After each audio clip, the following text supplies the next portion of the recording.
All right, I wanted to welcome everybody to the show today. What a great day. What a great universe we just live in. It's going to be amazing. We're going to keep this intro really short because we got to beam in Jim Kwik. And you're like, yeah, beam in Jim Kwik. That's what we're waiting for. So, everybody, make sure that you share this show with everybody you know. Make sure you share this around. Take it on your Facebook, your YouTube. Good morning, everybody. It's amazing to see you on. I'm going to bring the host up in just about a minute. We're literally going to talk to you for 2 minutes, and then we're going to bring up the man, the myth, the legend, Mr. Jim Kwik. We got a great day today because we got Jim Kwik. Then we're going to actually talk to the person who created LA Music Live. It was one of the biggest music next to Sony. He's interviewed everybody. It's tremendous, and it's the mindset about that. Then we have Dr. Rebekah. Dr. Rebekah was the chair of Johns Hopkins Neuroscience Department, but she's now speaking on peace and health and mindset for UNICEF and for World Bank. So she is just amazing. We have so many other great speakers, and we're going to end the day with a bang. We have a bang. A what? A bang. I say a bang. And that bang will be listed Les Brown. So you got to hang out. You got to be there and be ready to go. So hosts, we literally have 3 minutes till we got to get Jim on. So everybody come on up. Bring yourself up. We're going to do a quick go around and move right to Mr. Jim. All right, Parisa. What do you think about and remember, host, what we're going to do is we're going to bounce off, leave Parisa on, and then she's going to move us into the segment with Jim, and I'm going to make sure he's beaming in. All right, Parisa, just a couple words about today. Well, we're going to end with a bang, but we're going to start with a bang. Heck yeah. Yesterday was incredible. I'm going to leave us with like one line, and that was from our editor-in-chief, Ava. And that was that there are no bad brainwaves. I'm here for that all day and every day, but I'm super excited for today. Let's go. Oh, pass it on. Pass it on. Hey, Ava, on to you. I am so excited. I am actually in Los Angeles with Les Brown. So you're in for a treat. But right now, I'm so excited to hear Jim Kwik. So pass on to you, Alicia. Welcome everyone to the Neuroscience Symposium. We'd love for you to tune in. Let us know where you're joining from in the chats and ask your questions. I'm so delighted today. We're hearing from Jim Kwik. A few of the things I've learned from Jim over the years is to have a feel list.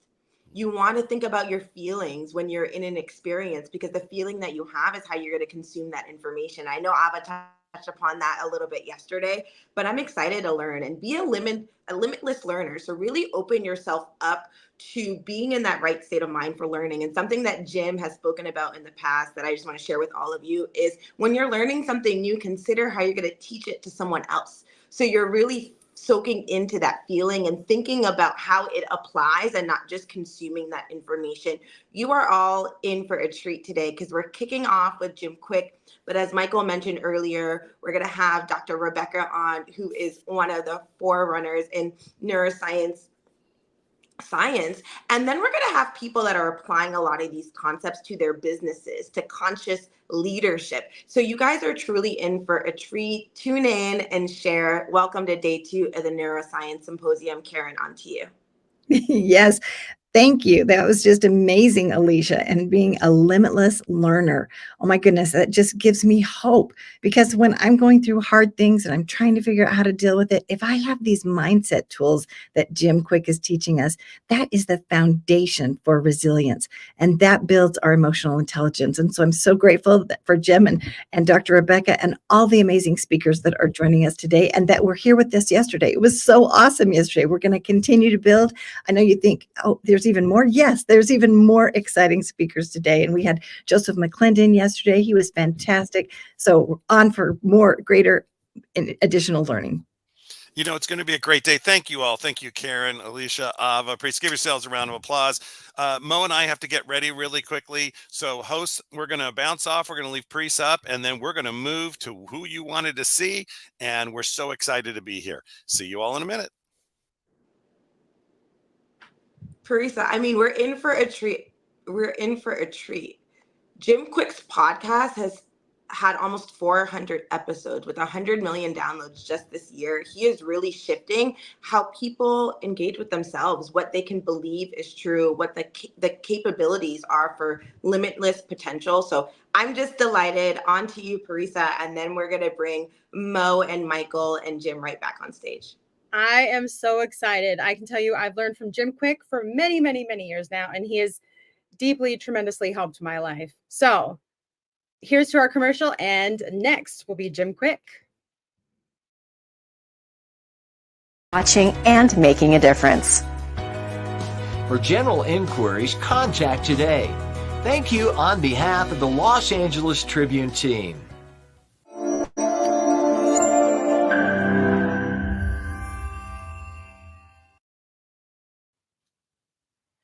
And welcome back to another powerful segment right here on the Los Angeles Tribune. And I'm very excited because up next we have somebody that really doesn't need an introduction. I mean, millions upon millions of people from around the world have been impacted by him and his work in a positive way.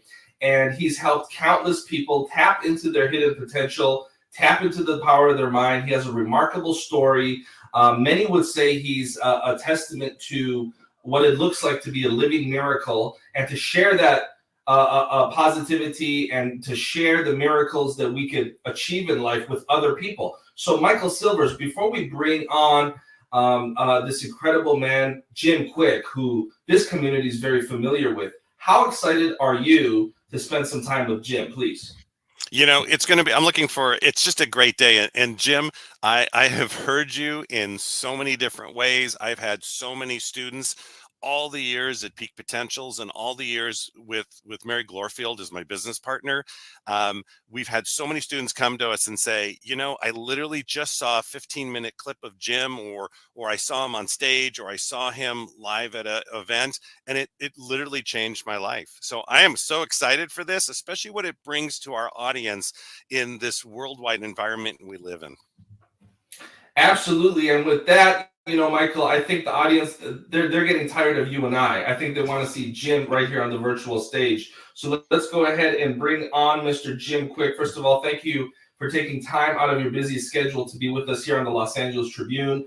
And I just want to kick it off with something that I watched myself recently with you, and that was your thoughts on gratitude. You know, people in this audience, they already know about your background. They already know who you are. So we don't need to start off too much with your background because they're very familiar with you. So we want to utilize the time we have with you to talk about the principles that can impact their lives in a positive way. And since we're grateful to have you here with us, I figured that'd be a great subject matter to start with: the power of gratitude, and how, you know, the hidden power of gratitude for entrepreneurs, for business leaders, for folks that might be in what Joseph Campbell called the dark night of the soul. Please, Mr. Jim Kwik. No, it's a real honor to be here. Thanks for having me, and everyone who's tuning in. I am truly grateful for everybody for their time and attention. Yeah, there's so many studies on gratitude, on its ability to rewire your nervous system, rewire your brain, if you will, for greater peace, productivity, performance, and even profitability, you know, your own prosperity. I feel like gratitude is one of those things that puts you in that, what they call a parasympathetic rest and digest. It's a powerful healing state. And a lot of people will have their goals and they'll create vision boards. But what I always encourage people to do is, as you achieve those things that you want to be, do, have, and share with the world, that you create a gratitude board, you know, some kind of visual representation or a journal, something to remind you of all the things that you are truly appreciative of. I believe that what you appreciate tends to appreciate, meaning it grows. And everyone could do this little even thought experiment. Like, what if the only things you had in your life tomorrow were the things you express gratitude for today? What if the only things you had in your life tomorrow, the people, the experiences, your assets, your home, whatever, your food on your plate, what if the only things that were there tomorrow were the things you express gratitude for today? I believe if you want to feel truly wealthy, you know, count all the things you have in your life that money can't buy. And I feel like people will feel more abundant, and from there they could build, because success definitely breeds more success. And so gratitude is a wonderful practice. You could do it, you know, any time of day. For me, I do it in the morning and at night. It's a wonderful way to start my day with the things that I'm thankful for. Also a wonderful way to bookend your day, going to bed with that kind of peace and calm, getting that rest and digest, where you can have a great night's sleep, just really appreciating, you know, all the good things that happened that day. What did you learn? Who did you connect with? You know, what did you accomplish? And so gratitude is, I feel like it's not something you have, it's something that you do.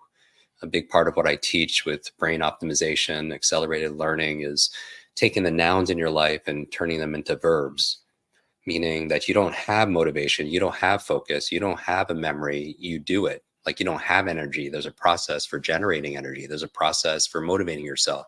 There's a process for remembering something also as well. And there's also a process for feeling appreciated and appreciative. And so, yeah, do the two of you have some kind of, how does gratitude transform in your life? Do you have some kind of practice yourself? Well, Jim, first of all, I love what you just shared with us about the distinction of having things and doing things. And I have a question about energy here in a second. As far as gratitude goes, I do have a funny story on gratitude. And I don't know if I should share this on here or not, but I actually gave a TED Talk last year. When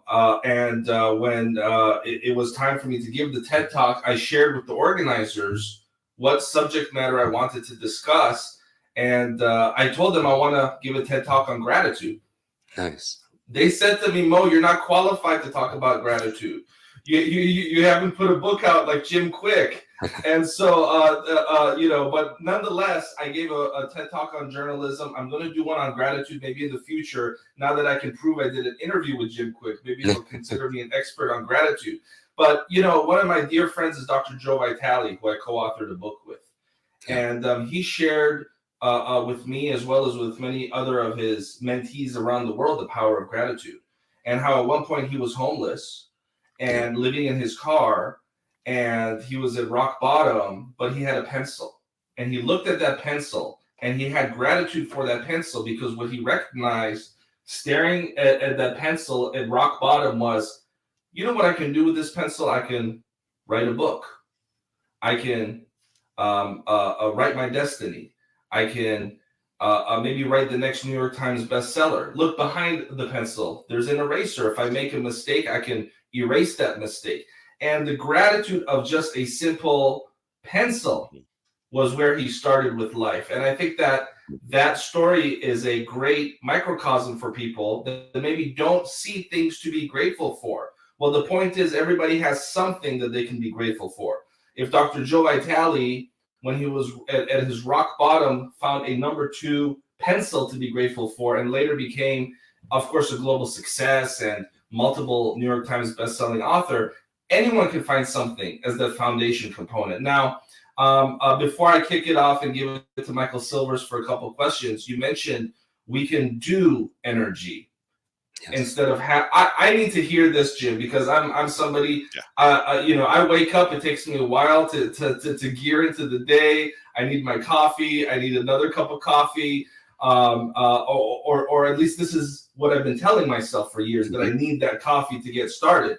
What can you share with folks like me that would love to do more energy, as you put it, please? Yes, absolutely. I think, for the series, for me, one word really embodies it. It's transcending, ending the trance, this massive hypnosis, sometimes that we're not enough through media or marketing, or the self-hypnosis that we say to ourselves, saying something like, I don't have energy. And again, it's not something you have, it's something you do. There are 10 things when we talk about brain optimization that you could do. I had a brain injury. I lost my grandmother to Alzheimer's when I was 7 years old. I had learning difficulties, put in special education. So, we teach people the process for learning, reading faster, improving their memory, focus, those things. But also you have to take care of the hardware, which is that brain itself. And the brain it's the organ that takes up the most energy. It's only 2% of your body mass, but it requires 20% of the oxygen, 20% of the nutrients. It's really an energy hog. There are 10 keys to really moving that lever. About 1/3 of your brain's potential is predetermined by genetics and biology, but 2/3 is in your direct influence and control. There's a quote in my book, Limitless, that says, life is a letter C between the letters B and D. Life is C between B and D, where B is birth and D is death. Life C, choice, right? Our lives are the sum total of all the choices we've made up to this point. And I believe these difficult times, they could distract you. These difficult times, they could diminish you, or these difficult times, they could develop you. So some simple choices you could make for greater levels of energy, if you will. I want to remember everyone, meds RX, take your meds. And it's an acronym, not the pharmaceutical kind. These are more natural and most of them are free. Meds RX. The M stands for meditation, a wonderful exercise to be able to have more energy, to be able to generate more energy. Is it taking time to disconnect so that you could reconnect? You know, for me, it's 10 minutes in the morning time, 10 minutes in the afternoon, evening, and it's just a reset. For me, your brain's not meant to go at full speed all through the day, and taking a little brain break, a little pit stop, if you will, to recover and regenerate. And meditation also, I don't meditate to get enlightened. I also meditate as an exercise in your focus. You know, when you're sitting in silence and ultimately your mind thinks about something at work or the dry cleaning, and you bring it back to a mantra, you bring it back to your breath.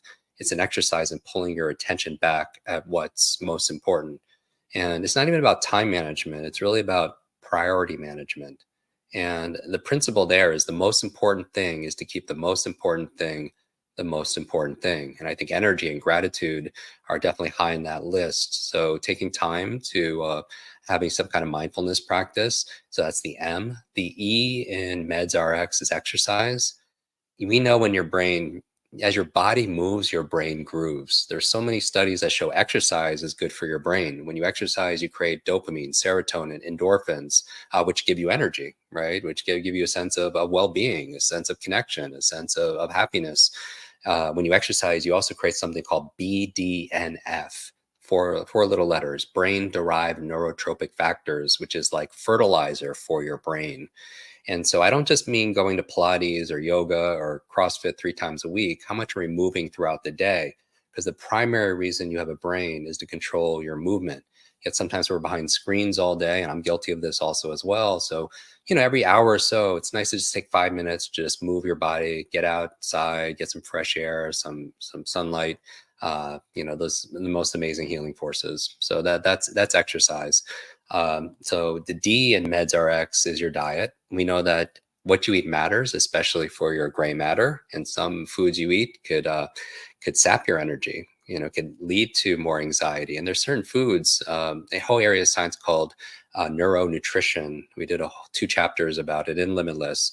There's certain foods that are very neuroprotective and could help you remember more, to focus better. Things like avocados, great for the brain. Blueberries, I like to call them brain berries. Broccoli has something called sulforaphane, which is really good for cognitive health. Olive oil is a brain food.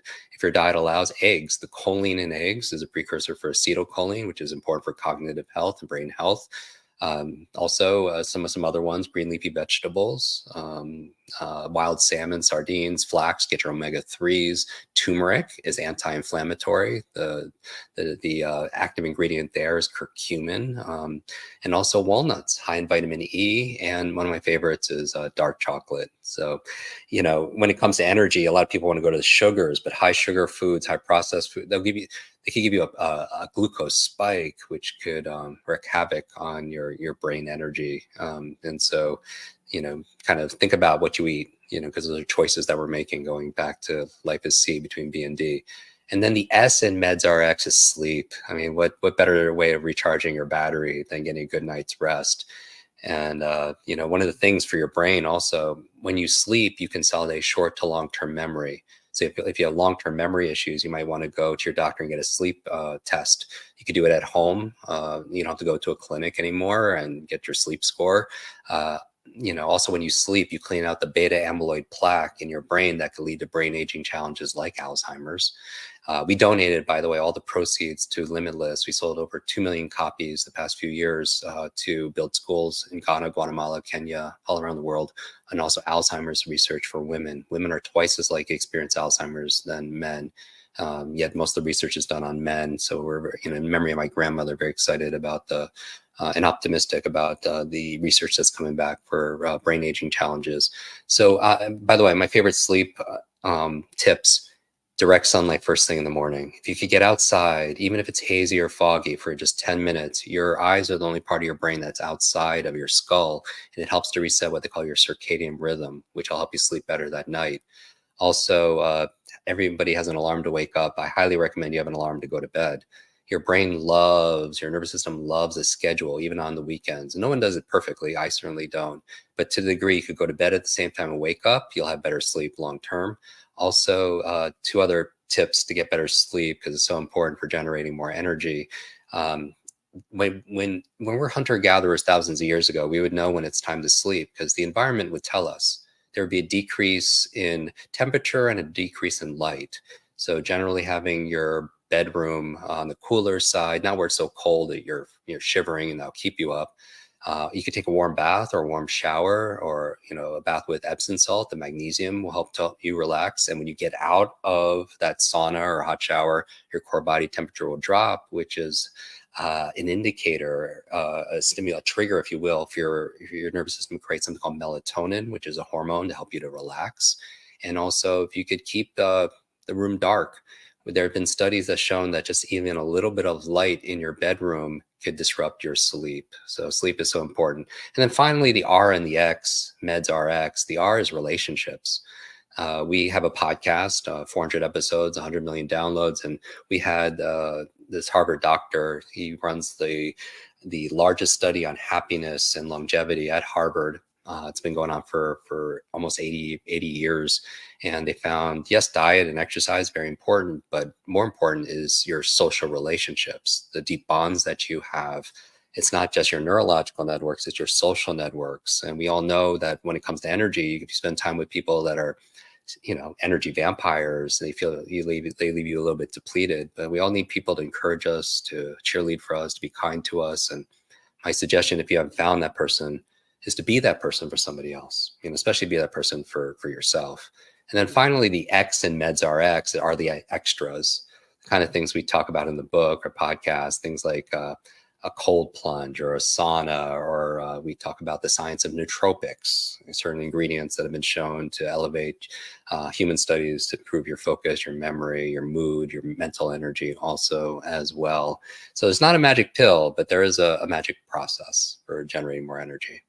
You know what I love about this? That because there was the big movement in the 90s to 2000s, which was just think it and it will happen. There was a movie about that. We all know, and we were all around during that. We all knew, everybody knew each other because it was sort of a small community. And then there was that thought, wait a second, what did we forget? And you said that early on, which is what I love. I'm sort of going back, which was action. It's that piece where you said about gratitude. You still need to be in action. You need to do those things. And with the what you just talked about, it's all about action. It's taking the actions, but at the same time, you tailored it with, you need that downtime. And it's not so much downtime. You need the re-energize. You need to let your brain in a way heal. You need to let your brain have its time. And so that, for me, when you said that, I'm like, yeah, Jim, you're right on. That's it. Because in everything we've developed, it's always, here's the things you do and here's the learning, but here's the things to put it into action. And did you forget about your body? Did you forget about your brain? Because we have a tendency of doing that, right? And that happens all the time. So knowing that the shows for the Tribune, we go out to 23 countries, and we go out to people who are literally on a phone watching, but going to get water from the well, to young entrepreneurs, to women with babies, whatever it is, right? Whoever's watching this. And you gave some simple techniques, but so I get up in the morning and I'm in my village, and literally, what are just like, I know you talked about gratitude, but what are 2 or 3 things I could do in the morning? You said go outside in the sunshine, but give them a little bit of a structure. Absolutely. Okay, that'd be great. Absolutely. I mean, if you want to win the day, you have to win that first hour of the day. And I believe, we do a lot of study and write about habits. And first you create your habits, then your habits create you, right? You create your habits of the things we talked about, going to bed at a certain time, meditating, moving throughout the day, and those habits create you back. My morning routine, I'll give everybody something they can do in 12 minutes to really kickstart their day, to jumpstart their brain, and it costs nothing. So, it's interesting. I when I was researching Limitless, I saw that ancient cultures, because it's based on the latest neuroscience, but also ancient wisdom. And I saw that the belief back then was that in ancient Greece, Babylonian times, they would believe that everything was made up of 4 elements. and it was air, fire, water, and earth. And so a quick suggestion for your morning routine is, how do you get those 4 elements into your system? So for example, I wake up and I could go outside and immediately I get the fire, right? The sunlight we talked about. So that's the fire. I go barefoot. And so if it's possible for where you live to touch grass or sand, touch the ground, that grounding effect, without going into the science, there's a transfer of electrons to help reduce your stress and help you feel more grounded and healed. And so that's the earth. And then I drink some water. When you sleep, so on our podcast, we had a neuronutritionist and talking about how just staying hydrated, if you're 2% dehydrated, it could significantly impact your cognitive health and your performance that day.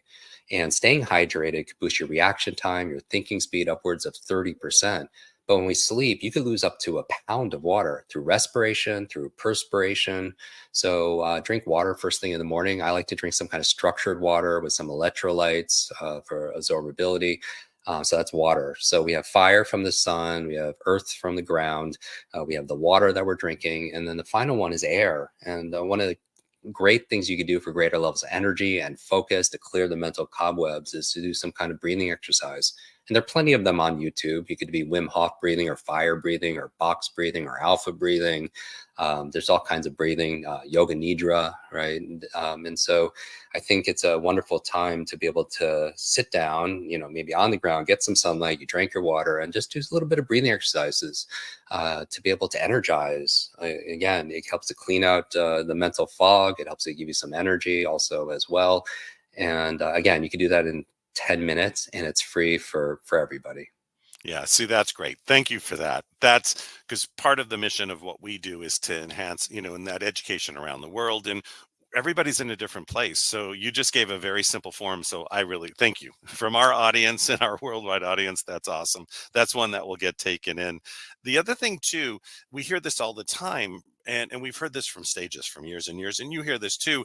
It's that staying motivated, right? Mm-hmm. And you've got the podcast and you speak internationally and you're on the go, right? But what keeps you motivated? The audience loves to know who you are. Right. Yeah. So what keeps you motivated, and what are some things they could do to just when you have that day? And the morning routine is great because you're setting the circadian, you're doing all that, but they want to know what makes you tick. Yeah, I could tell you there's a formula we talk about in Limitless that's the key for limitless motivation. If you need to motivate yourself to do something because you're procrastinating, or you need to motivate somebody else to do something, buy your product or clean, your children to clean their room or to study, there's 3 ingredients. And the formula is P times E times S3. The letters P times E times S3. So let's say you want to motivate yourself to exercise. We talked about the power of movement throughout the day, not just working out a few times a week, but you're not doing it because intellectually you should do it for all the reasons I just mentioned, but you don't feel it. I believe things have to go from your head to your heart, then it'll go to your hands. You could visualize, right? The law of attraction. You could picture all the things that you want, KPIs, goals, dreams in your head. But if you're not acting consistently with your hands, check in with the second H, which is your heart.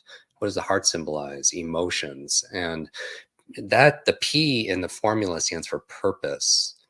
And so reasons reap results, right? I mention a lot of books because I think that you read to succeed.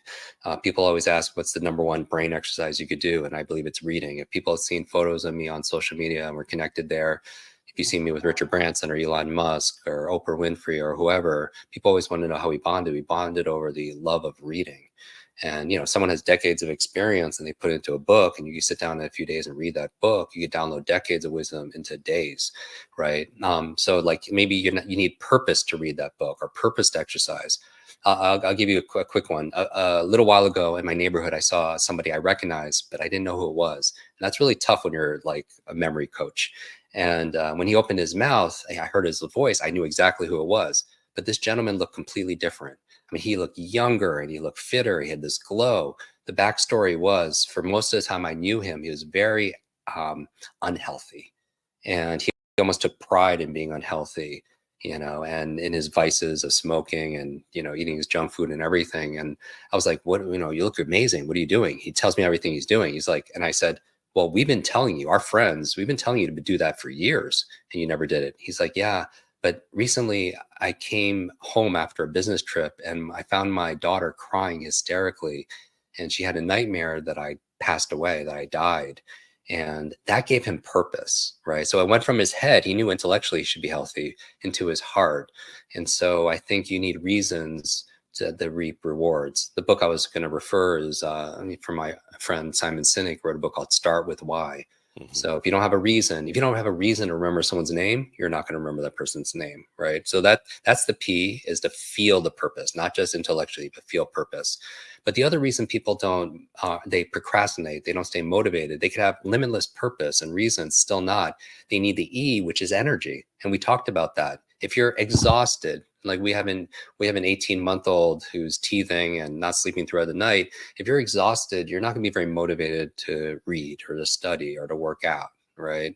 And so that's why we spend time on those 10, those keys for a better brain, the meds RX, meditating, exercise, diet, sleep, and so on. And then finally, you could have limitless purpose and limitless energy, but you need S3, because sometimes we're not motivated because that goal that we set in our head is too big, or it's too intimidating, or it's too abstract, and a confused mind won't do anything. So what does S3 stand for? Small, simple steps.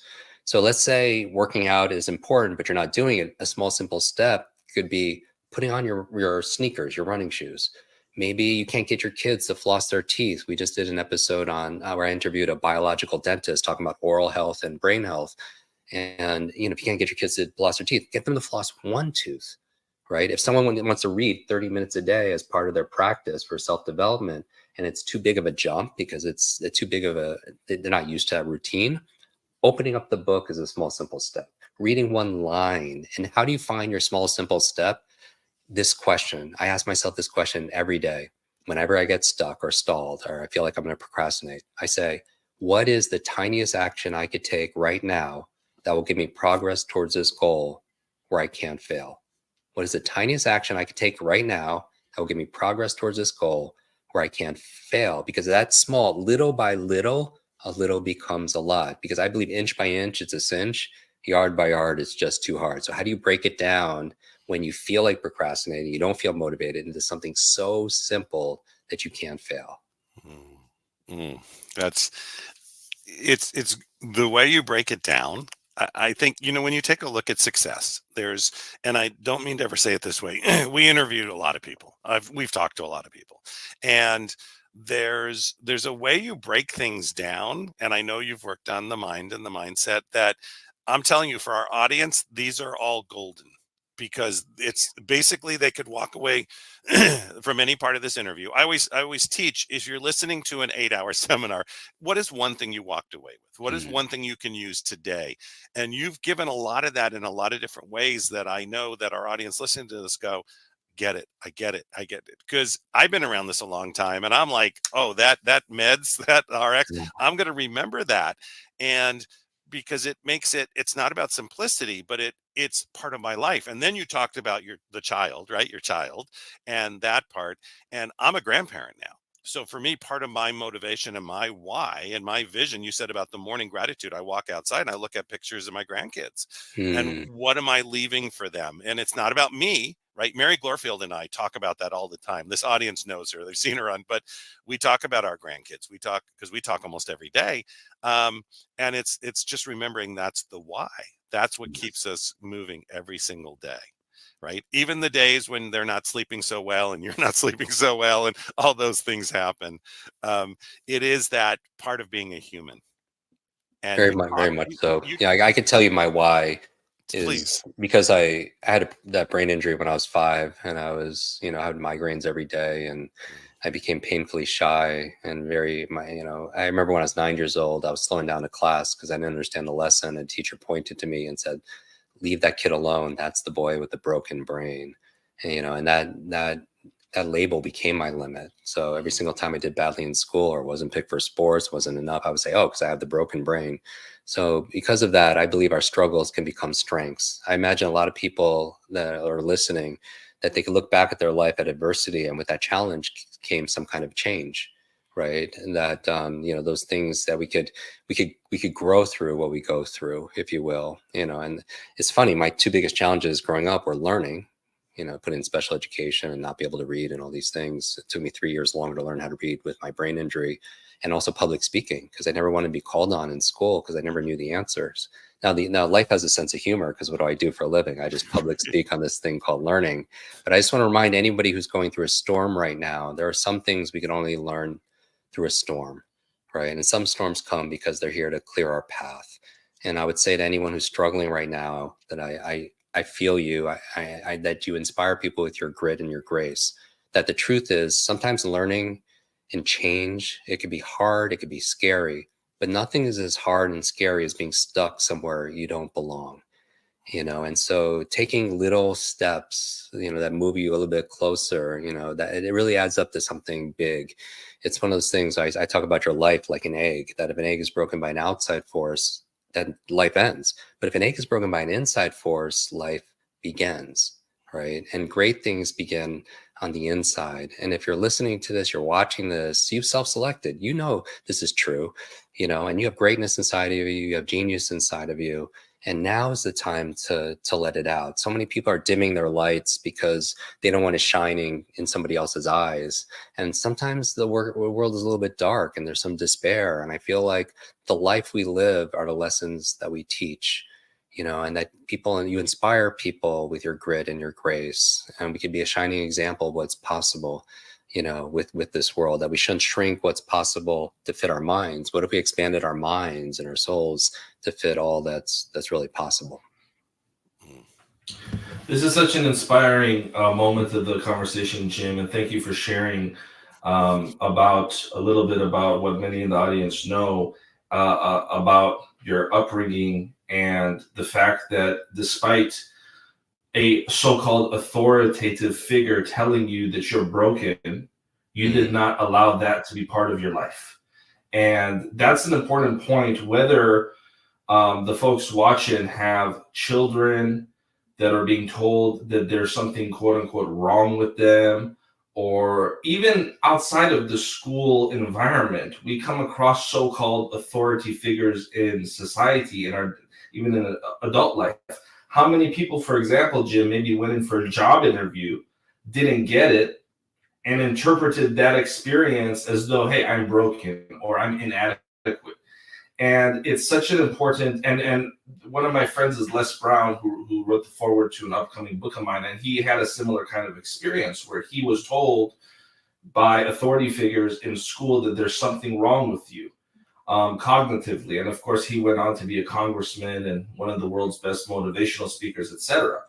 But the point there is that this is my interpretation of what you're sharing there. One of the gems is that we, or I, as an individual, can determine the labels that I choose to have with my life, not somebody else. And whether you're 5 years old, 15 years old, or 85 years old, I believe that we have that power throughout the course of our lives. Please touch on that concept a little bit more, if you will, and also separately, but also you could kind of tie it to the same thing, neuroplasticity, right? Neuroplasticity is a phenomenon that exists throughout the course of our whole existence. It doesn't cease to exist when we turn a certain age, from my understanding of that, if you will, please, Jim.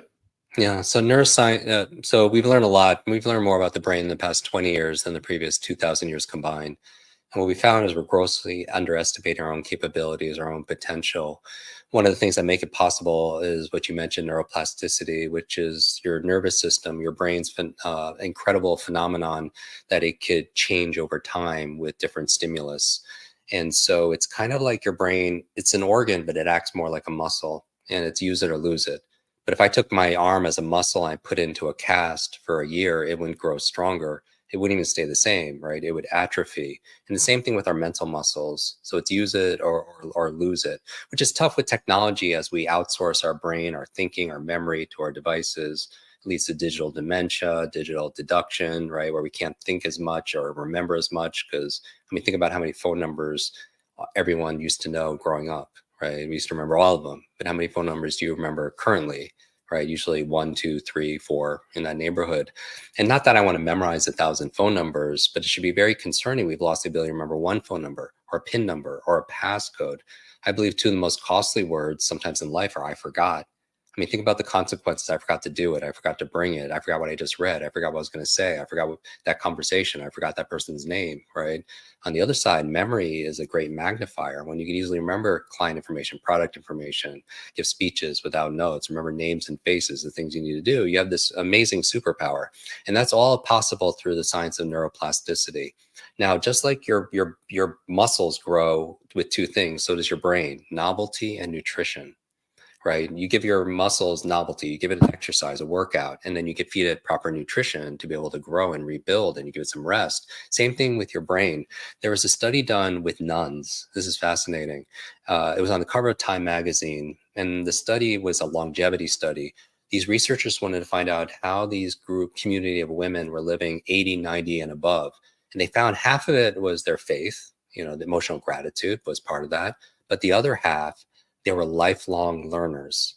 They were studying every day. They were having deep conversations and debates. And the idea here is it not only added years to their life, but also life to their years. They were very good years.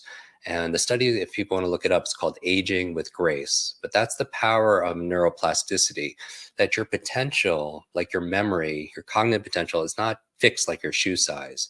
It's no longer believed that you take an IQ test when you're 8 and that's your same potential when you're 88, right? It could grow through novelty and proper nutrition. And so learning every single day, you have a to-do list, but do you have a to-learn list, right? What are you learning? And sometimes the two big declines we have in cognitive performance over a life cycle is usually when they graduate school, because at some subconscious level, they associate education with learning, and their formal education is done, so their learning is done. And when people retire, often when people retire, they retire their minds. And unfortunately, their body is not usually, far behind because of that mind-body connection. So, and I would say, and I would imagine everybody here would score, on a scale of 0 to 10, a 10 in their desire to learn, because they are learning right now. But just a reminder to learn every single day, to challenge your mind and keep it active, and it'll be stronger, it'll be sharper, and it'll serve you. If people watch this on video, I'm wearing a brain on my shirt. In pictures, I'm always pointing to my brain, and the message there is, what you see, you take care of. Right? You see your car, your hair, your skin, your clothes, because when it's deteriorating, but we don't see the thing that takes care of us. And so I wear these brain shirts. I'm always pointing to my brain, in photographs, because I want to remind people to take care of the thing that takes care of you. My mission is to build better, brighter brains. Growing up as the guy that was labeled with the broken brain, I want to leave no brain left behind, and that's really our mission. I want people to know their brain. I want people to love their brain, and I want people to use their brain. Mo, I'm going to jump in just for one sec. One thing that you said, Jim, earlier too, is that really sort of hit for me, is because I didn't read till I was 9 years old. I was the dyslexic, whatever was going on, right? And they were labeling it, but I was the same thing. I was the kid that was at the back of the room. I was the one who I didn't ever want to be focused on because I couldn't read Dick and Jane and Spot. It didn't make sense to my brain. And the teachers finally was one teacher that said, it's that one grace in your life, right? That one angel that said, there's something here, talk to my parents. And all of a sudden I end up at the USC reading school and it changed my life. But it still has that lifelong effect of, great, because I'm right, same thing. I speak now, I'm on virtuals, I do all this for the last 15 years, but I never wanted to be in front. I wanted to be way behind. I didn't want to be picked because there was something wrong with me. So by what you've said and overcoming that in life, your mission is helping the millions out there who go through the same thing that you said. And that to me is the brilliance of having you on today, is how many lives you've affected already and how many lives you're continuing, because you're never going to retire. That's Mary and I talk about that too. We're never going to retire. What does that mean? What is that if your message is so big and there's people that you still don't know who you are, that means there's so many more lives to just, they'll take the message how they want. but you keep Yeah. presenting it. I mean, I'm in my 50s, and this is my, been doing this for over 32 years. This is something that I plan to do till I can't anymore. It's one of those things where I believe everyone who's listening right now, that there's a version of yourself that's patiently waiting. And the goal is we show up every single day until we're introduced. That it's not how smart you are, it's how are you smart. It's not how smart your kids are, it's how are they smart. And we all have a different way of expressing our genius, right? And it's a superpower we all have, that if knowledge is power, then learning is your superpower. Now, unfortunately, in the schools, there aren't a lot of classes on learning, right? They teach you what to learn, math and history, science, Spanish, but there are not a lot of classes on how to learn those subjects, right? Going to a kid and saying, focus or study or remember this, that's like going to somebody saying, play the ukulele, who's never had a class on how to play the ukulele or the didgeridoo, right? And so I think that, the work that we do in education around the world, in Finland and South Korea, here in the US, is about introducing meta learning, the science and art of learning how to learn. I think it's the most important skill today, because if you can learn how to focus, you can learn how to think, you can learn how to read and understand and remember what you're learning, then what can you apply that to? Everything. You can apply it towards medicine, money, marketing, martial arts, Mandarin, music, right? Everything in your life is enhanced when you can learn how to learn. And we all have this natural ability. Again, it wasn't maybe taught in school. So in the nature of our work, in the books or the podcasts, we have the largest academy of accelerated learning in the world, students in every country, 195 nations. But, really what lights me up, I think passion is what lights you up. And everybody here probably has their own passions, a number of passions that light you up. And I think purpose is how you use your passions to light other people up. So learning is a passion of mine. It wasn't always, because I struggled with it for a very long time. But learning now lights me up, and teaching people how to learn lights them up. So that's my purpose, if you will. And I know a lot of people who are joining us, they feel burnt out and they feel stressed more than ever. And I think sometimes we're burnt out not because we're doing too much. Sometimes we're burnt out because we're doing too little of the things that light us up, right? The things that nurture us, the things that that set a flame onto ourselves. So, I would imagine if someone's listening, maybe the part of that resonates with them. And what's one little thing you could do to add more life, in your life? There's a few things about our existence here on this planet, Jim, that sometimes I think to myself, how is this still a problem? Like, there's so many obvious problems that are not addressed. One of those obvious problems to me is, and that I'm still amazed by, is how we have not reformed traditional schooling. The idea that education is simply regurgitating information, and the brightest of the bunch are the ones that are best at doing that, to me is so foolish. You mentioned no brain left behind. How many incredible kids and students are left behind because teachers or the institution of education does not understand, has not learned how to learn, or has not learned how to properly teach to those students that learn differently. And so one thing that I'm very big on personally is autodidactic education. And that bleeds into the work that we do here at the LA Tribune is autodidactic education. This program that you and I and Michael are a part of today is going to be part of a series of different individuals that can teach about the power of the mind, the power of the brain, etc., for free for the general public. So individuals have an opportunity to participate in autodidactic education, and we never charge. We don't have like a ticket fee for content like this. We believe, as a news organization, that everyone around the world deserves to hear Jim Kwik and the likes of Jim Kwik. And so I really enjoyed our time together. You've struck a few nerves with me here today. A lot of things I'm passionate about, and we have about 10 minutes or so left.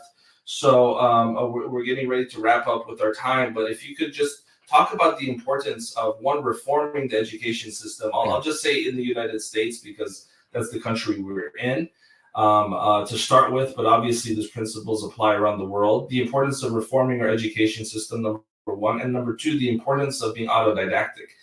Some of the greatest minds in history have been autodidactic, like Leonardo da Vinci, for example. He was a self-taught individual. And what's amazing when you look at Leonardo is he was not taught to think within the realms of a box or a circle or a triangle. And in many ways, him not being taught things prevented him from having limitations and helped him be limitless. And so can you please touch a little bit on some of the things that I pointed out? So, my book is called Limitless, and Limitless is not about being perfect. Limitless is about advancing and progressing beyond what you're demonstrating, beyond what you believe is possible.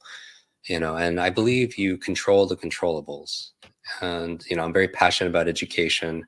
Again, we built schools all around the world, funding nonprofits for villages that don't have access to education or clean water. We provide healthcare, all of that. And we also train a lot of the educators in some of the top school systems in the world, like Finland and South Korea. We've taken more of a bottom-up approach because I've had the opportunity to speak at world government gatherings. I speak a lot at the United Nations, and one of their fourth initiatives is education. And I also know that certain structures are a little bit slow for change. And so we choose to go more direct to individuals and, affect change there at more of a ground level. That being said, I believe the three things we could always control, and I talk about this in Limitless as a limitless model, three things you could always control are 3 M's: your mindset, your motivation, and the method you're using. That if anybody here, or even your kids or anybody, feels stuck, right? Because Limitless is about advancing, progressing. So the opposite of that is being stuck. And so, where do you feel like you're stuck in a box? Now that box is a cube, and by definition it has 3 dimensions, right? There are 3 forces that contain you, that keep you stuck. And these are the same 3 forces that will liberate you outside of that box. And I believe they're the 3 M's. Your mindset keeps you in that box. Your motivation will keep you in that box. And the method you're using to achieve your goals can be old and outdated, so you can be still stuck in that box. So if everyone could think about an area of your life where you feel stuck, right? And so when I coach individuals, and we serve also half of the Fortune 500 companies in the US, if people feel like their organization, their team, or their family, or them themselves are stuck, is it a mindset issue, right? So mindset is a set of assumptions and attitudes you have about something. At the events that I speak at, and I'm in front of a good 300,000 people a year in total. I could be on 3 continents in a week, and I get a lot of feedback. But I'll do these demonstrations at their time where I'll pass around a microphone in an audience, and 100 people will introduce themselves, and I'll memorize their names, right? Or give me 100 words, numbers, and I'll recite it forwards and backwards. But I always tell people, I don't do this to impress you. I actually do this to express to you what's possible. Because the truth is, every single one of the individuals listening, they could do that too. Now, if they automatically think they can't, because at these same events, people will pull me aside and say, Jim, I'm just not that smart. I have a horrible memory. And I say the same thing. I say, stop. If you fight for your limitations, you get to keep them. If you fight for your limitations, you get to keep them. Then they're yours, right? Your brain is this incredible supercomputer. Your self-talk is a program it will run. So if you tell yourself something like, I'm not good at remembering people's names, you will not remember the name of the next person you meet, because you program your supercomputer not to.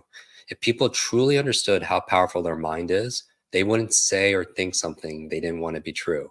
That's not to say you have a negative thought and ruins your life any more than eating a donut will ruin your life. But if you eat that donut 30 times a day, every single day, there will be a consequence. Same thing with these negative thoughts, right? So mindset can keep you in a box. You don't believe it's possible. You don't believe you're capable of it. You don't believe you deserve it. So you self-sabotage. If you procrastinate, that's a motivation issue. And we talked about the 3 keys for motivating yourself. Or you could have limitless mindset. Everything is possible. I deserve it. I'm capable. You have limitless motivation. You have purpose, energy, small, simple steps, but you can still be stuck because the methods you're using to get your goal is just old, outdated. It could be methods for marketing, methods for losing weight, old methods for learning, like reading. Like reading is a skill. We're not born with the ability to read, but when's the last time people took a class that was called reading? How old are you? Like 6, 7 years old? So the difficulty and demand has increased a lot, but we're still reading it like we're 6 or 7. And that growing gap creates a lot of stress. They call it information anxiety. higher blood pressure, compression of leisure time, more sleeplessness, if you will. So the nature of becoming a limitless learner, if you will, is instead of downgrading your dreams, your goals to meet the current situation out of fear, what if we upgraded our mindset, our motivation, and the methods we're using to be able to meet those bold, audacious goals, right? And where do I think it starts? A few years ago, I got to introduce two of my modern day superheroes. I talk about superheroes a lot because I couldn't read as a kid. It took me 3 years longer with my brain injury. I taught myself how to read by reading comic books. Something about the illustrations just brought the words to life. And I got to introduce two people who wanted to meet. It was Richard Branson and Stan Lee, right? Stan Lee, the creator of, all of Marvel superheroes. And we're in the car together. And I asked Stan, you created all the amazing superheroes. Who's your favorite? And he looks at me and says, Jim, my favorite is Iron Man. And then he says, Jim, who's your favorite? And I posted this on Instagram, made a picture. He had a tie with Spider-Man. And I said, Spider-Man. And without a pause, Stan Lee in his iconic voice goes, with great power comes great responsibility, right? And we all know that. Now, because of my brain injury, I also, truth be told, I reverse things. Sometimes when I hear it, when I read it, and I heard something different. I was like, Stan, you're right. With great power comes great responsibility. And the opposite is also true. With great responsibility comes great power. When we take responsibility for something, we have great power to make it better.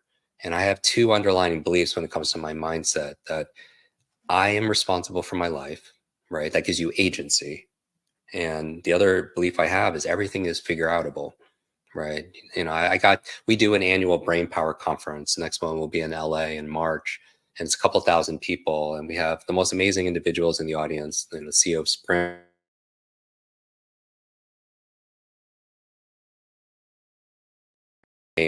award-winning music producer. And I pull him on stage and I was like, Quincy, can you tell us about, everybody knows your successes. We Are the World, Thriller, everyone.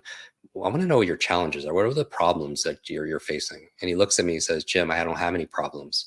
And I'm like, well, you're 80 something years old. Everyone has problems. He's like, no, I don't have any problems. I have puzzles. And I was like, wow. I started calling my problems puzzles. And what does that mean? Like, puzzles are something that's fun. Puzzles is something that has a solution, right?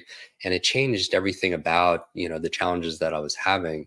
And, those little small distinctions add up, in your mindset, add up to big waves of change. So my goal for everybody is, when you're in despair, you have adversity, is don't downgrade your dreams, your goals out of fear. Upgrade your mindset and your motivation and the method you're using to be able to meet those dreams, and meet that person that you're meant to be.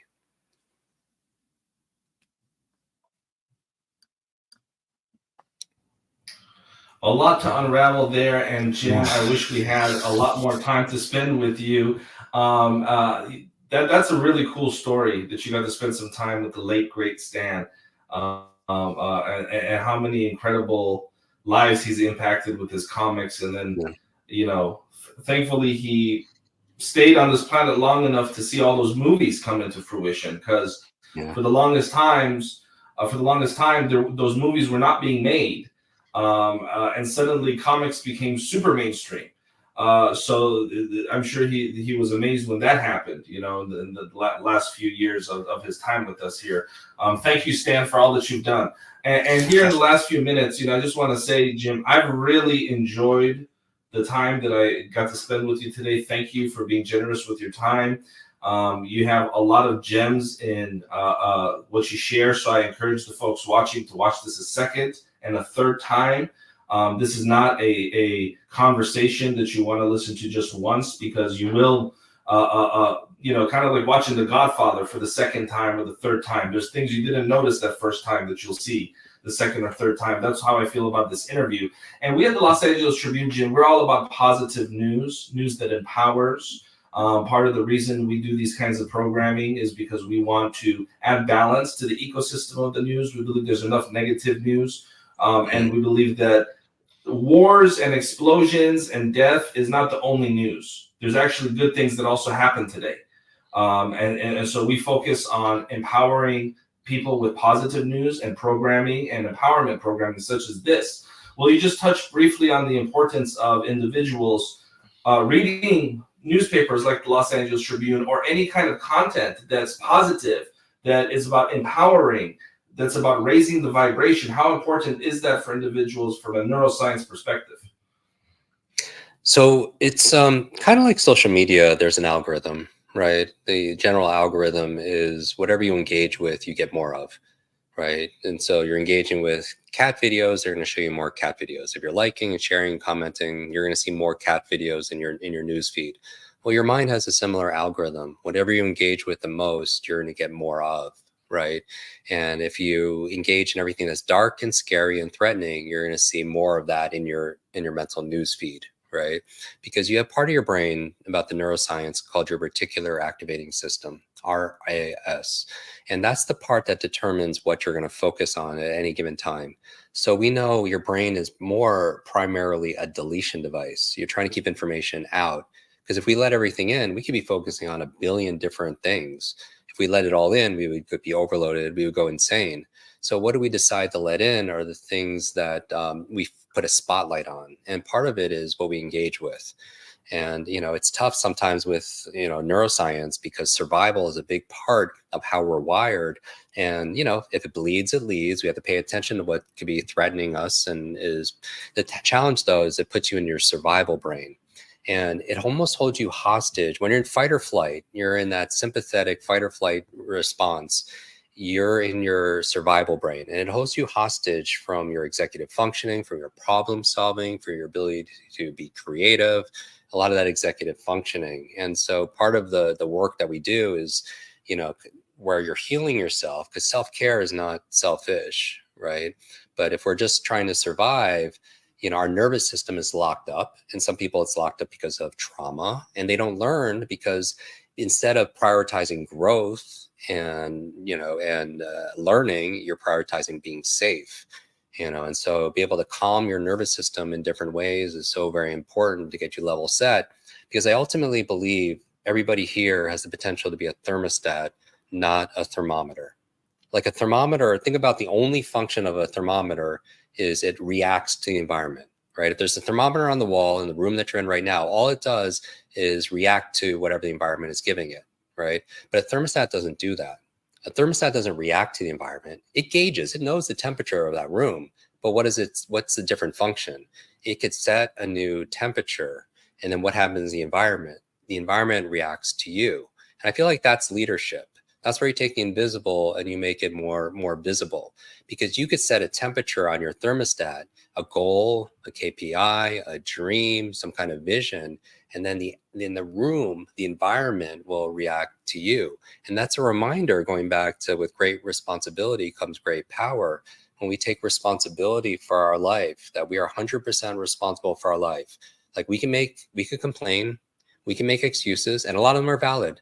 Our lives are the way they are because of this happened, when we were younger. We were shaped by our environment, our families, and everything else, right? But nothing changes, right? We use up a lot of time, we lose a lot of energy, we lose a lot of focus, as opposed to, taking that energy and that focus into developing ourselves, right? Like sometimes we're so judgmental of ourselves. And it's so interesting. But I think part of self-care is not just eating the best brain foods and getting sleep. Part of self-care is self-love. Looking at that person in the mirror who's been through so much, but is still standing, right? And I just want to remind everybody that if you're here watching this, listening to this, that there's a world that exists solely because you're in it. You didn't have to do anything or learn anything or build anything or grow anything, right? The world exists because you are in it. And there's this butterfly effect, especially through the media, where, the butterfly effect is like a butterfly flapping its wings in New York could create a tsunami across the globe. Well, there's this butterfly, in the cosmos of kindness, right? We don't know the battles other people are facing. We just don't. We see the highlight trailers of everyone's lives on social media and everything else. So there's this digital despair, digital depression, because we're comparing our lives, to somebody else's, that just seeing the highlights, right? And I would remind people that kindness is a superpower.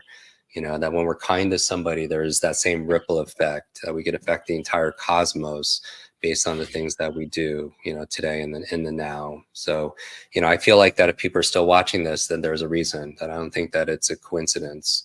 you know, that you've self-selected to be part of this community, to be able to, you know, feed yourself the good things in life, and know that, you know, it's just like positivity, just like performance is contagious, just like negativity is also as well. And we need more people shining light, right? Being the lighthouse of inspiration, you know, of possibility, because we can't always change the people around us. We can change the people around us, but we can't change the people around us, right? Think about how hard it is just to change ourselves, but we can be as an example instead of a warning, you know, for our families, for our communities, for our country, for our world. And I believe the life we live are the lessons we teach. The life we live every day is our lessons we teach others. And that's one of the precepts to accelerated learning. If you want to learn something, teach it to somebody else.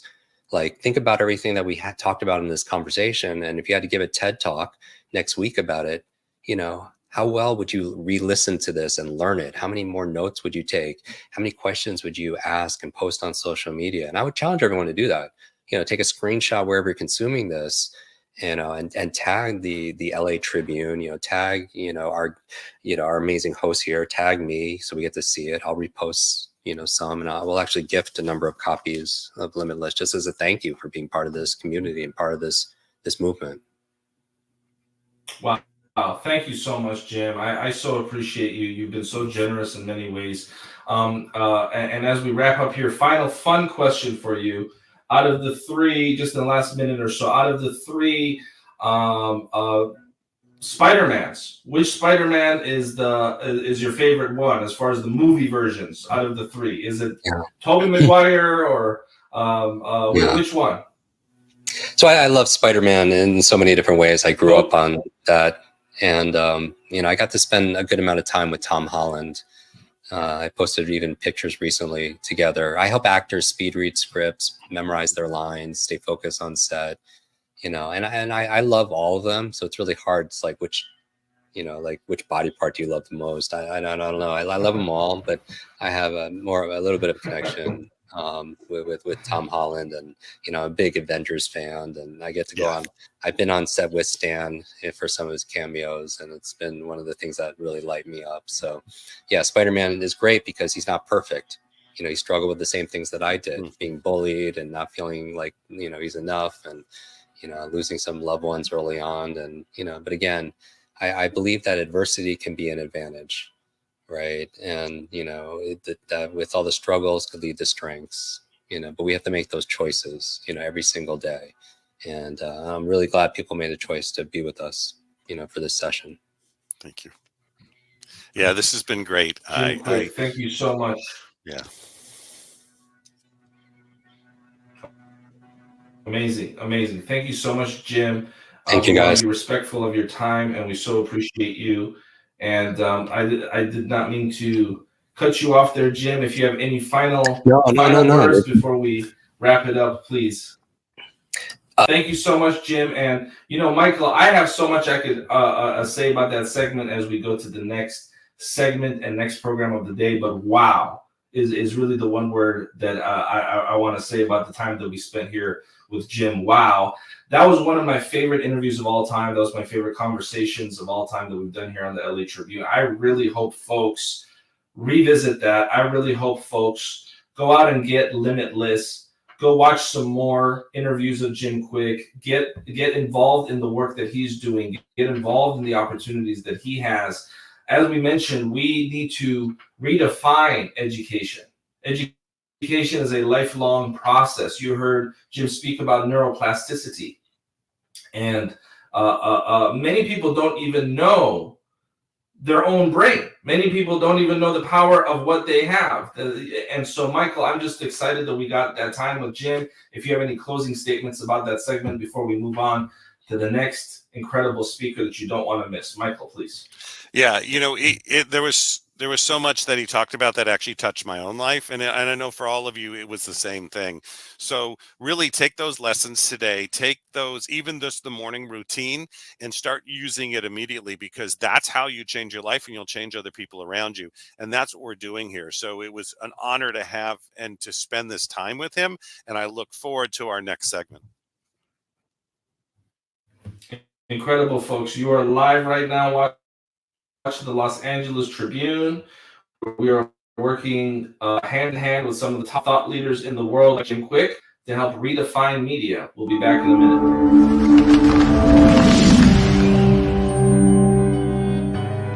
Welcome to the Los Angeles Tribune page. Here you will find original news programming, exclusive digital events, and shows that are directly from the community. At the Los Angeles Tribune, we believe in giving a voice to the voiceless. We are proud to be the only national brand to empower everyday people to make a difference. Since 1886, our reputation has been built on truth and responsibility. Thank you for watching and making a difference. For general inquiries, contact today. Thank you on behalf of the Los Angeles Tribune team.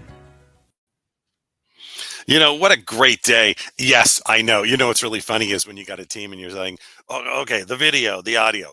I've got Jim Kwik on. And, you know, because actually, you know, if this was TV, we'd be like, you know, we'll get back to you later. We'll get back to you. I'm like, let it roll. Just let it roll, because, you know, you can see the videos a little jolted right at the moment. If StreamYard and whoever we're broadcasting through, and YouTube and Facebook and everybody, there are just some times that you have people on that you don't stop the show. And we were not going to stop the show. So everybody give Jim a thunderous round. You saw he actually went goodbye really quick. His video went off. So he is amazing. He's a blessing. We have, you know, we are going to be doing so much with him and his team. We're so excited by that. And I don't have anything else to say. You guys were just awesome. I'm about to bring up our next speaker, and we're going to probably just talk all about Jim Kwik. But let me bring up Mr. Jonathan Troan. You know, Jonathan, it was great because, and Jim Kwik, a lot of his people are watching this, Jonathan, just letting you know. So it was great to have that. And we know we're having a little bit of video, this and that. And there are those times. Now, you come from, right? You created the LA Live concert series. You interviewed every rock and roll star on the planet. And there are some times that the show just goes on, right? The show always goes on. The it show doesn't matter. I know. You just do it. There was this artist, man, I forget her name, but they posted the video, and she was at an outdoor festival, and she had some backing tracks. The whole backing system that she relied on went down. Yeah. So she looked at her guitarist and said, well, you can still play, right? And I can still sing. And they did this amazing set, the two of them. It was beautiful, and it was real, and it was raw. So yeah, the show goes on.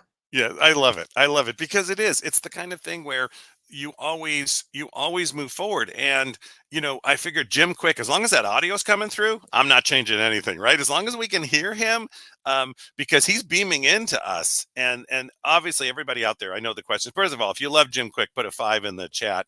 And Jonathan really talking about, you know, the things he talked about struck me, because I was that child. You know, I didn't read till I was 9 and a half. I mean, I was in school, and what's wrong with you and all that fun stuff.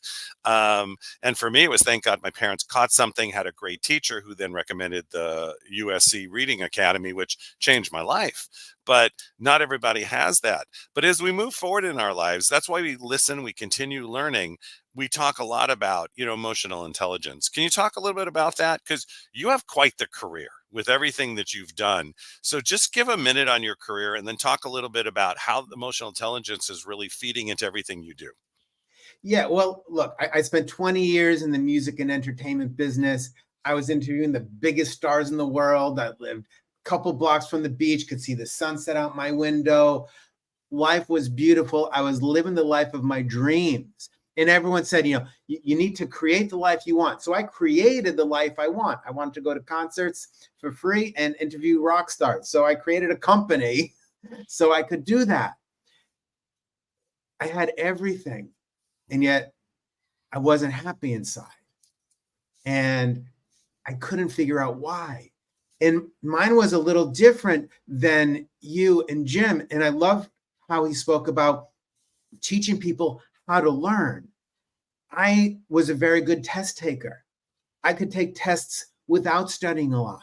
And all of a sudden, when school was done and I had no more tests to take, like there was real life, I had no idea what to do, because that was my whole life, was taking a test so you can achieve to go to the next grade. It's not a way to live. We have to learn how to learn.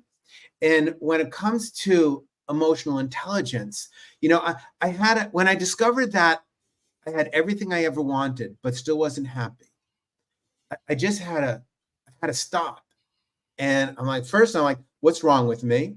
Right. And Jim, of course, said, hey, how did he phrase it? The limitations that you hold on to, you get to keep, right? So that was my limitation. What's wrong with me?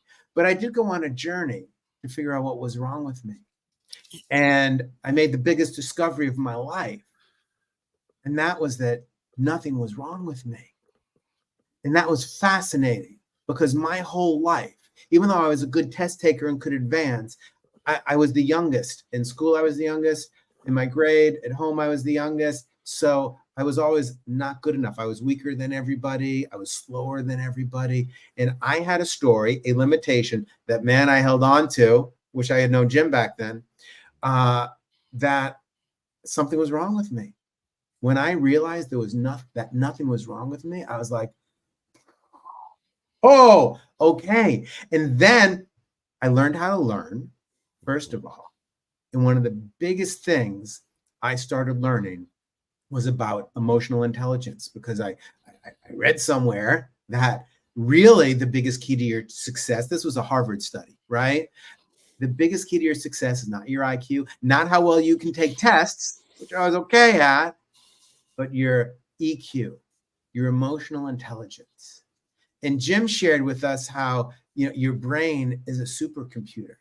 There's something else about your brain. Your brain is a chemical manufacturing machine. It's a chemical plant. It's producing chemicals all day long. And some chemicals like serotonin make you feel good. Some like dopamine get you excited. And then there's good parts of that. There are bad parts of that. Cortisol will create fear. So we have all these chemicals running through us at all times, but we have no idea what's going on. My son, he's almost 10 years old. He can tell you the sun is hydrogen and helium. He can tell you his planet in third grade, he was Venus, right? They all dressed up as a planet. He was Venus. He can tell you everything about Venus. Sorry, I don't remember. I know if I were Jim, I would remember everything about Venus. I didn't. I gotta dig more into that so I can have that memory. I can have it, right? Because I'm not holding on to my limitations. But he knows all these chemicals. He knows water is H2O and hydrogen peroxide is H2O2. He knows this, but he is not being taught in school. You guys talked a little about education too. What is happening in his body, in his mind, with his emotions, with his brain.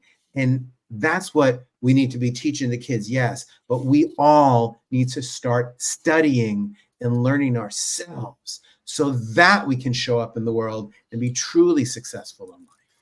Yeah, you know the greatest thing, and everybody, you're going to be hearing much more about this. So this, between Jonathan and I, you're going to be seeing much more about this over the next couple of months and next year. So be ready for that. But the great thing is that I want them to really get to know you. And part of the knowing you, right, is it comes up because you spit something out there about 20 years in the rock and roll or whatever. And I know that's the questions. It's always the way it is, right? It's like, what I'm doing now is so amazing. That's really nice. Who did you interview? And you know it's going to come up.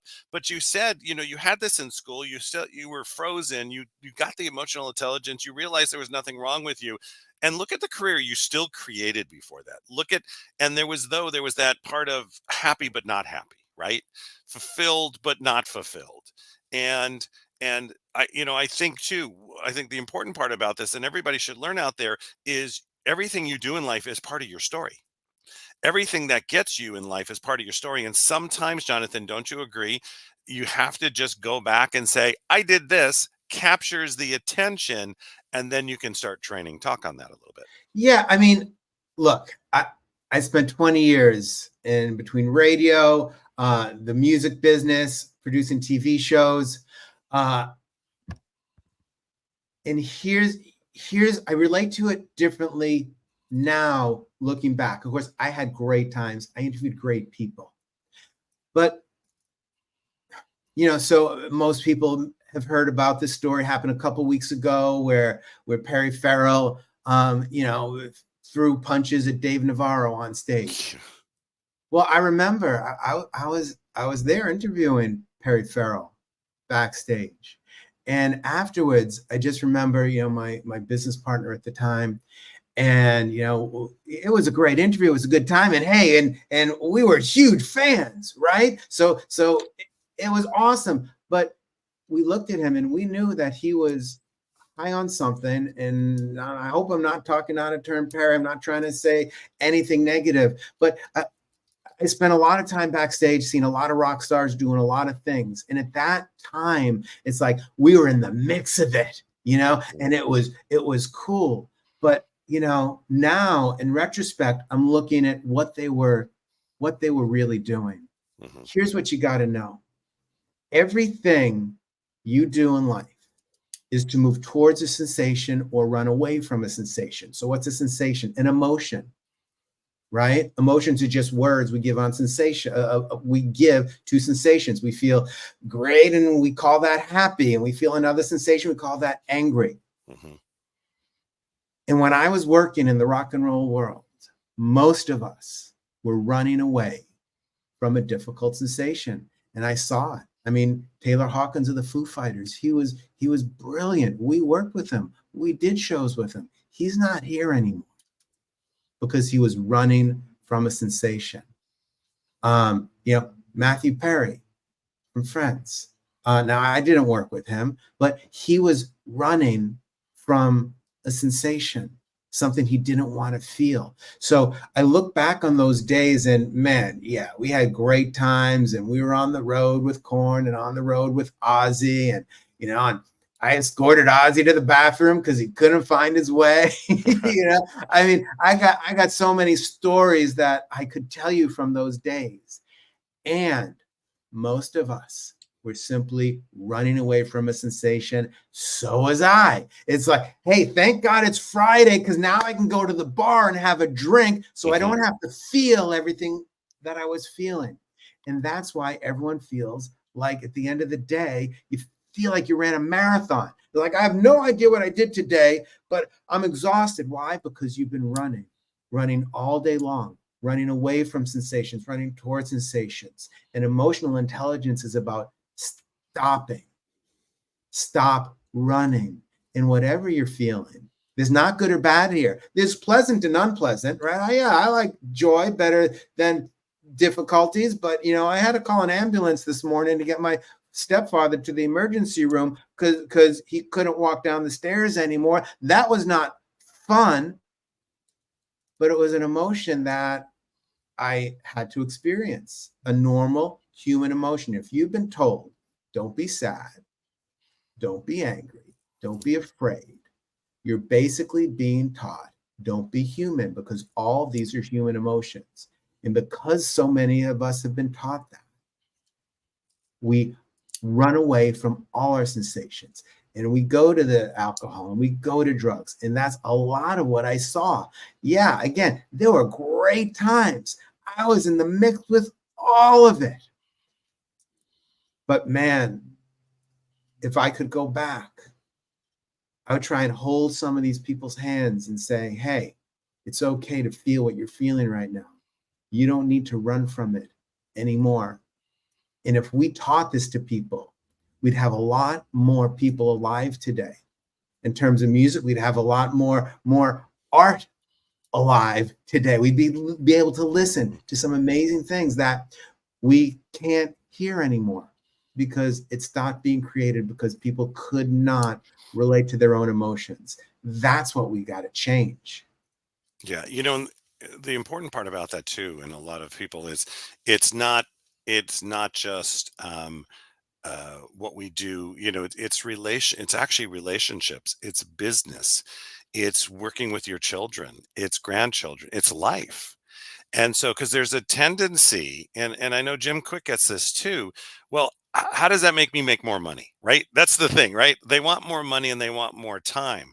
And as all of you out there understand what truly Jonathan is talking about and what we're going to bring to the table to all of you in the next couple months, the important part about that is it is your whole life, and how that makes a difference, and how you ground yourself, and how you take those emotions and move forward. And it's, I mean, look at your life and the changes you've made, and you're still changing, right? Learning every day. We talk about that. Never stop buying courses. Never. Always purchase more courses. Keep yourself in the right mindset. Put yourself around the right people is really important. And really, if you take a look at yourself now, Jonathan, where do you want to be in 5 years? What does it look like?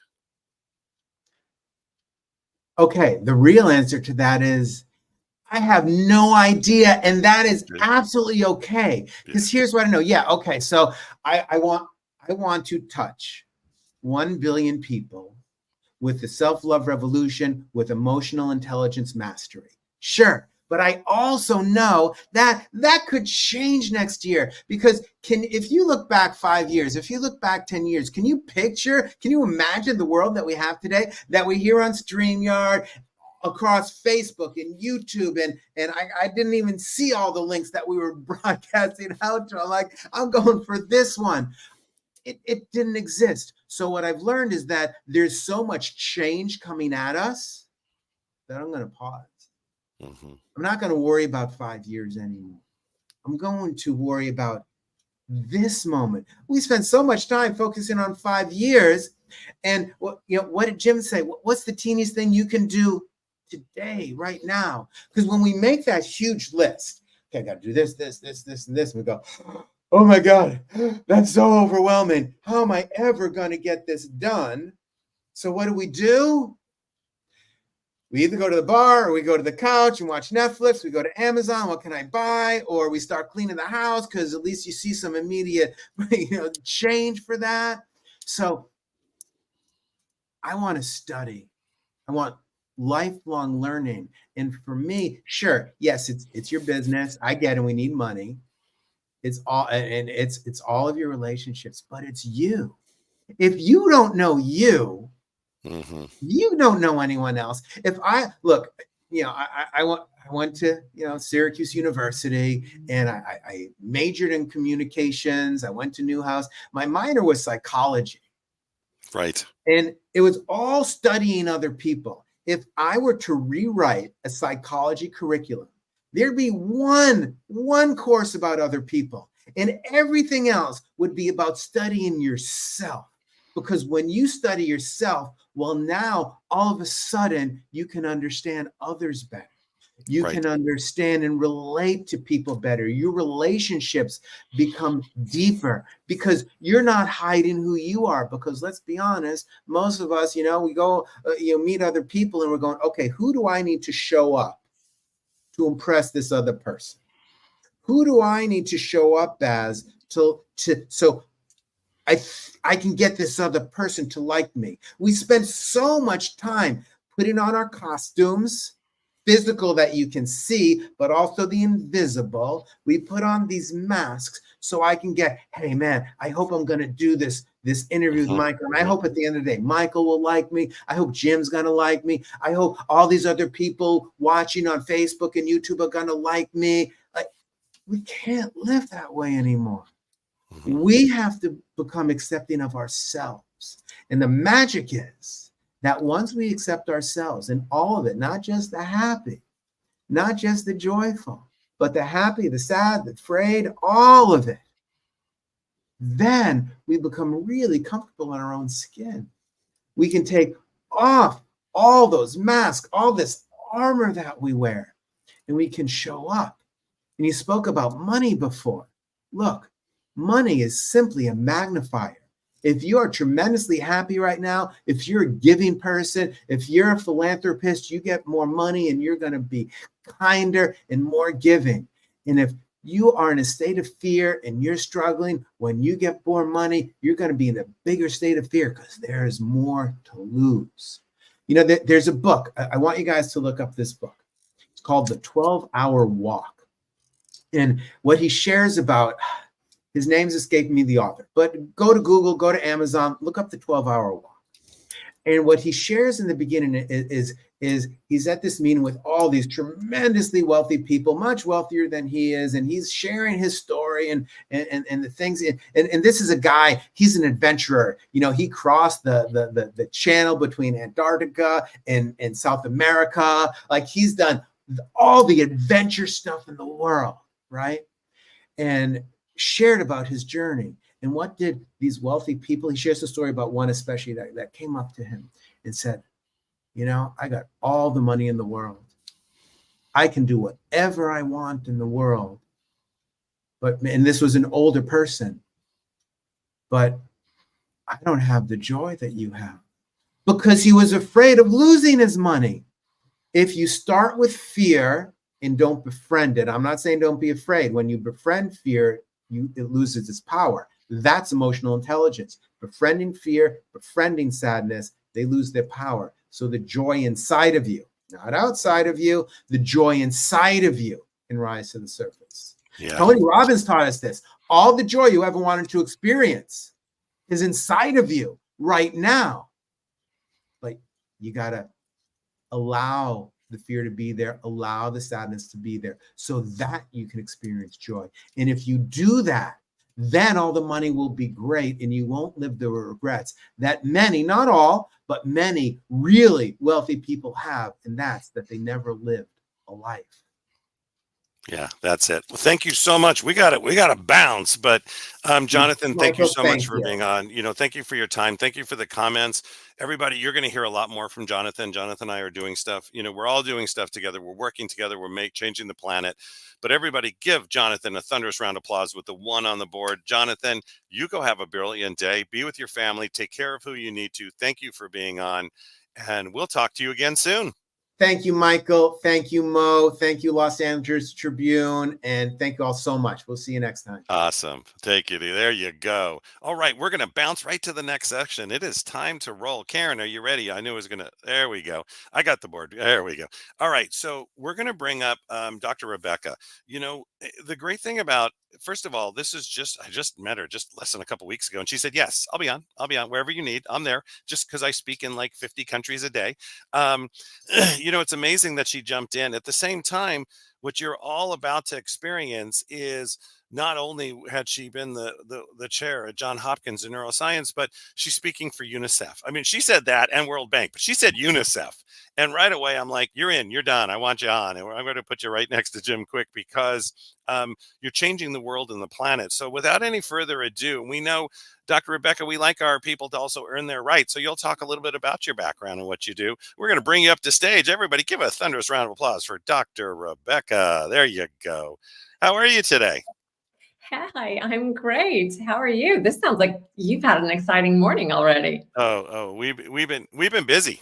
We've been busy. It's been good.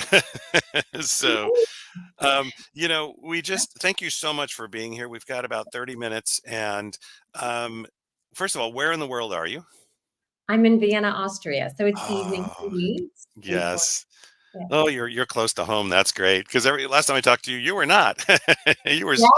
I was in Unga Week, so in New York for Unga Week, I think, and then before that in Asia. So yeah, you were in Asia. That's right. Every time I talk to you, there's a different. It's great. I love it. So why don't you tell? So we have the audience is worldwide. I used to say 23 countries, and the team said, no, we're in.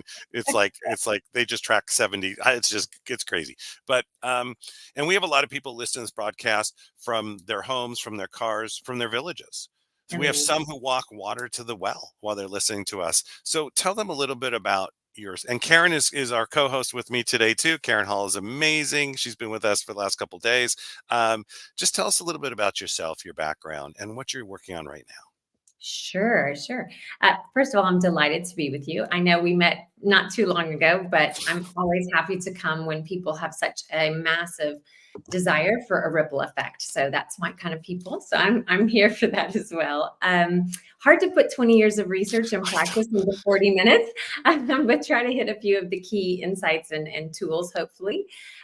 So my specialty, like you said, is neuroscience of learning and cognitive flexibility. But then I also studied the neurobiology of resilience. So really optimal brain-body health and performance, but how do we enhance adversity intelligence and capabilities for resiliency and adaptive intelligence? mostly focusing on post-war countries or trauma. So we're all living in a perma-crisis of stress and trauma. So that's all of us at this point in the world. But also, how do we stave off neurodegeneration, disease, and illness? So the methods and tools that we use as human beings that both help us be better and be more kind and not have war are the same that we should use to stave off neurodegeneration, disease, and illness. So the overlap is actually very unique. As you mentioned, my work, so lots of work, chair of different institutions, but working with governments, large societal systems. I ended up in Austria, but I worked with UNICEF and the World Bank in the Western Balkans. So working to transform post-war government leadership into more peace and reconciliation, and was delighted to work with parents and children, teachers, professors, social institutions. I think I've trained over 3,000 at this point, anybody who is working with future generations, because that's where the change is. So if we don't get them in those early years, we're always working reactively instead of proactively. And not that we're not neuroplastic, but adults are a little harder to change than when the brain is forming. So that's sort of the crux of it, and began working with global organizations to implement leadership transformation, because I think it became with the implementation of the Sustainable Development Goals, it became very important for all businesses and all organizations, not just those in societal impact, to take ownership of really creating great transformation. And so that sort of has turned into the complexity of helping both CEOs and major leadership boards and organizations shift to more of a future ready mindset, but also countries and governments. So that's a very short snippet of kind of my background. That's great. That's, the thing too is with what you said is part of, we're all getting older, right? It's the same. We're all doing that. And what we hear a lot of times, because we do a lot of broadcasts and we do a lot of training and we do live trainings, and as a paper, there's a lot of anxiety and stress right now. And so I know that's something that you looked at and you do talk about. And I think for our audience, that would be a great subject. We at least have to touch on it. So could you talk about that a little bit? Yeah, absolutely. I think a bit of, we call it a permacrisis at this point, because it is a continual, nonstop crisis over and over again in many different ways. So the impact of permacrisis environment on our bodies and brains is very intense for us. And I think we live in times of high terror, aggression, stress, but what we're all experiencing now is very different, because we're also co-regulating with each other. So I do want to talk about what that means and what makes us sort of different as a species. But we co-regulate trauma and stress of others. And so cellularly, we are bringing in each other's regulation, and my brain and your brain, we begin to take it on as if it's our own. So over recent years, it's felt like we've moved from crisis to crisis, but as humans, we actually have a remarkable ability to adapt and actively cope and persist resiliency in the face of high stress. That is we call it an adaptive skill. So adversity intelligence, it's AQ, adversity intelligence is what we're talking about. So oftentimes we hear people use the word agile or adaptability or resiliency, but it's actually a learned capability of the brain to rapidly adapt and pivot, and to be able to approach uncertainty and change, not with anxiety, which is sort of the instinctive response, but with more of a very curious, problem-solving, creative mindset. So before I get into that, I actually need to touch on something first so that I can. Yes, of course. So these are my favorite topics, but the first of all, we'll get into how do we actually regulate our nervous system so we can regulate our neural system, because that's going to be the key to stress. That's going to be the key to neurodegeneration. And that's the key to actually really raising our SQ, EQ, AQ, is that ability to regulate our nervous system and our neural system. And then how do we use that power that we actually co-regulate with each other's? But before I get into that, I actually need to talk about a couple of things for 2 seconds, which are, I would call them neuromyths. I would say the first big one that I'd love to talk about because then it's going to explain all the other things and strategies we do, is that your brain is not for thinking. It's not at all what it does. Okay, I'm going to talk about what it does, but not for thinking. The second thing is we actually don't have different type of brains. And what I mean by that is that you don't have a separate area of your brain for surviving. You don't have a lizard brain or an animal brain or a reptilian brain. You actually don't even have instinctive behavior. You don't have separate areas of your brain for feelings. You don't have an emotional brain or a limbic system for emotions. We actually don't have a neocortex. That is it's named incorrectly. We have a cerebral cortex, and none of these myths are true. And I would say the biggest one, goodness no, your amygdala does not hijack your brain. It functions exactly as it should. And your amygdala is not your emotion center. So all of the brain actually interprets emotion. And I'm going to talk about that in just a minute, because I think you touched on it in the last conversation. So I'd love to double click on that. I think another one is really important, is that bad behavior, when we say someone's exhibiting bad behavior, that's not animalistic or an instinctive brain response. And good behavior, or positive or generous, kind, the words we like to use, is not the result of like rational or responsible thinking. Okay. I do have to apologize to Plato and Darwin, but rationality and emotion are not at war in our brains. In fact, they're not separate parts. They're not separate networks. In fact, the same neuron that thinks rationally and feels emotion is the same. There are no soft skills. There are no hard skills. That is absolutely not true. All data from our world is interpreted as emotion and sensory data in the brain. We'll say it very clearly. We feel, therefore we think. We feel, therefore we learn. All data is emotion. We feel our world through sensory data as much as 6 seconds before we're even cognitively aware that we're interpreting sensory data. So it's all electrical and chemical signals. I'm sorry to ruin love. It's just a neurochemical, and trust is also a neurochemical. But that means those are things we can actually increase for ourselves. We can enhance our neurochemical ability to produce more oxytocin, which is the feeling of trust. It's really just you're sensing I'm producing oxytocin, and I'm sensing you're producing oxytocin. So cognition and affect or mood, those are not separate parts in the brain. So our brains are intricately interwoven and interconnected, and it's neural clusters and hubs of chemical and electrical activity. I know this sounds overwhelming and a lot of neuroscientists can be boring, but I do want to make sure that before we go into the deeper parts of what can we do to overcome stress, we understand that we actually don't have separate areas of thinking. We don't have a system 1 for quick and instinctive or reflective thinking. We don't have a system 2 for long thought processes. So if you've ever read the book, Quick Thinking and Slow Thinking, he actually does say in the book that it is a metaphor for the mind.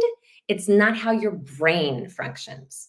We don't have a growth mindset and a fixed mindset. That's actually not true. Our brain is remarkably adaptive and malleable, and it's constantly changing until the day we die. We do not only use 10% of our brain. We don't have a left side that is logical and a right side that is creative. That's also a metaphor.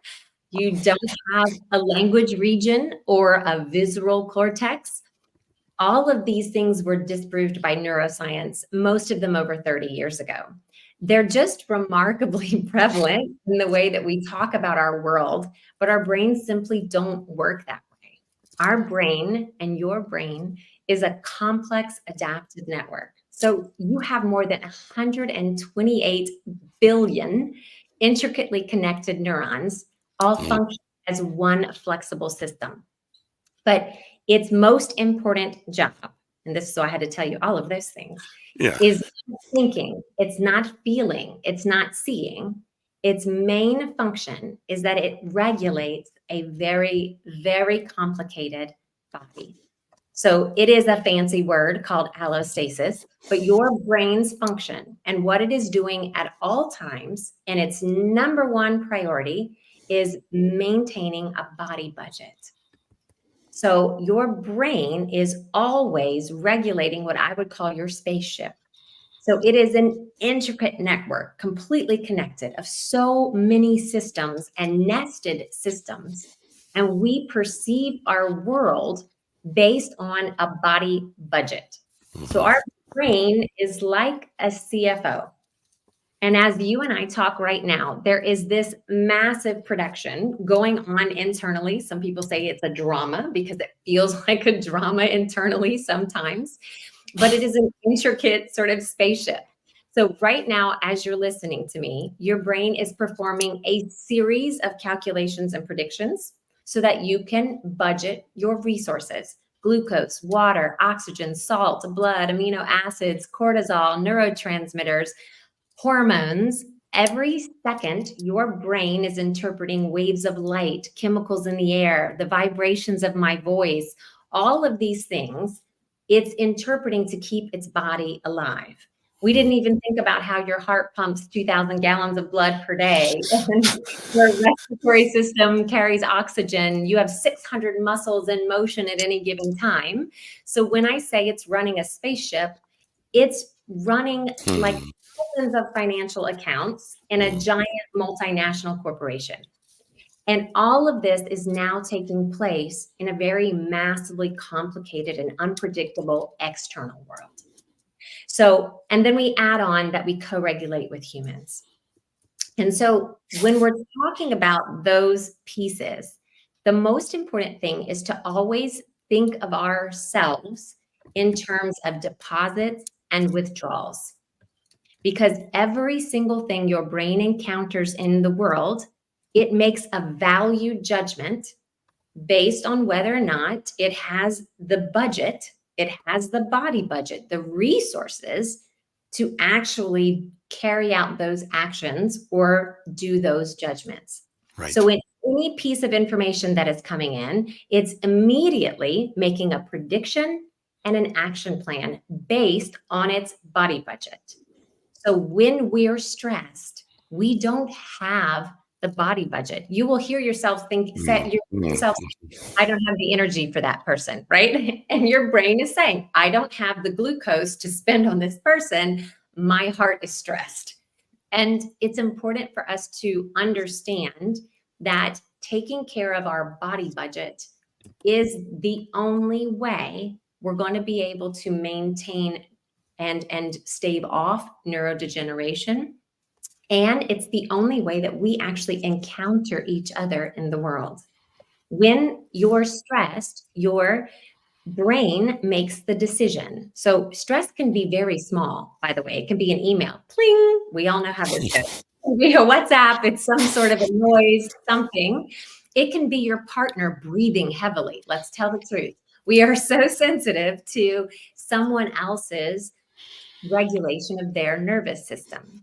And so what happens is, if we are not aware that we are in a state of a negative balance in the bank, and that feels stressful in real life, but it feels even more stressful if you think about the spaceship that your brain is running and it has a negative balance and it doesn't have the energy and resources because its external world has depleted its supply.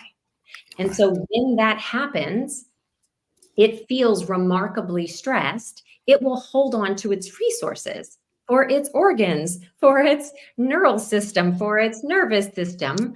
And when that happens, it won't spend resources on very expensive, I would say expensive real estate. What does that mean? So your prefrontal cortex, your frontal lobes, your parietal lobes, all big fancy words for where your expensive real estate is.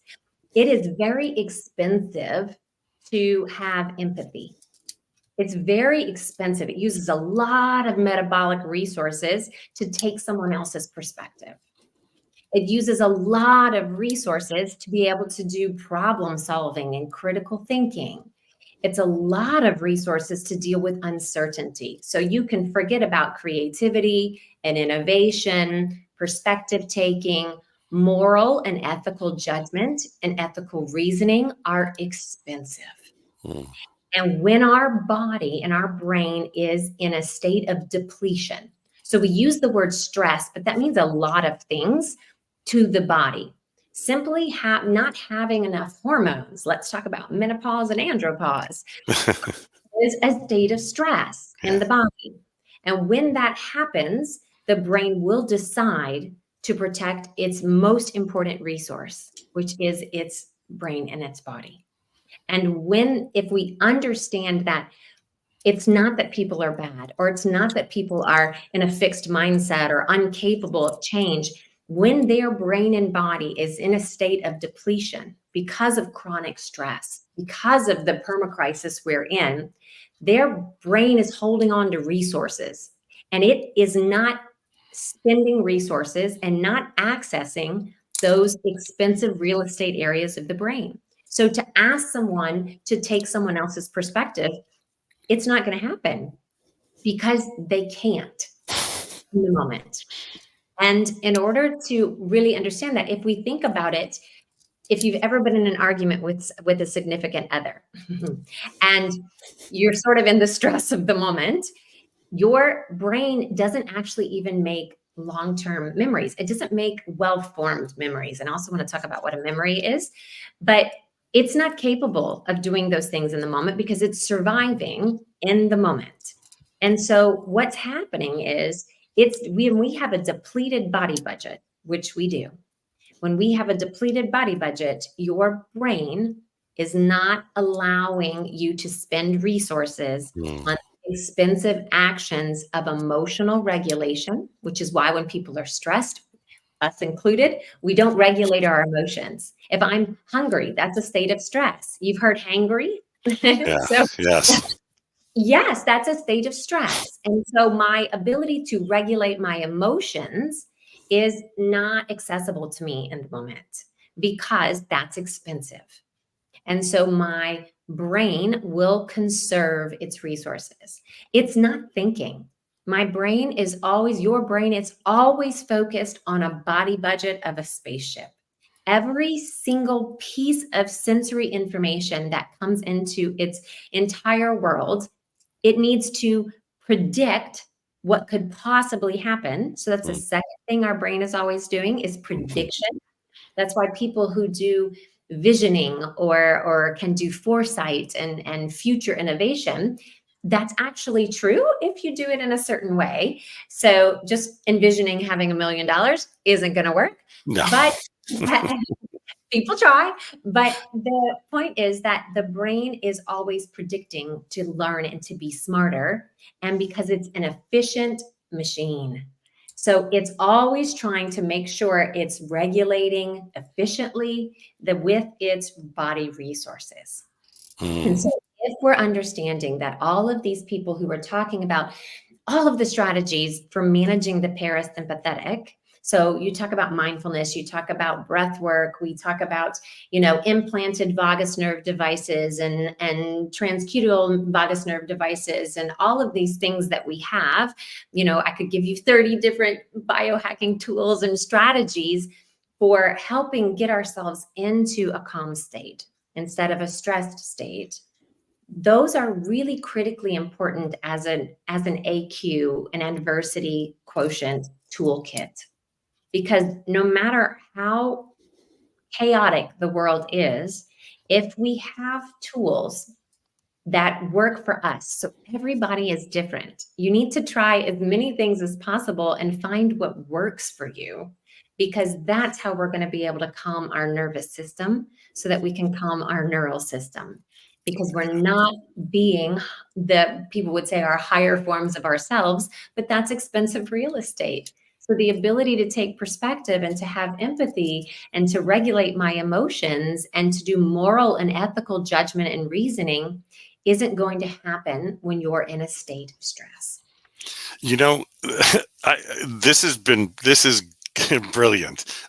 Because, this is a subject we deal with all the time, right? And we have that. We have the people, we've done a lot of events all the years with Tony Robbins, all of that, walking I want to make $1 million tomorrow. There's all this. And that causes that whole stress, right? That causes the shutdown. And all of a sudden, a week later, they're not doing anything. And so now we only have 10 more minutes because that was incredible. This is going to go really quick today. So I'm going to pre-invite you. We have 2 big shows coming up, I think in November. I'd love to pre-invite you and talk about it if you can make it, because I'd like to really stretch this. I think this is a full hour topic, because I think for our audience, and there's a lot of questions have come in, and we'll get back end questions. I would love to really get it out there. So I don't want to waste any more time today because we got 10 minutes, but from everything you said, I know our audience is going, yeah, that's it. That and the relationship part, I get, it's not me. You hear that all the time. That's not me, but it is them.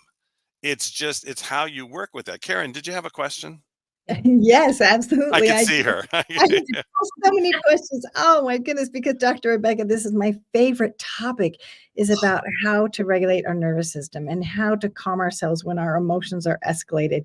And so when you were talking about, the real estate and the resources being expended, and when we are in that state where we're stressed, what do you recommend for accessing that parasympathetic nervous system? You said these AQ, tools were effective, but can you elaborate on that, on moving from, being in that escalated state to regulating our nervous system? Because we do have such a power to regulate all of those around us so that we can access that empathy, my other favorite topic. So if you could elaborate on that part. Sure. I think probably the most important thing, I'll probably give us one technique, and we'll talk about that, because if we have more time, more hours later, then we can talk about all of that. But I do want to actually do that, since I probably put everybody into stress, talking about how we're all degenerating rapidly because of stress. So one of the things I would say that is really, really important is that the biggest tool you can do is give your body the nutrition, the neurotransmitter support. So a lot of people take supplements. I'm just going to throw my little 2 cents in here that is expensive urine. What we really need to be doing is we need to be building up neurotransmitters. So you need to focus on GABA and glutathione. And, I could talk about this forever, but you need to go back to giving the body its basic cellular mitochondria repair. If you can ease the body load, the brain is much more likely to feel safe in its own internal world, and it will be more open to expending more resources on its external world. But when I hear people say, I'll sleep when I'm dead, I think, no, you're going to die soon. Because if you're not sleeping, if you're not eating well, your brain is in a constant state of being in the red. And it's trying to run a multinational, complex, global spaceship, and you're in the red. So you're not going to be anything for anyone else. And if you are, you're not a very good version of yourself, most likely. We tell ourselves we are, but we're not. And we're also probably most likely going to begin to have onsets of neurodegeneration. We know that neurodegeneration, so Parkinson's, MS, Alzheimer's, starts anywhere from 10 to 30 years before you start having symptoms. And about 2 years ago, thank God, the World Health Organization said about 95% of all disease is caused by stress. And we know that because when you're in the state of the sympathetic, so you have 2 nervous systems, sympathetic, parasympathetic. When you're in the state of the sympathetic, it actually, cortisol and adrenaline, they shut off your ability to regenerate. So DHEA, acetylcholine, all of these things that the body needs to regenerate cellularly aren't happening. And so you will begin to degenerate. So we are designed to spend most of our days in the parasympathetic, not all of our days in the sympathetic, which is a stressed nervous system. So I'm going to give us one right now. And I would say this one is my favorite for dealing with very stressed trauma populations, but that's all of us. That is because when you're in a state of real intense low body budget, right? So stress is the fact that the brain is feeling anxious, that it doesn't have resources for its body and its world. I'm going to say that again. Stress is the brain being concerned and feeling anxious that it doesn't have resources for its body and its external world. So we need to take some things off the plate. But in that moment, you're not going to sit down and meditate. That's very cute. It's like I'm running from a bear. I'm going to sit down and meditate. No, you're not having emotional regulation. So that's very difficult. I don't care if you're a Buddhist monk, and I've met many and studied with many, you're not going to be able to regulate yourself in that moment. So sitting and meditating while you're feeling this intense state of withdrawals from a body budget isn't something that's going to happen instinctively for you. But there is one thing that we teach. So I'm going to end on the tool because that'll help us all. So you may hear it a lot now. So a lot of people started talking about this thing called the physiological sigh. But we've actually been using it for a very long time, almost 20 years in trauma recovery. And it's brilliant because this is the body and brain's natural and instinctive way to self-soothe its nervous system. Okay. And I'm going to tell you what it is. It's a yawn. So if you think about it, whenever you're really about to get into the parasympathetic or you're calming down, your body yawns. And this is why. So when you inhale, okay, I want everybody to do it with me, even if I can't see you. This is the sympathetic. You should feel oxygenated, all cells on alert. Your brain is like, where are we going? What are we doing? Everybody's awake, right? It's not a stressed state. The sympathetic is just an activation action state. We call it a stress state, but that's not true. Then the out breath, hello, acetylcholine. That is the parasympathetic. So with every single breath, we are in a balanced state. We're supposed to be balanced.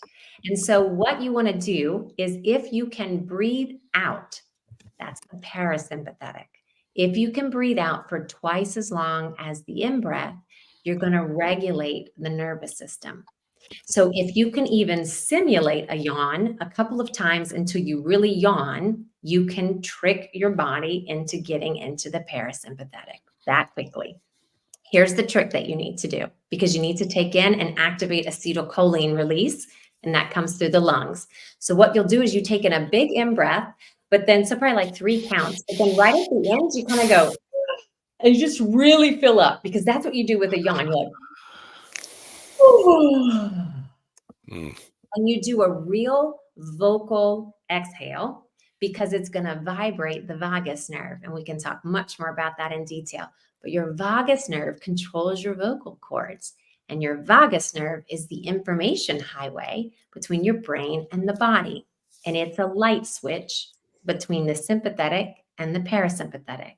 So when I talked about implanted devices for severe PTSD, grand mal seizures, manic depression, schizophrenia, we implant a device on the vagus nerve that sends tiny little pulses all day long to keep it in the parasympathetic. We actually have external devices that you can wear and do the same thing. So by doing a yawn, simulating a yawn several times, then you can activate your parasympathetic. And the more of a big bear yawn you do, the better. Then the more you're vibrating the vagus nerve. So you're going to do a big,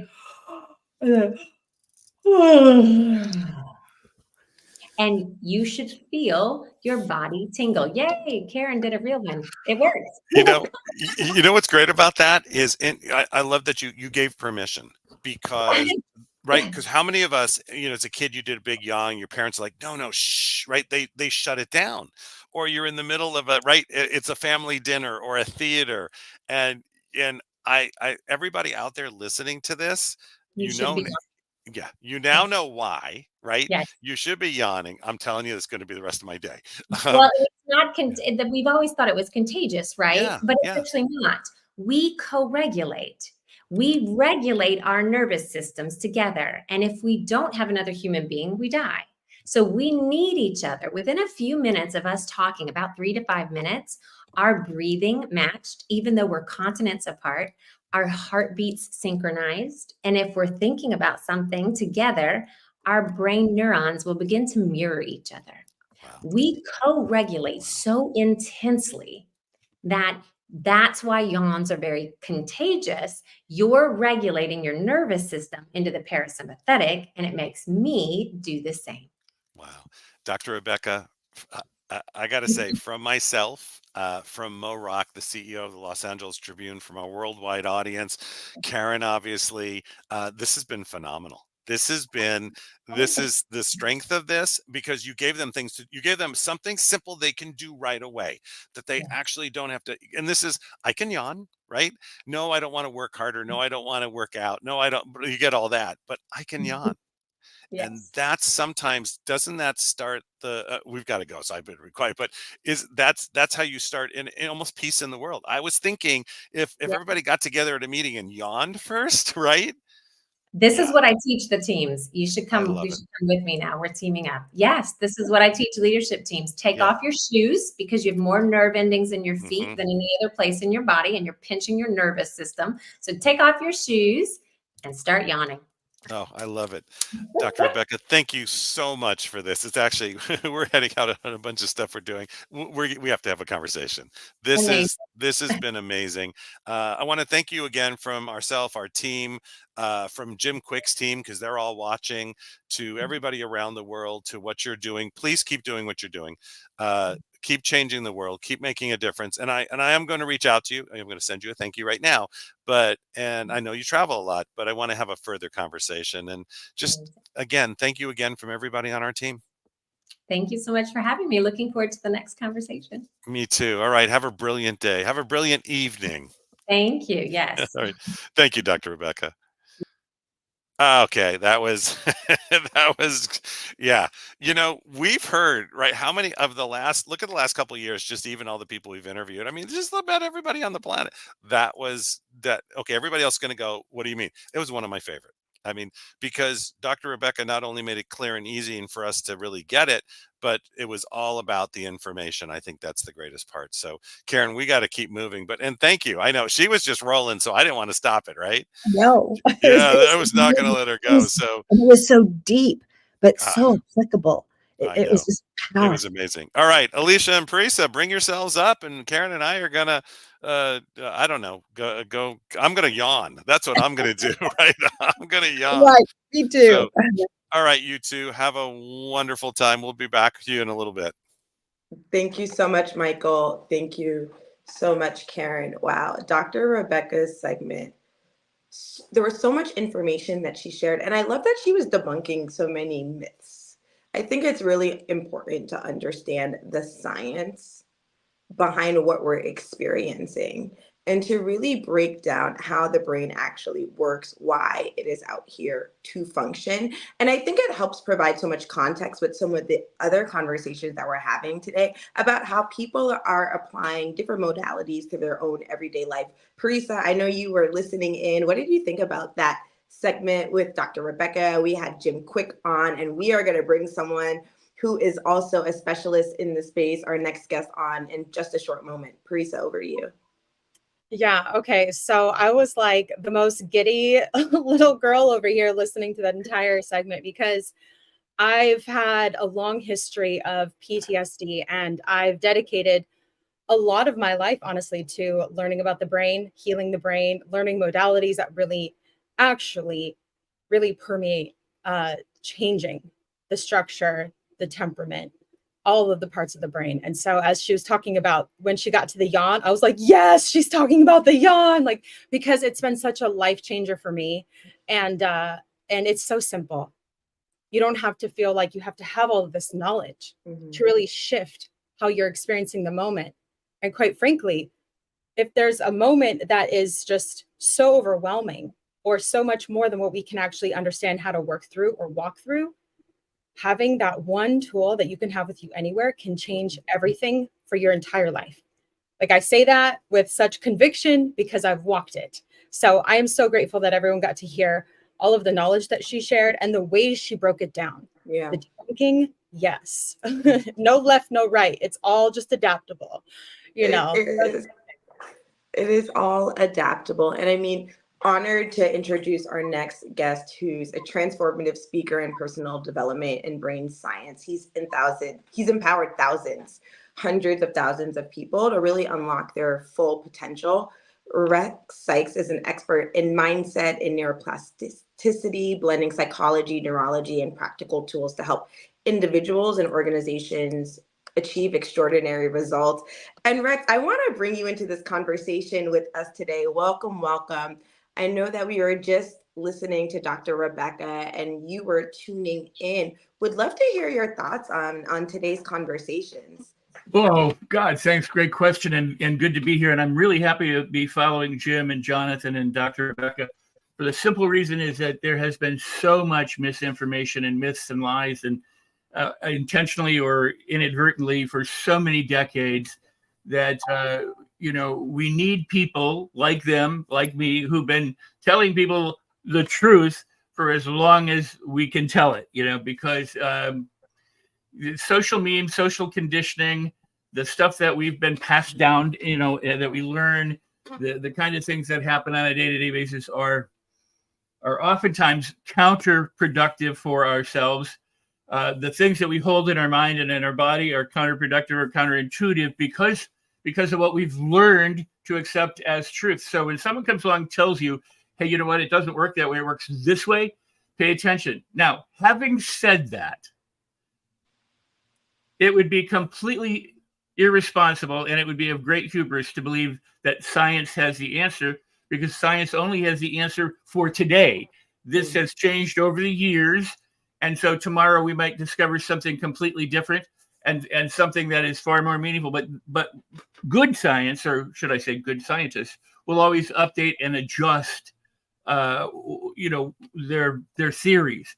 And the important part to this is that science really doesn't do anything except clarify what mystics have known for centuries. They just put a scientific answer to it. They put it in terms of, hey, this is like how the body's functioning and the chemicals that are squirting and the electricity processes and everything else. And mystics have been saying, hey, breathe, dance, move, relax, eat well. They've been telling us for centuries. And now suddenly somebody says, oh, you need good nutrition. Hey, you need proper rest. Well, yes.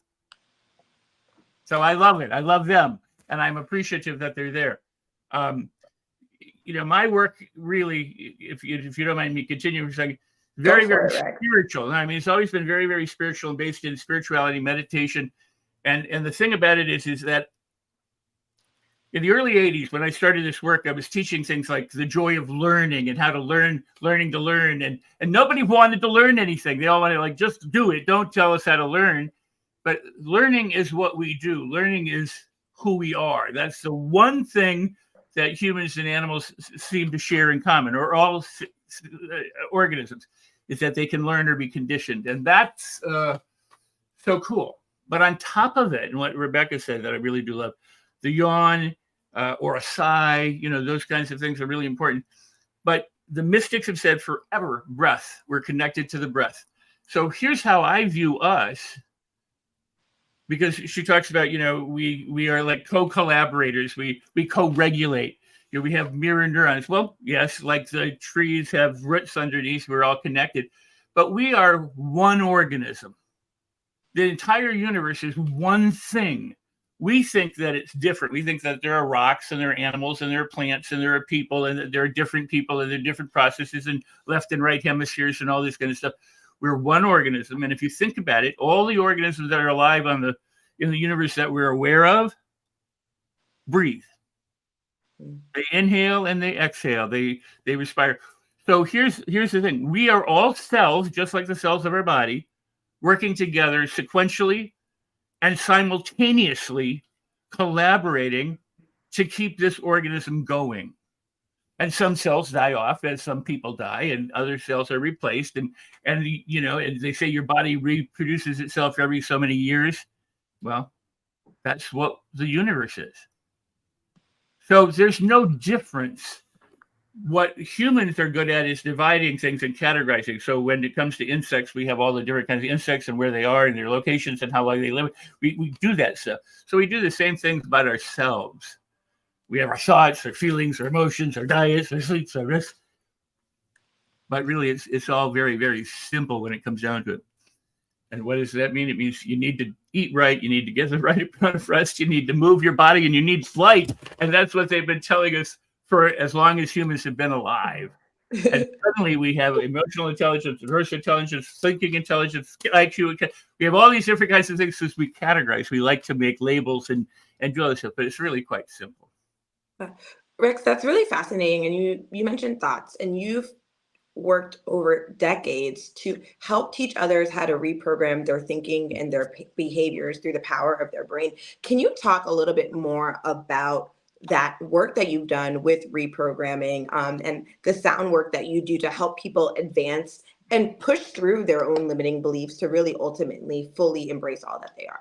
Well, Jim used the word earlier, transcendence, and I love that word. It's trance and dance. So, end the trance that we're all operating from and wake up to what's possible. And we're infinite possibilities, and we're infinite resources, and we're infinite opportunities. And we have so much more going. And this was my point, and Dr. Rebekah's point, and Jim's point, and Jonathan's point, and everybody's point is, if you or I, for 1 second, understood how miraculous it is to be alive, and all the processes that are going on in that moment, if you could even begin to comprehend a tiny piece of it, you'd be awestruck for the rest of the day, if not for the rest of your life, because it is so impressive who we are, and yet we don't think that way because we grew up being conditioned that there's life and work and death and taxes and problems, and you're a good learner or a bad learner. So my work, I started in the 70s in acting and in spirituality, meditation, and hypnosis, actually in the 60s, but started teaching that and teaching meditation and acting and combining those with language. And I created something called mind design. And people at the time thought I was crazy because I said, you need to design the inside of your head and your body, your spirit, your awareness, so that it's more compelling, more beautiful, more wonderful than the outside. So that the outside world pales by comparison to what's going on inside you. Because it's from within to without, and you are an expression of this amazing, universe of which we're all a part. And so I wanted to have play, I had body work, I had dance, I had what's called educational kinesiology, I had contralateral movements, did neurolinguistic programming, hypnosis, meditation, stuff from acting, and I put all this together around whole brain learning and accelerated learning to say, if you understand that all of your problems, like all of your talents, are learned, then you can learn to enhance your talents, and you can learn to get rid of your problems, or at least mitigate them, or move them in a different way. And it's all a very spiritual process. So it's about transcendence. And I love the words because there's transmutation, which is the changing of energy.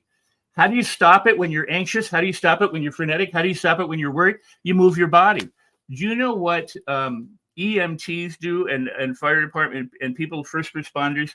If somebody's been in a near accident or in an accident and they start to hyperventilate, you can breathe into a paper bag. This is true. But people start to get, the adrenaline starts to flow, and they get somebody can take them by the hand and they walk it off. You redirect the energy. You don't stop it. It's much easier to direct a river flow than it is to dam up a river flow. And what happens with a lot of people is they try to stop their internal voice. They try and stop their feelings. They try and stop their fears. And that saying, what you resist persists, is very accurate. Because if you fight it, then guess where your energy is going? It's going into the fight. And if you're going to fight something, you're going to expand it. You're going to become more aware of it. Jim mentioned it earlier. What you focus on, you get. So and I mean, we said this forever. There's transformation. And what I love is transmission. A lot of people, and I'll talk about it in a second. My work is based on process. There's a lot of work that's based on content. Back in the early days, they did a lot of therapy. They came in, you told your problem.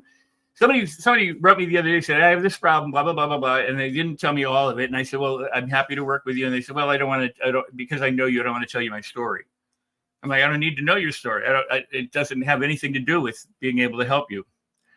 Because I work at the level of process. Process is the level of structure. How are these things maintained? How can they be broken up? How can they be redirected? Content is why and where and what and who and all that kind of stuff. And while that can be relevant to the person telling the story, it's not relevant to me. I don't need to know any of that stuff in order to help someone get through something or to change a lifelong fear or phobia into something else. So It's a level of process. So I love transmission. There's times when people come in and they just sit with me and we don't say a word. And I just alter my state and they alter their state because they have mirror neurons. Remember what Dr. Rebekah would say.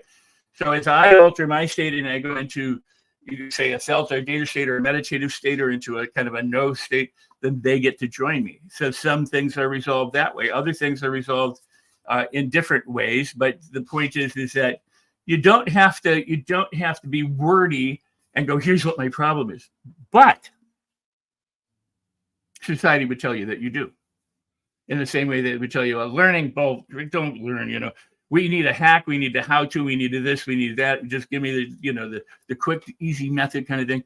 And don't, it's sad that the prevalent conditioning is such that the most beautiful, wonderful, incredible stuff is so well hidden by our own society because they don't give it credence.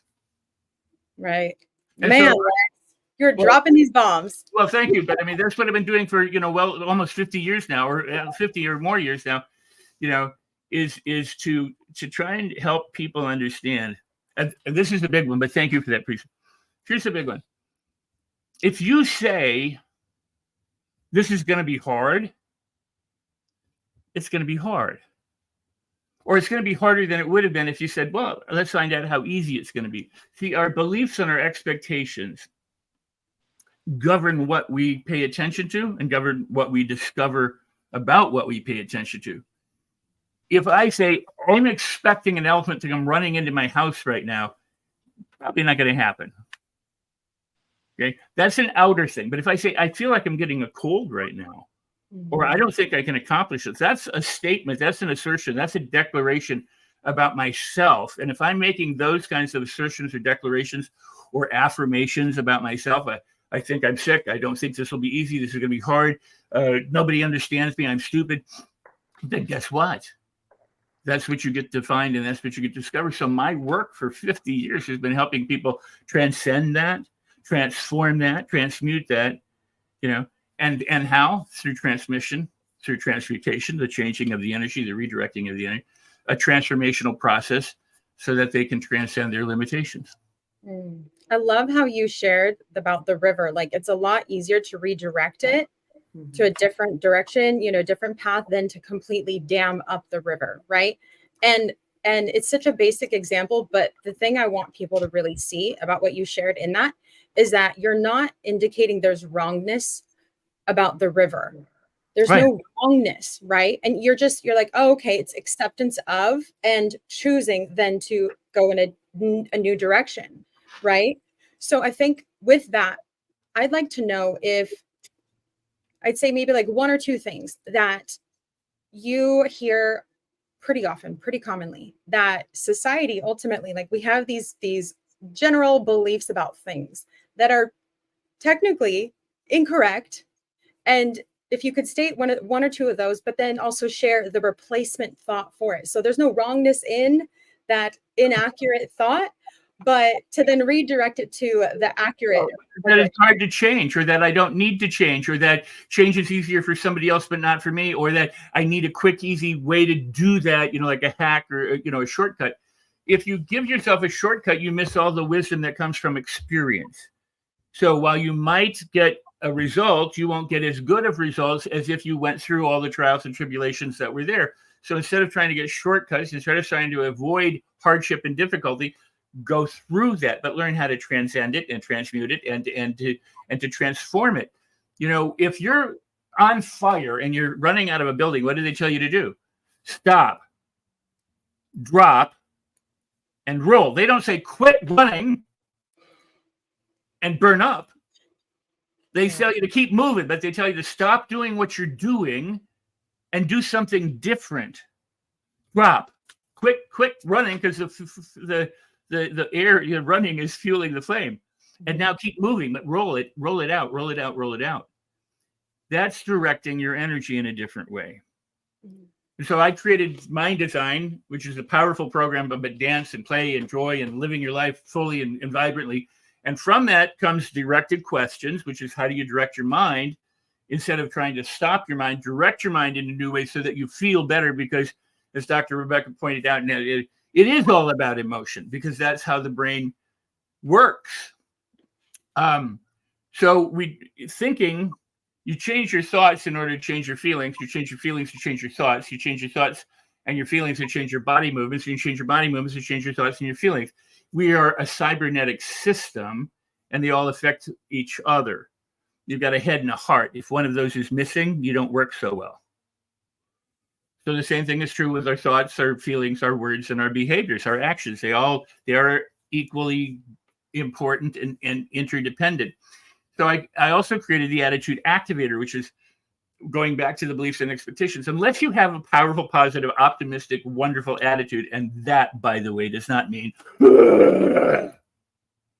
it can, but that's not the only thing about attitude. Attitude is having, being able to be curious and fascinated and peaceful and calm and delighted and playful and sexy and cute and confident and it's all of those things. And wisdom is knowing which one to use when. But the attitude activator is about beliefs and expectations. It's about being able to program yourself for the very best responses when you have problematic situations. So when I said stop, drop, and roll, part of the thing of the attitude activator is to stop, take a pause, and then be different, move in a different direction, do something else. So if you're really, agitated and everything, dance it off. I mean, that's something that, you can't say sit and be calm, because the person sits there and, like that, because the energy's still going. That's why they walk it off. The EMT walks off the adrenaline. It is about body chemicals and chemistry and electro, and all that kind of stuff. But you don't need to know any of that stuff in order to be able to use that stuff, because that's what mystics have been doing for thousands and thousands of years. Meditate. But people think in terms of chanting, and I'm going, but they don't think in terms of the dancing meditations, the active meditations.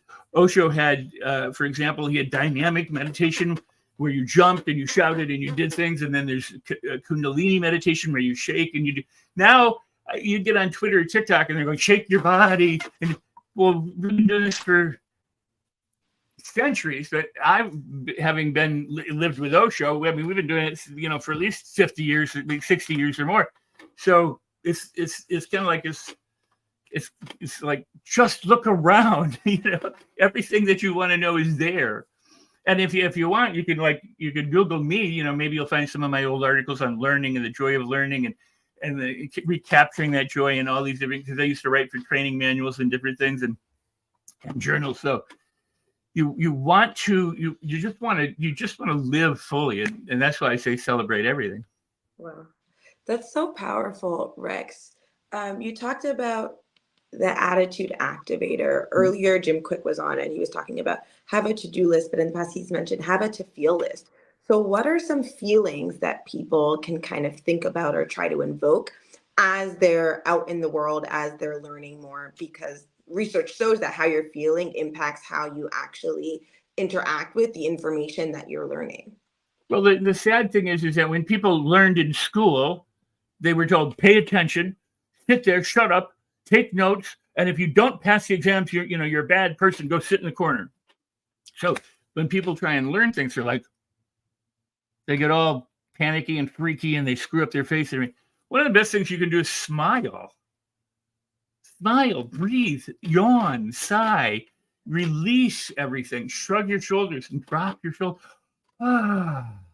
Just bathe yourself in this kind of stuff. And then think in terms of, a kid. A kid goes out and they can spend hours looking at a caterpillar just with rapt fascination and get caught up in that. They dance, they play, they could take a stick and use their imagination and go, oh my God, and it can be so many different things.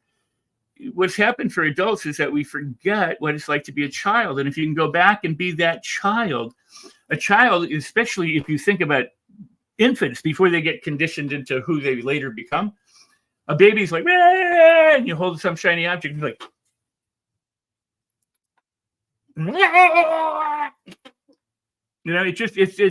it can change states very rapidly.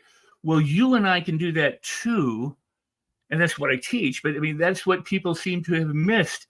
because what they do is they hold on to the state, and then they tell themselves that they're bad or there's something wrong or somebody else is causing a problem or whatever. So they then create more and more of this, and then they live from that, and then and they start getting dragged down because what you focus on expands. So, or what you continue to do, you do more of, and they don't realize that they could transcend that, they could transform that, they can transmute that, they can change it, and they can redirect it.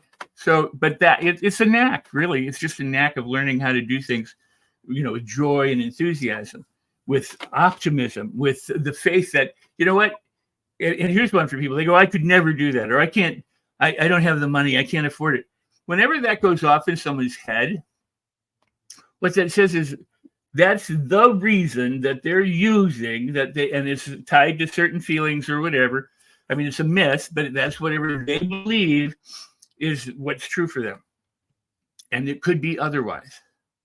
It could be. So if they said nothing other than, you know what, I would have said that in my past. That would have been true for me yesterday. But today, I'm going to try and do something different. I'm going to while I may not be able to do it as best as you might be able to do it, I could begin to learn how to do it a little bit better. If I could just begin to play with it, you know what I mean? You have to ease your way into things.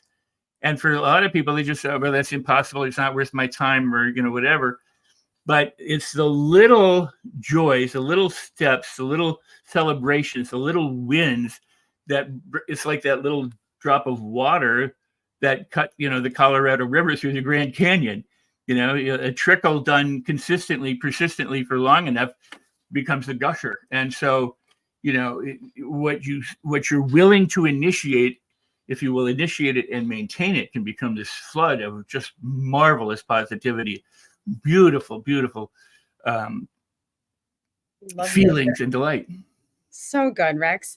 I would love for you to share with us a tool, a practice, a method that you use to this day.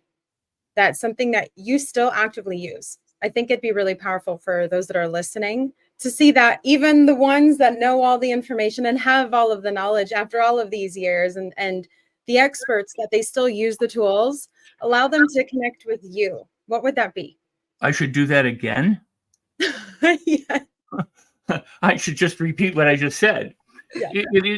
I mean, look at me, in other words, you go with the joy, you go with the expressiveness, you go with, and people say, well, I could never do that. I had some guy come to me at a thing I was going with Bill Walsh, and he said, well, I could never speak with people in public and stuff like that. And, I had just spoken, and we were going back into the room, and I said, why, what makes you say that? And he said, well, because. So after a while, I said, you do realize you're talking to me? And he said, yeah, but you're not, an audience of, more than like 100 people. I said, well, an audience of 100 people is just made up of individuals. Talk to one individual at a time. If you can talk to me, you can talk to one of them, and then one of them, and then one of them, and one of them. And he went, I could do that. In other words, people think the collective is one thing, as if it's this entity that is immutable and unchangeable. And the other thing is, and then I said, and also know that when people are paying attention in a crowd, they oftentimes look like this. Because they're trying to make sense of it. You know what I mean? They're going into learning, they're processing. So a lot of times they're inside going, okay. They're not outside going, oh, this guy's the best speaker I've ever heard. She's wonderful. This is amazing. Because they're too busy trying to get what's going on. Yeah. So if you can get past that, you can speak to anybody. Mm-hmm. Whether it's one person or a million people. I mean, because it's an inner thing. It's not the outer thing. It's people focus on the outer. Those people, there are people in the audience, I can't do that. Well, then stop paying attention to the people. Pay attention to yourself. Put the attention in a different place and go, I can talk, and that's why they say, oh, imagine them in their underwear or whatever, like put them, but have fun. And it is, it's all spiritual. It's all about life and blessing and celebration and joy. And it is very easy. That's why when people go, this is going to be hard. Yeah. Stop saying that.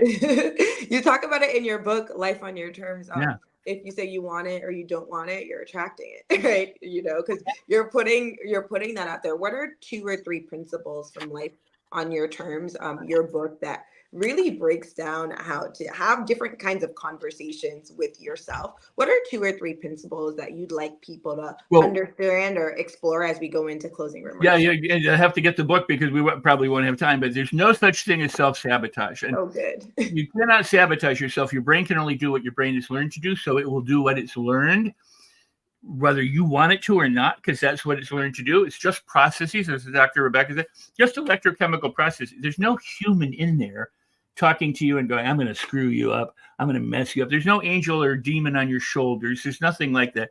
These are processes, and they're neurally wired. I mean, there's no deity within you judging you and doing this. It's just what the conditioning is. So if you get that and then realize that your brain is working on the conservation of energy, it does the least necessary to keep you alive and to keep you thriving. It's doing it to serve you, although that's not necessary. It's not thinking I'm doing this to serve that person any more than it would be thinking I'm doing this to screw that person up. It's just doing what it is learned to do. So if you're a smoker, for example, you learn to smoke, and now you say, I want to quit smoking. Your brain says, smoke, smoke, smoke, smoke, smoke. And you go, no, no, no, no, no. And your brain goes, I'm so much bigger than you and more powerful than you. And I mean, in other words, it's that machinery is doing what it's learned to do, and it wants to keep you consistent because that's what it's learned. It's not making a judgment about you. It's not trying to prevent you. It's just doing what it learned to do. You now need to train it to do something different. So there's ways to win it over, and it sounds different than I am. I mean, it's not like winning an animal, but you train an animal. I always tell people when it comes to the brain, it's like riding a horse. If you don't know how to ride a horse and you get on a horse, the horse will take you wherever the horse wants to go. But if you become an expert rider, then you tell the horse where it's to go, and it will take you where you want to go. And it's the same with your brain. You have to learn how to direct your brain, to direct these processes, direct these mechanisms to serve you the way you want to be served, instead of having, if you're not the boss of your brain, the brain is the boss of you. And that's the thing that people, they go, oh, my brain. The other thing is motivation comes from within you. It doesn't come from without. There's no such thing as a motivational speaker. That's the name we give to people who are attempting to inspire you. But even if they say something marvelous and you go, oh my God, that's so true, that's your connection. The motivation is coming from within you, regardless of what the outside source does. So when you look at the couch and you look at the work that you have to do and you go, taking the couch,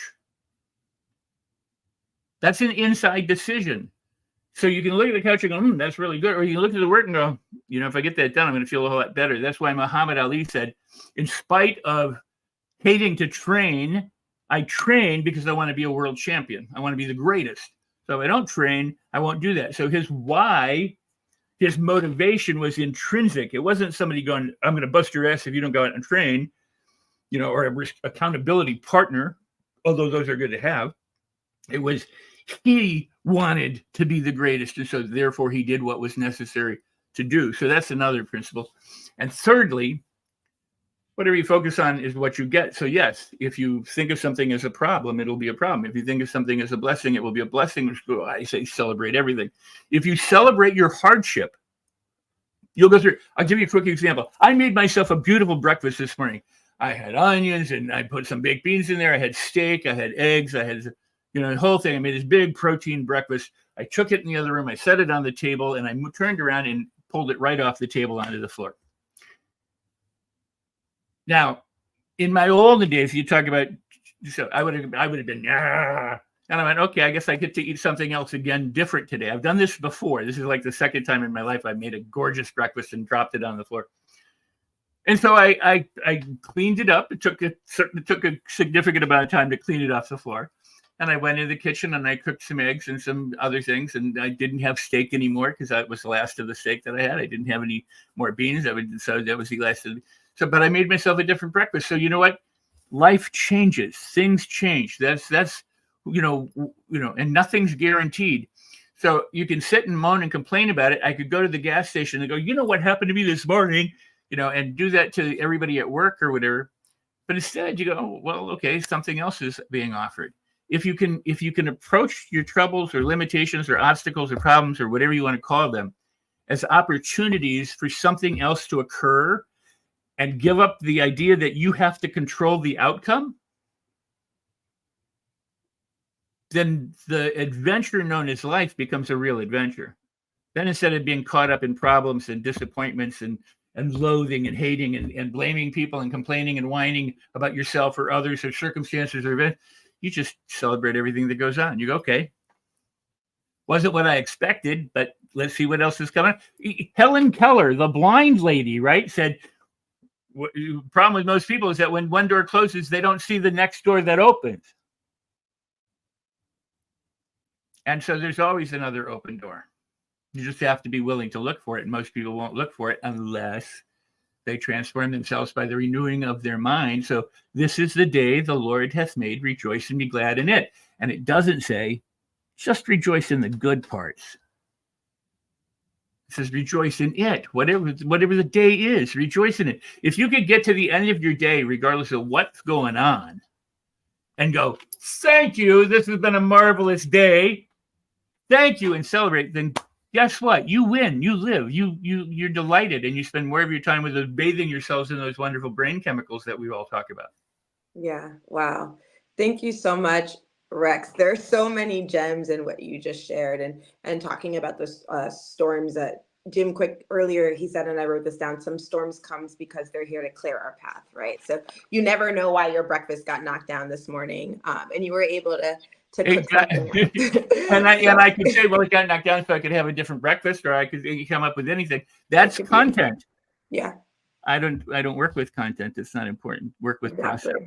There you go. Well, thank you so much, Rex. It's been such a pleasure having you on today as part of the Neuroscience Symposium. For those of you that are tuning in, we are on day 2 of our 3-day Neuroscience Symposium. We were just having a conversation with Rex Sikes. If you haven't already, register today at neurosymposium.com. And we're just getting started. We've had Jim Kwik on, Rex on, Dr. Rebekah Granger-Ellis, and it is such a delight. We're going to bring Rex off the stage, and then we're going to introduce our next guest in just a moment. It is truly my distinct pleasure and honor to introduce a true pioneer in the field of transformational education and social entrepreneurship. Dame Doria Cordova is a global business leader, a philanthropist, and a mentor to some of the world's most successful entrepreneurs. She is the CEO and owner of Accelerated Business Schools and Money and You programs that have transformed, and when I say transform the lives of hundreds of thousands of graduates all over the world. Dame Doria's work focuses on expanding human potential through education and experiential learning. And she's been such an advocate and a champion of integrating business success with personal development and the science of the mind. So it is our honor and our pleasure to bring you up to join us here, Dame Doria. Wow. Wow. Everybody has been doing my job, so I'm going to go straight to it. Let's take a deep breath, everyone. Let's take a deep breath. Who is ready to talk about what? Money. Money. Okay. Because by now there could be some people out there just saying, hey, are we going to talk about money? How are we going to create all this wealth? But before we move to that, I just wanted to say, wow, what a morning. I know Jim Kwik from the Transformational Leadership Council, and he's so beautiful and so brilliant. And just to hear his stories of what he went through. And then, of course, I love, Dr. Rebekah, who with, what a mind, right? And then Rex Sikes, my little twinsy. I mean, he did all my work for me. So I'm going to get straight to business. So is there any questions that you have, or should I just jump into it?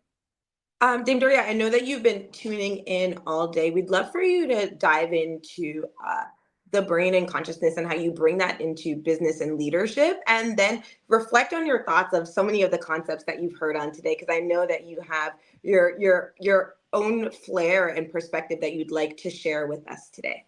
Over to you, Dame Doria. Well, thank you so much. So because I've been around the planet for over 70 years, I do have a perspective because I have been there from the beginning. And so everything that Jim Kwik was talking about, particularly, I mean, that was so amazing when he was going through all the different disciplines that you do all day. I actually do all of that. And part of it right now, as you can see me, this is not surgery.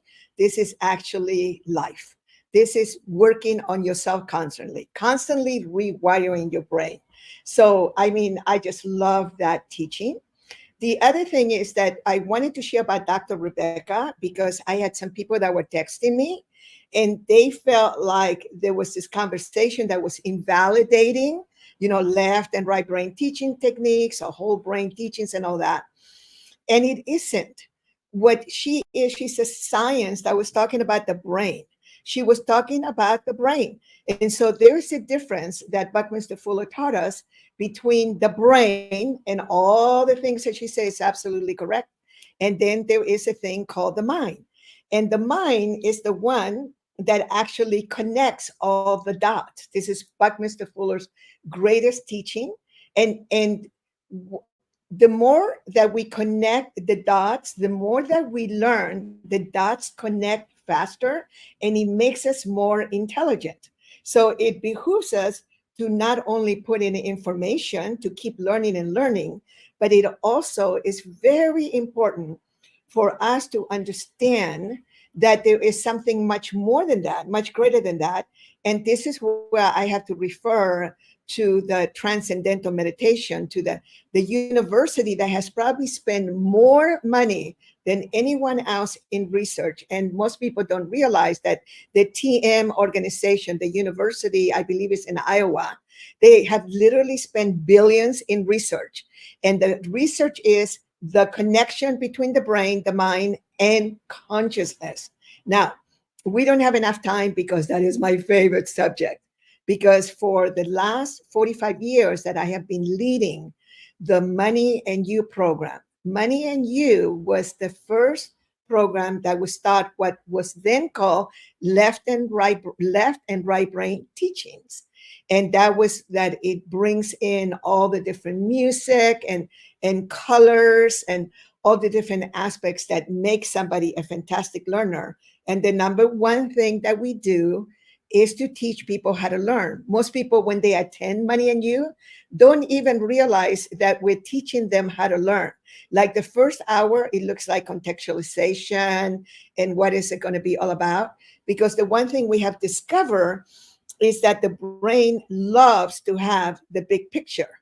And then the mind can make the connections. But I don't want to spend a lot of time going through that because I was the recipient of being around a total genius, and that is Marshall Thurber, the man who created the first entrepreneurial, experiential, transformational training curriculum.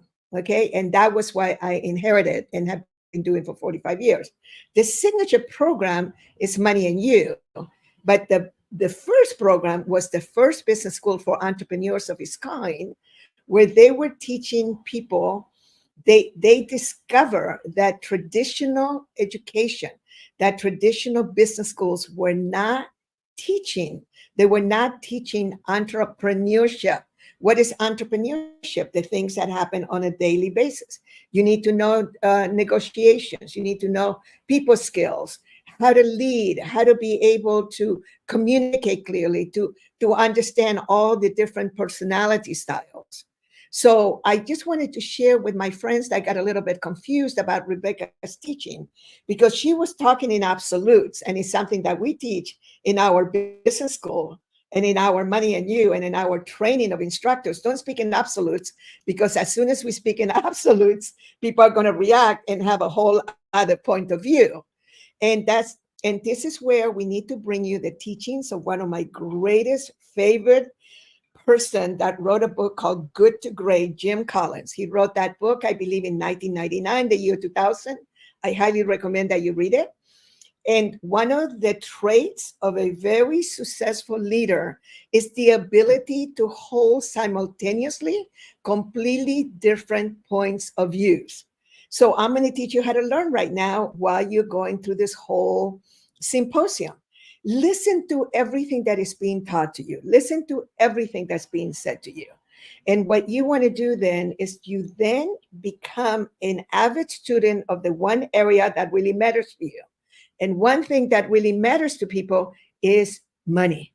It is business. It's the ability to be able to survive. And yes, I don't know what it is, but for me, with all the disciplines that I have been doing, and of course, I quit drinking when I was 38 years old. I quit caffeine when I was 36 years old. I quit eating meat when I was 30 years old. And about 5 years ago, or maybe a little longer now, I just without even planning on it, I quit eating chicken and then later eggs, which is such a shocker because I loved eggs my whole life. I don't know what is taking me there, but I do know that maybe 15 years of never missing meditating 25 minutes every morning and every night may have something to do with it.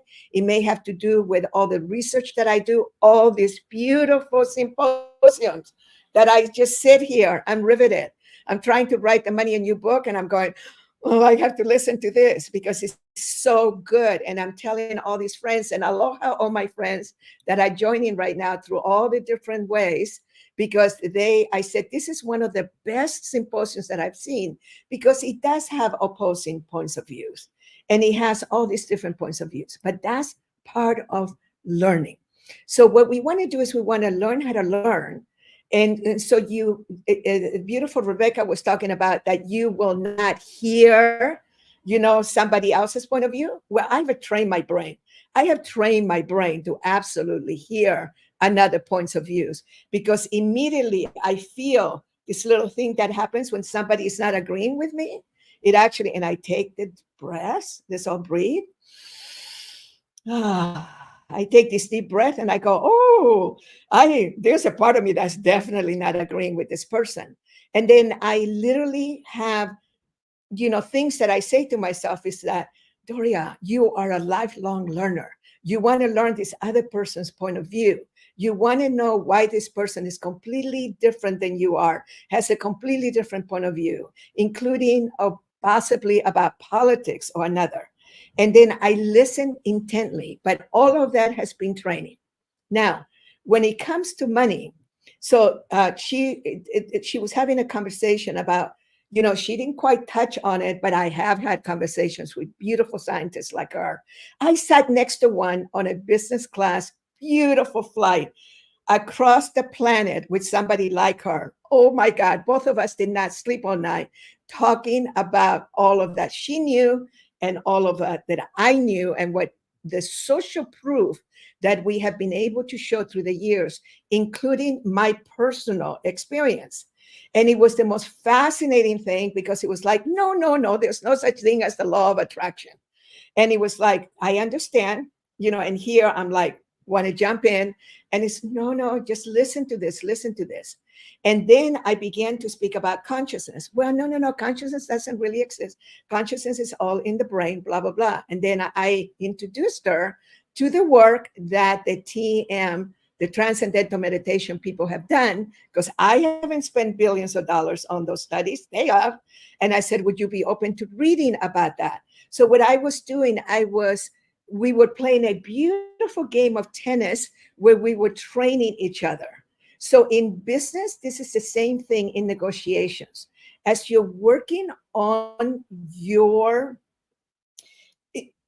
God, there's so much to say about this. Let me take a deep breath. So we are imbued in scarcity on planet Earth. We are like, even by osmosis, and everything that our beautiful brain is learning is actually about scarcity. So when a person chooses to become wealthy, which most of us were not trained to do, unless you grew up in a very rich family and the level of entitlement. I just had this experience with someone just the other day that grew up very rich. And they didn't even think about asking about the most outrageous entitlement request that they had made. And they were not being offensive. They were not being mean or rude. They simply come from that place. It's like, I deserve the best and I will pay for whatever, and I'll be number one and all of you be number 2, 3, or 4, and 5. And it was like, whoa. And it was like this amazing experience. Oh, that's an amazing amount of deservability because they grew up with that. How many of us grew up in a rich family? There weren't that many rich people in the world. You know that there's only documented around 2,500 billionaires on the planet out of 8 billion people? Did you know I add about 1,500 more because there's many billionaires that don't want anybody to know? I know that for a fact. So what you want to do is you want to really get clear about your financial reality, how you have wired, and you do read the books. The Rex Sikes book is so good. You do immerse yourself on all these different things. You do come and attend the Money and You program.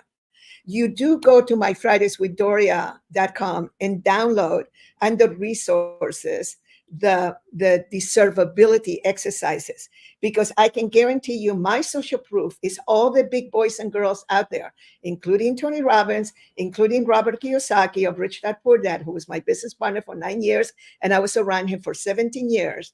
The way that we exercise that brain, and then also that mind that connects the dots, that makes it faster to get out of that scarcity energy, to get out of that belief of that sea of scarcity. And the way that you know when scarcity has hit, and you do all of the disciplines, including breathing. Oh, I love breathing. I mean, consciously breathing is for you to go ahead. And when you get that feeling like there's not enough time, there's not enough love, there's not enough money, I won't be able to pay my bills, I'm not intelligent enough, I'm not beautiful enough, I don't have enough social contact enough. You just take a deep breath and just go, oh, scarcity just hit. Okay, what do I need to do now? And this is where Jim Kwik and I are friggin' the twinsies too. You immediately go into gratitude. You immediately go into thank you for the computer. Thank you for the lights. Thank you for the phone. Thank you for my health. Thank you that I'm still alive. Thank you for my 99-year-old mama's beautiful, beautiful home that we have completely transformed with Ho'oponopono prayer. I was talking to this beautiful neuroscientist about Ho'oponopono. And she was explaining to me how I have adopted that prayer that to totally solve all these problems.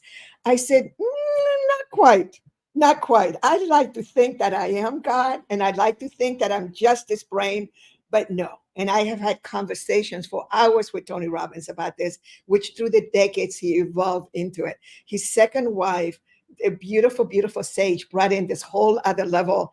And I went back to an event with him quite a few years ago, and he smiled and says, yep, got it. It took him a little while. So there's something, talk about transcendence. So it's a combination, and that is how money works. So money is like clearing, I mean, truly from the core of your unconscious, those beliefs of scarcity, those beliefs that you're not good enough, those beliefs of deservability, those beliefs that you are absolutely certain that you don't deserve, that without you have, I get so excited about this. Some of you have the most beautiful product and services. I could just cry. You have the most beautiful programs, and you still are not rewiring your brains and going with me for 3.5 days, where in a very experiential with music, with colors, with lots of food, because it does take, the brain takes a lot of water, a lot of food for you to be able to transform, those aspects of you. I mean, people are so exhausted after Money and You. And a lot of people say, I have never used my brain ever like I did in that program. And the reason is because we put you in experiential programs that you really have to think, and you have to really tap into those places that you can create whatever reality you wish. So I'm social proof. I'm going to stop talking in a minute, but I just want you to know that when I'm writing my Money and You book, and you're going to hear stories about my life that many people don't know, but I am a human experiment, that we have this beautiful brain. We have this beautiful mind. We have this beautiful universe that we all tap into, that beautiful Rex was talking about. And it is this holistic body, this beautiful process, and you just take action, and you just go for all the money that you want, go for the wealth, learn from me and the other masters that we bring to you, that how to create wealth and doing good. And you can and you will, because you can rewire that brain. This is what this whole summit is about. And I am proof that I completely transformed myself from the most fearful, the most scared, the most absolutely, I had had so much tragedy, and I converted myself so that 48 years later, almost 50 years of working on myself, I have the life of my dreams. Wow. So beautiful, Dame Doria. You shared so many gems of wisdom, but there are two words I just want to go back to is clearing and deservability. I mean, we heard from Dr. Rebekah earlier that the way our brain can function can be a response to trauma. And something that's so powerful and impactful about Money and You is that it truly is experiential. And it says, okay, you want to come here to be a better business leader, figure out how to show up better in your life, but let's go within, right? Let's go within and kind of rewire our understandings of ourselves so we can show up in the world in a different way and bring what we're looking for into our lives, into our businesses. Dame Doria, what are maybe two, you said you called yourself a living experiment and there's so much that you do. What are maybe two principles or two activities that you would like to share that you do that help you continue to be open and receptive to learning and to continue to expand and involve yourself? Just go back and listen to Jim Kwik. Go back and listen to Rex Sikes. All of that. All of that I do. But let me tell you something that you can do. You must understand leverage. What most people don't realize is that you can completely train your brain to business. You have to be doing training yourself. So the most people don't understand leverage. That is probably the most powerful teaching in all of our programs, particularly Money and You and my distinctions program. Leverage. You need to how to leverage whatever money you have, whatever resources, whatever time, and also to understand accessibility. You right now, we're all so much more wealthier because we're here. So once you realize that you live in a world of scarcity and that you can transform that into understanding that you really can live in a world of sufficiency, that many of the leaders that you have brought here live in, Jim Kwik and Rex and others live in sufficiency. And when you live from there, there is this peace that no matter how rich you are, you're never going to accomplish with money. That comes from within. And the other one is access. You have to understand access. So when we're so much wealthier, the reason I am glued to this program is because I'm not only having beautiful, beautiful access. I mean, I want to spend a whole evening talking to Rebekah, you know, and I do want to do a little training. I am a mentor and I'm twice her age, you know, but the minute you go absolutes, you know, you have a whole group of people going, oh, that's not my experience. And so, and it's good though, because she's actually demonstrating that part of you that doesn't want to hear other people's point of views, which is something that you really need to master, especially during this time in the United States with the elections. You need to open up to listening to both sides, three sides, whatever. So those are the aspects. Scarcity, no. Sufficiency, access, and leverage.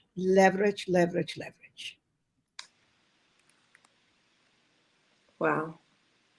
Thank you so much, Dame Doria. It has been such a delight to speak with you. There's so much that we all can learn from you, and also how you apply these principles, not only to yourself, but how you apply it to your business and the business framework. And you do so much teaching about that through your programs. It's really been an honor to be here with you today. Parisa, would love for you to share your thoughts, and then we're going to bring up our next guest. Thank you, Alicia. Well, thank you, Dame Doria. This has been such a delight. I have been taking notes this entire time, and I love the way you break down these very like lived, learned, and embodied principles, because you give the most potent keywords. And the keywords, like Alicia had mentioned, and I had written it down. I was like, yes, we're on the same page with this, is like the clearing of any thoughts that are rooted in that are not matched with that level of deservability. really allowing yourself to sit and be and do and give yourself the time to do that, when we often are in that place of scarcity with time, right? I love the sufficiency, the access, the leverage. Yes. Simple, straight to the point, potent. And it can apply in so many different ways for each person. And thank you so much for your time. It's been such a delight. Thank you so much. I Such an forgot honor. to mention in Fridays with Doria, the magical exercises and the resources. See, my brain just remembered, said, oh, you forgot to tell her. Magical recovery exercises. Do them. It's a gift to you. Aloha, everyone. Aloha. Bye-bye. Bye. Thank you so much, Dame Doria. Wow. Wow. My brain is on fire, and I've been drinking a lot of water too. I'm like, yes, I'm fueling my brain. Yes. I'm like, that's why I'm so drinking so much water today, is because we do need to fuel our brain. I love that she brought that forward. The fact of fueling and hydrating when we're learning to, not neglect that, but to honor it. I love that. And I love that she said that, our lives are an experience. We get to show up. We get to try new things. We get to learn in new ways. And I think it was an important distinction that she made earlier. Be open to learning. Be open to learning different perspectives. And also, as we're consuming information, we get to decide what to do about it, right? We get to decide what we want to learn more about. We get to decide what is my reaction to this and how do I want to move forward? So I thought that was really important that she brought that up. It is such a delight to bring our next guest up, who understands something about the concept of clearing old beliefs and old ways of life and creating the space for everything that's to come. Deepa Sandhu is a former Silicon executive, has worked in the tech world. She is an author of many books, but one is Hello Universe, It's Me. And she's going to talk a little bit more about that in just a moment. And she's also the CEO of Soul Sparks Publishing, where she helps individuals bring out and evolve into their full selves. And she coaches them through that, but then also helps them write out their stories through books. So Deepa, it is such an honor and a pleasure to have you here with us. I know that you're traveling right now, currently tuning in from Toronto, because you will be speaking tomorrow. But Deepa, I know you've been tuning in. You heard a little bit from Dame Doria just now. Would love for you to share with our audience a little bit more about your work and why kind of the study of the brain, trying to understand the conversations that you have with yourself is so important in life, but also to the work that you do. Over to you, Deepa. You're on mute, by the way. There we go. Thank you. It is such a pleasure to be here. It's a true honor. Yeah, everything that she just said, plus times two, right? Here's the thing. I'm a Silicon Valley business executive. I've worked in this space for 25 years. I want some logic in my spiritual life. I want some logic in how all this stuff is meant to work. I don't just want to believe it and hope and pray that something is going to change. That's a good method for everybody that's using that. But for me, I wanted something different, right? I wanted to be able to understand it. And when you get deep into this material, you start to understand that every decision you make is totally and completely a choice, right? Our life is a choosing. And I got to choose to change my life, right? I spent all of my life being that good kid, right? I got good grades at school. I did well. I went to college. I did well at college. I got the great job out of college. I did well at the job, and I got promotion after that, and more money, more accolades. I was just busy checking everything off my checklist, trying to do everything right. And I did. And even in my personal life, I dated like it was a professional sport. I was like convinced I was going to find Mr. Right and bring him into existence and bring that picture perfect life into existence as well. But here's the thing. I did all of it and still found myself at the age of 40 crying in my closet, wondering why. If I did everything right, why did everything feel so wrong? And in that moment, I made a decision. I made a decision that I was not going to wake up at 50 feeling the same way that I felt at 40. And I didn't have the luxury that, Julia Roberts has in Eat, Pray, Love to go run off and find yourself in Italy or Indonesia or India or wherever she goes. I had a little child at home and I wanted to find myself right there inside of that life. And I did. And here's the thing, it was all a choice. It was all a decision. We are loaded to the brim with thoughts and beliefs and patterns and programs that have made up the version of ourselves that we are today. And what we don't often realize is that we have the power, and Dame Doria just spoke about this, right? We have the power to change our own thoughts and beliefs and acquire new ones that will better serve the version of us we wish to become. Most of those thoughts and beliefs that we're loaded to the brim with aren't even our own, right? They come from parents and teachers and, Hollywood and social media and other forms of entertainment and information that comes to us. And nothing wrong with it. That's the way we grew up. That's the information that we got, and that's okay. But at some point, you might be like me, where you realize all the things that we consumed in our lives and all the things we believed in our lives were no longer fully resonating with ourselves anymore. And when that realization hits, you are allowed to make a change. You are allowed to bring in different patterns and programs and ideas that are going to serve the highest version of you. I always say, I'm Silicon Valley based, so I always say we are like a giant computer. We are the ultimate algorithm, right? Whatever we are believing, we're always getting more of it, right? So if I want to have something different, if I would like a different life, it doesn't even matter what that life might be or what it might entail. I am allowed to rewire those old patterns and programs, those old way of thinking, and move into a newer way of thinking that better serves the version I wish to come. It's Neil Donald Walsh in Conversations with God. If you've ever read that book, it's fantastic. But he says we are meant to be the highest vision that we have ever had for ourselves. And so if you're meant to be the highest vision that you've ever had for yourself, and you can't see the path from where you are today to where that highest vision of yourself might become your reality, go look at what you're believing. Go look at those patterns that you've been holding on to in your life. Go look at that programming, the beliefs that you're wired with and have been wired with, and ask yourself, are any of these actually serving me and who I am today and who I wish to become in the future? And if the answer to that is, oh, wait a second, maybe I don't believe this thing anymore, guess what? Change it to something else you would believe. I thought the only path to a happy, successful life was to, hustle all the time, work late into the evening, work after my daughter went to bed, work in the morning before she got up. It was to run around to different clients and keep moving and driving and cook the dinner and do all the things. I mean, I had all these beliefs about what it took to be a successful woman. But when those beliefs were running me ragged, making me exhausted, making me tired, making me doubt myself, giving me health issues, making my hair fall out, giving me walking pneumonia, like all the things that were happening to me, well, guess what you can do? You can choose to create different beliefs. Did I need to be that version? That hyper successful version that we see in social media and we see on TV that we're meant to be?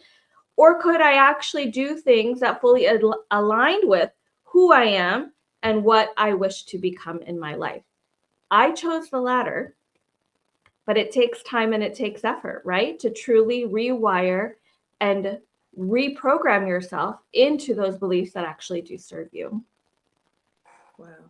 Deepa, it's so interesting what you're sharing, because it's showing an intentionality in your book, Hello Universe, It's Me. It's called How I Scheduled a Breakdown and Manifested My New Life. And you scheduled that into your time, right? Into your life. And you realize that there are some things that you wanted to change. When we were with Jim Kwik earlier today, he said there's a version of yourself that's patiently waiting for you. So as you were going through your journey and as you were thinking about how you wanted to intentionally make some shifts, what are some of the practices that you kind of implemented in your life to help you navigate that? Because, breakdown, it can be a heavy word for some, but it's really like Brene Brown says, my breakdown, and she crosses it out and she said was my breakthrough, right? You have to unlearn and kind of unravel to build yourself up. So can you talk about that journey a little bit and kind of share some of the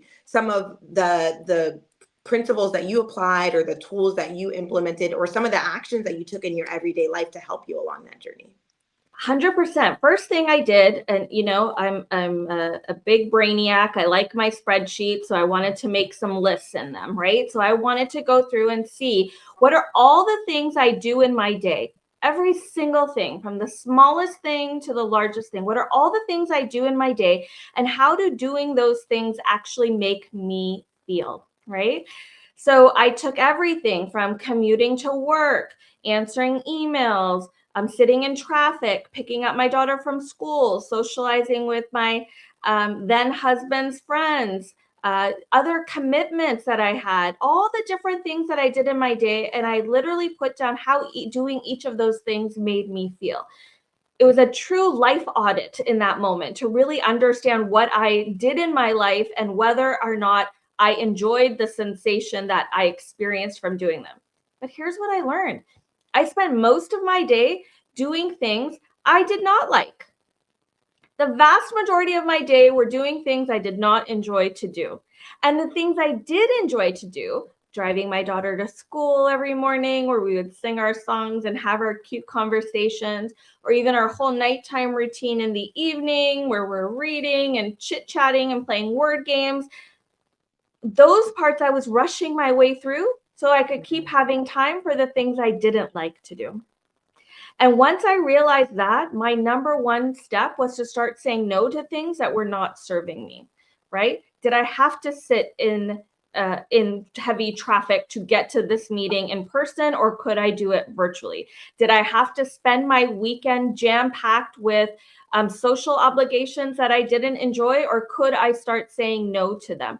And I slowly started to pick apart all the things in my day I did not like to do. And then I neutralized all the stuff that were things I knew I needed to keep, but I didn't have to ascribe so much emotion to, right? Whether it's taking out the trash or, doing the dishes or whatever those items might be. And then I consciously, as I plucked out the things I didn't like to do and consciously found myself saying no to more things, I then started to add in things to my life that I actually enjoyed. So that was my first two steps. Figure out what I did and whether or not I liked anything that I did. And two, start to take out the stuff I didn't like and add in the things I really wanted to make more time for.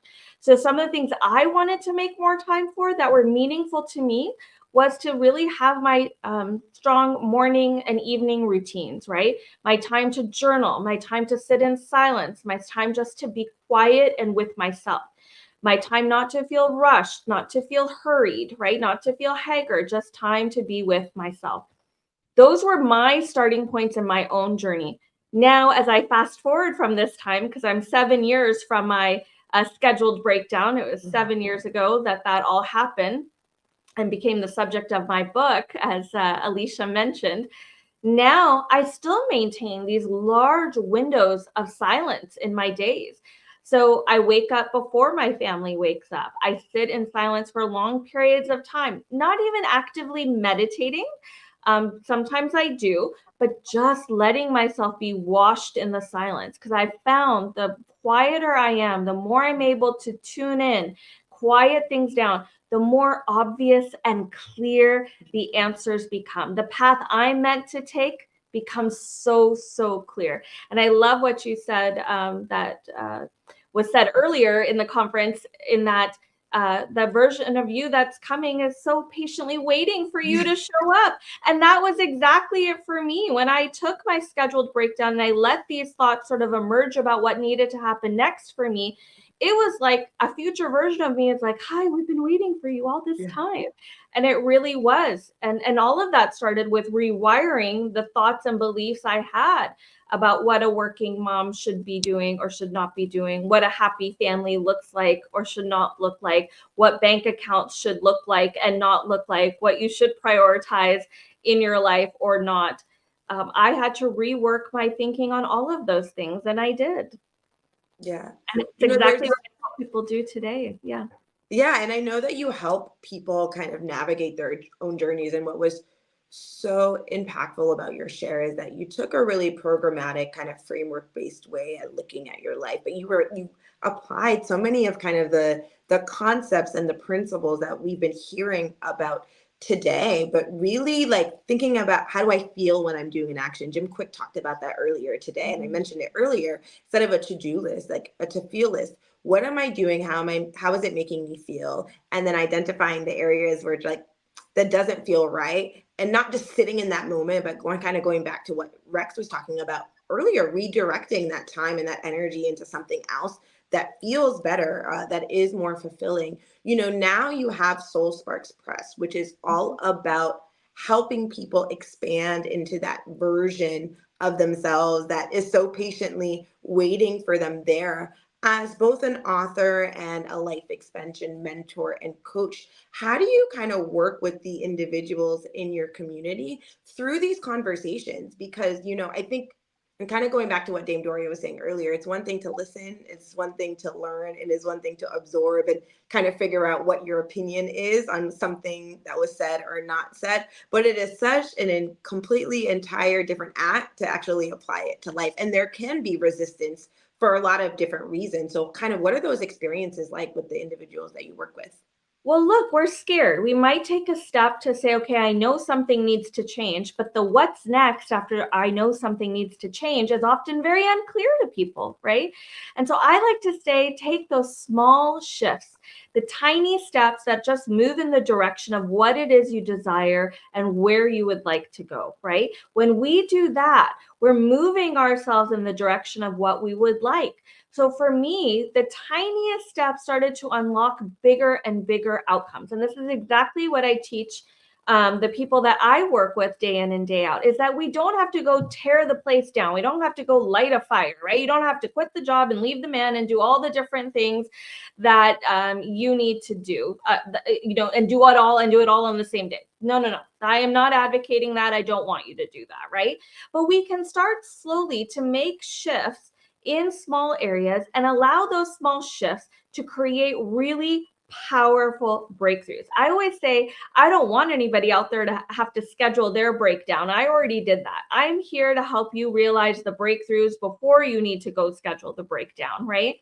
And so it's for me, and what I love people to do is find the small things that move the needle. So you can't get rid of everything on your busy day list. Okay, well, can you carve out 10, 15, 20, 30, 40 minutes for just you to do something that you truly love to do, that nourishes you, replenishes you, rejuvenates you, and makes you feel a little bit more like you each and every day?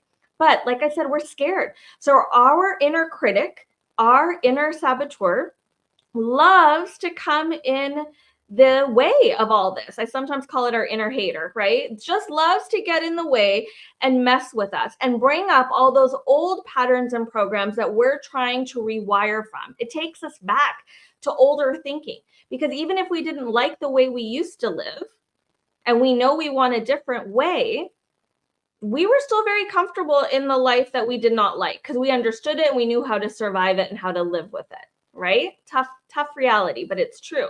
Now, can I actually rewire my thinking, rewire my patterns, rewire my programs, change my beliefs to move into things that are different? Yes, but our inner critic, little devil on our shoulder, is going to tell us some of the reasons that we can't do it. And it can often be loud. So a lot of what I support people with is learning how to quiet down that inner critiquing voice. But that's difficult because it's been around for as long as we've been around, and we've got to work to replace that. But that's a lot of what I help people with as well. And it's such an important step. Wow, that's so powerful. Deepa, it's been a pleasure with you being so vulnerable and open about your journey. I think a lot of people can kind of go through the motions and check the box. And it's hard to say, like, I've checked the box and I've done the things that everyone said I should be doing, and I don't feel great about it. And Yeah. it's hard to say that, and it can be easy to be stuck there, but you're showing like what the path looks like when you realize and acknowledge where you're at and say, okay, this is where I'm at, and that's okay, right? Acknowledge the feeling. And then I want to do something to shift it. And it may take time, and it may take small incremental steps. And I may need to schedule my breakdown or schedule time in my day to really address this. But you're showing the joy that can come and really does come on the other side of all of that, which is important, because it's an experience that a lot of people maybe go through, but it may be a lot more difficult to speak about. And you're such a big voice and advocating for that kind of introspection and acknowledgement that this isn't it, right? I don't know what it is yet, but I know this is not it. And I get to sit down and figure out where I get to go next. And so really appreciate you. Deepa, I would love for you to share some of your closing remarks. And I'm wishing you all of the best. I know you're speaking at a conference tomorrow, but over to you for your closing remarks. Feel all the feels. Allow yourself to go through this journey and respect yourself that it's going to be hard, that it might be challenging, that it might feel some kind of way. But moving through all that it is that you're going to go through as you make your tiny shifts and move yourself along is going to lead you to the version of yourself that you've meant to become. It is patiently waiting for you. Your future self is cheering you on through all these changes to get yourself there. So go ahead, take those steps, allow yourself to move there, and feel all the feels as you do, both of the version of yourself that you're leaving behind, but also the excitement and the pleasure of the version that you're becoming. Wow. So well said. Beautiful words. And I think the acknowledgement and to hold the space for all versions of yourself, right, as you go through the journey is so important, because it really does go back to that conversation that you have with yourself. Thank you so much, Deepa, for your time. Have a beautiful rest of your day. Wow. If you are tuning in, we are here at the Global Neuroscience Symposium. Today, you have heard from Jim Kwik, Dame Doria Sikes, Dr. Rebekah Granger-Ellis, who is a neuroscientist. We just heard from Deepa Sandhu, and we're going to move into a panel where you're going to hear about how Suzette Bravo, who's an empowerment coach, she's a writer, she has a podcast, navigates her life. You're going to hear from Dagmar Fleming, who I'm going to bring up to the stage in just a moment. And I'm going to be joined by one of our co-hosts here at the Los Angeles Tribune, Miss Donna Campbell. So I'm going to bring Donna up, and I'm going to bring Dagmar up, and we'll bring Donna back in one moment here. But Suzette, Dagmar, I know that you both are such advocates of empowerment and mindset shifts and showing up as the best version of yourself. I know you were just tuning in to Deepa and you've been listening in today. Suzette, I'd love to start with you to further introduce yourself and your work to your audience. And then we're going to move to you, Dagmar. And then I have some really exciting questions for you. But before we get there, Suzette, over for you. I would love for you to share more about all that you are. Oh, thanks so much, Alicia. I appreciate that. Super excited to be here with you guys today. Like you said, I'm Suzette. I am a women's transformation and leadership and empowerment coach. I work primarily with women. I also work with young girls. I'm actually in the midst of, we're going to be launching a program very soon that is geared toward girls at different stages, different transformational stages, 5th grade, 8th grade, and 11th grade, that I'm really, really excited about.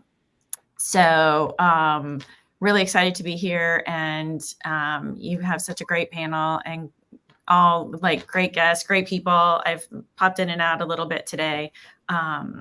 So thank you so much for having me.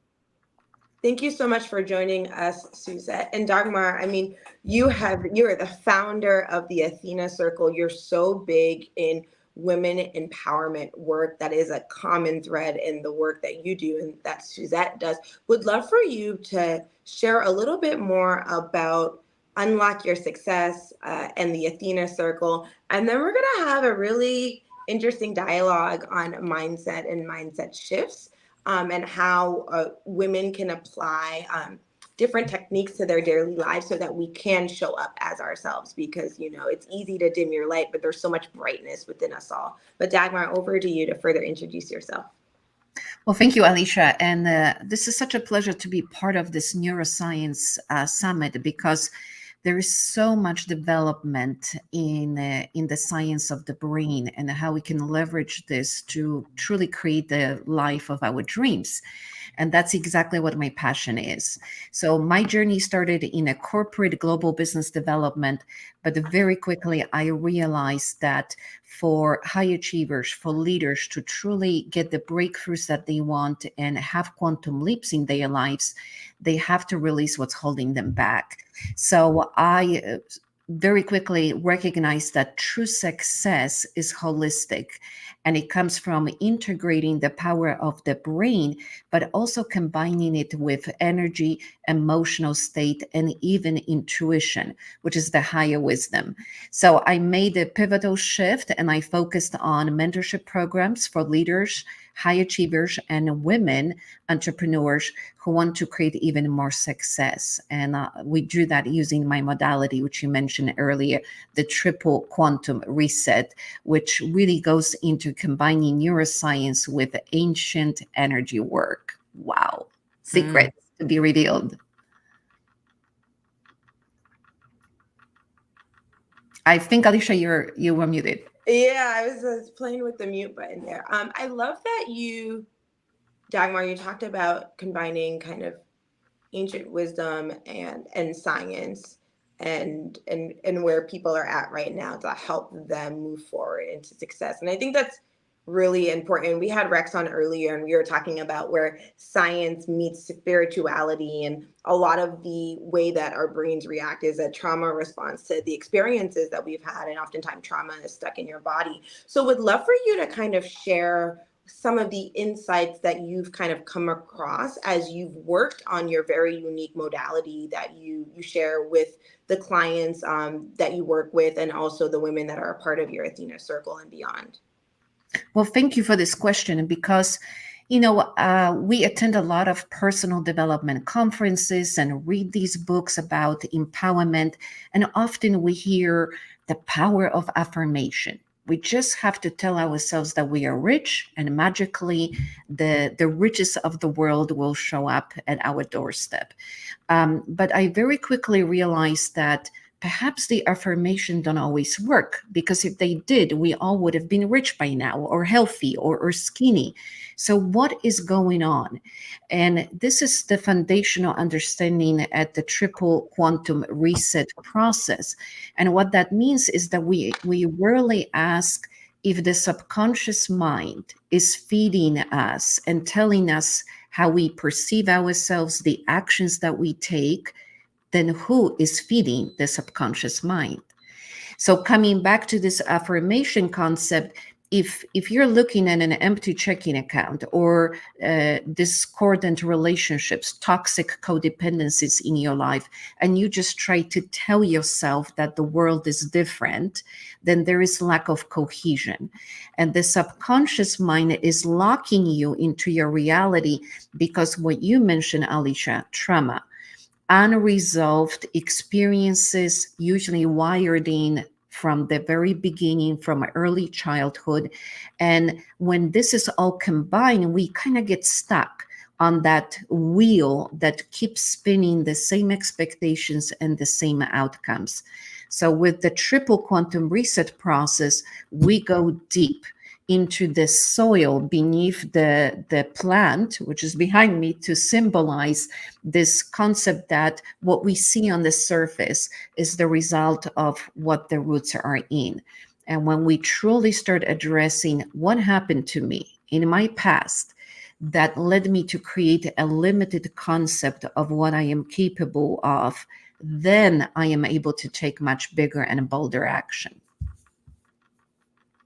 Wow. And I'm going to be joined in just a moment here with Rachel Weaver, who is going to be helping me co-host this segment. But I love that you mentioned that acknowledgement of what has happened in your past, Dagmar, as being an essential part of your journey. And Suzette, I know that you speak about this a lot in your work, and you talk about kind of the rebel, the rebel within you that Yeah. is looking to find the courage to have that voice, to have that conversation that oftentimes is with yourself. It's with yourself in how you show up. It's with yourself in the conversations that you have with yourself, and it's with yourself in how you explore self-love for self. So Suzette, I would love for you to share a little bit more about kind of that journey and that experience, because you've talked about, in the past, like being a people pleaser and blending in to feel safe. And it was a reaction from a place that you were coming from, but you've evolved so far from that, and you really share your experiences to teach. I would love for you to share more, Suzette. Oh, thank you.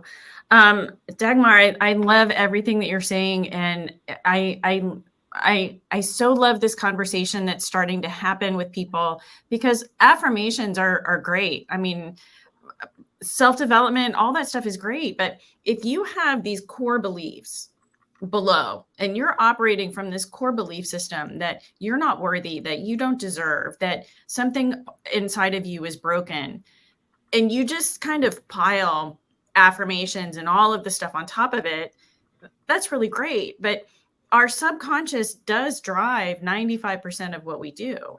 So you can stack a whole bunch of stuff on top of those beliefs. It's like if you have a garden that's overrun with weeds and you plant a few roses in there, eventually the weeds they're going to kill the roses, and the roses are going to die.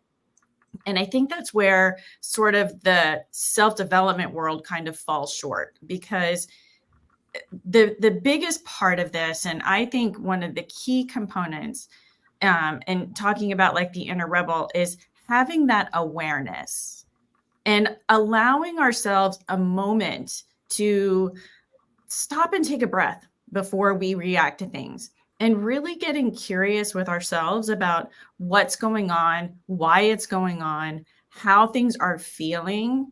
And for me, through my journey, that was the biggest thing. My superpower is dissociation. I can completely dissociate from what's going on in my body, what's going on with everything. It's a trauma response. I learned it as a child. I can still do it.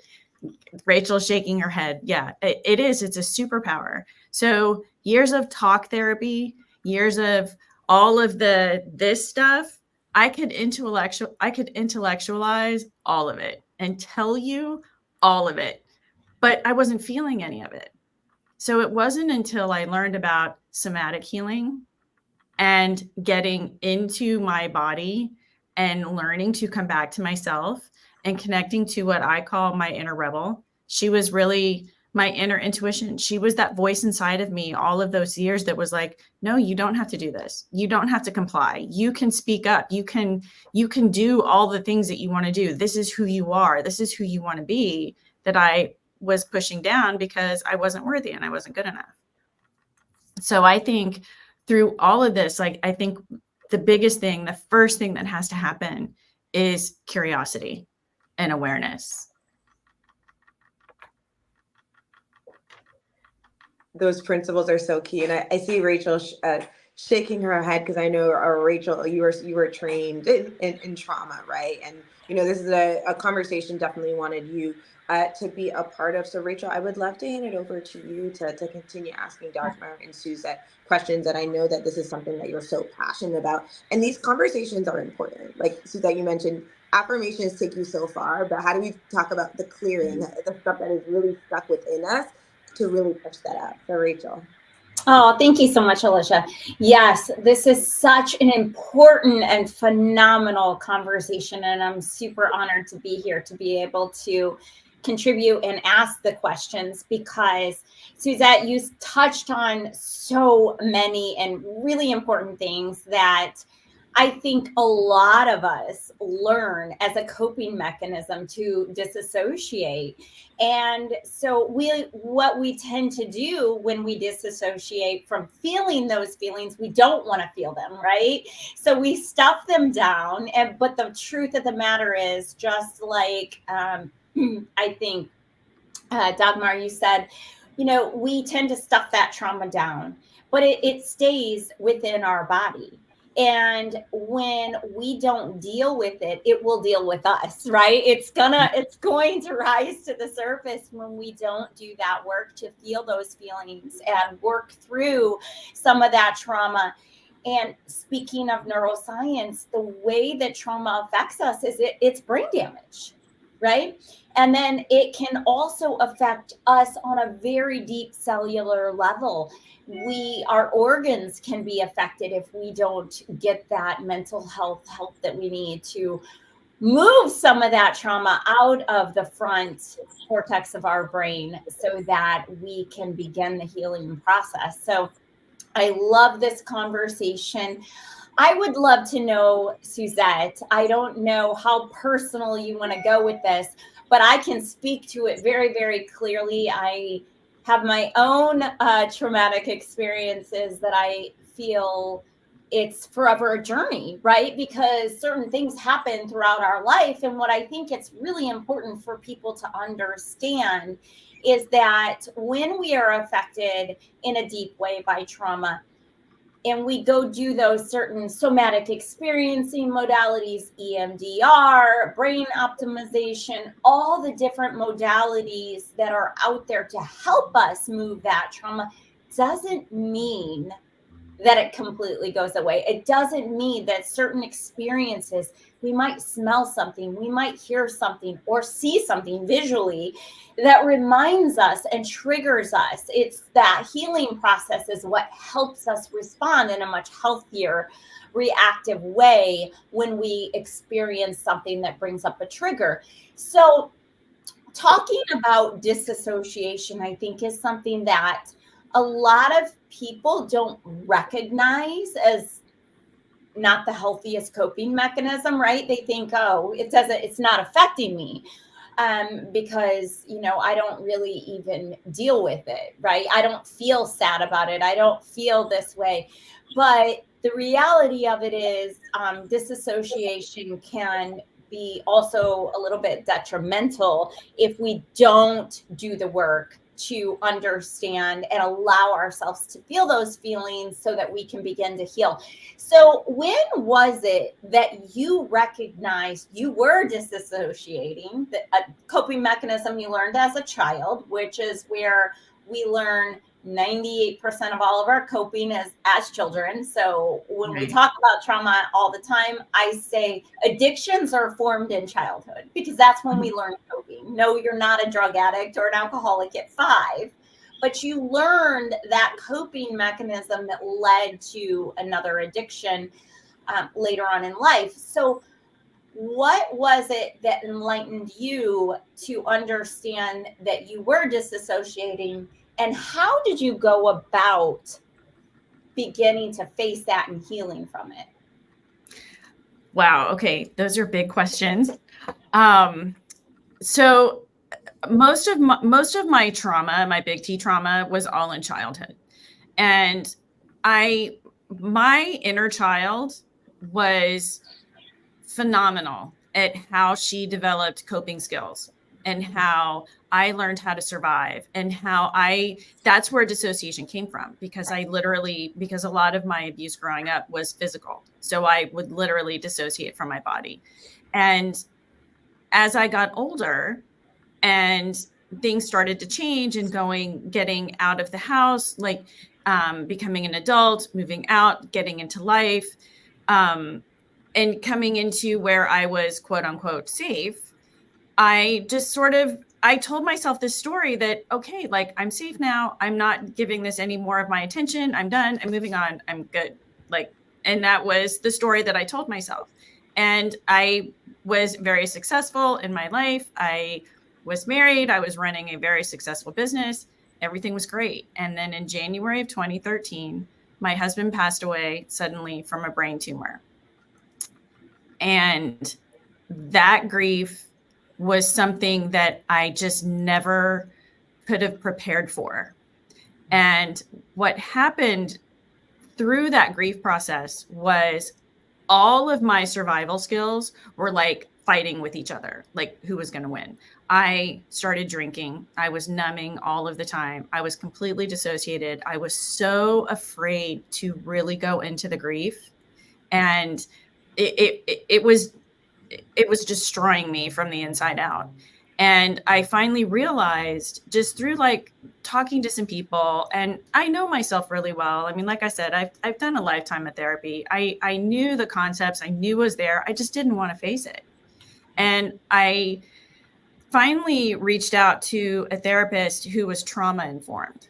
And this was the first time I had dealt with a trauma informed therapist. And let me tell you, it was a completely different experience than any other therapy I'd done in my life. And we started digging in, and that's when I realized how dissociated I was and how dissociated I had been my entire life.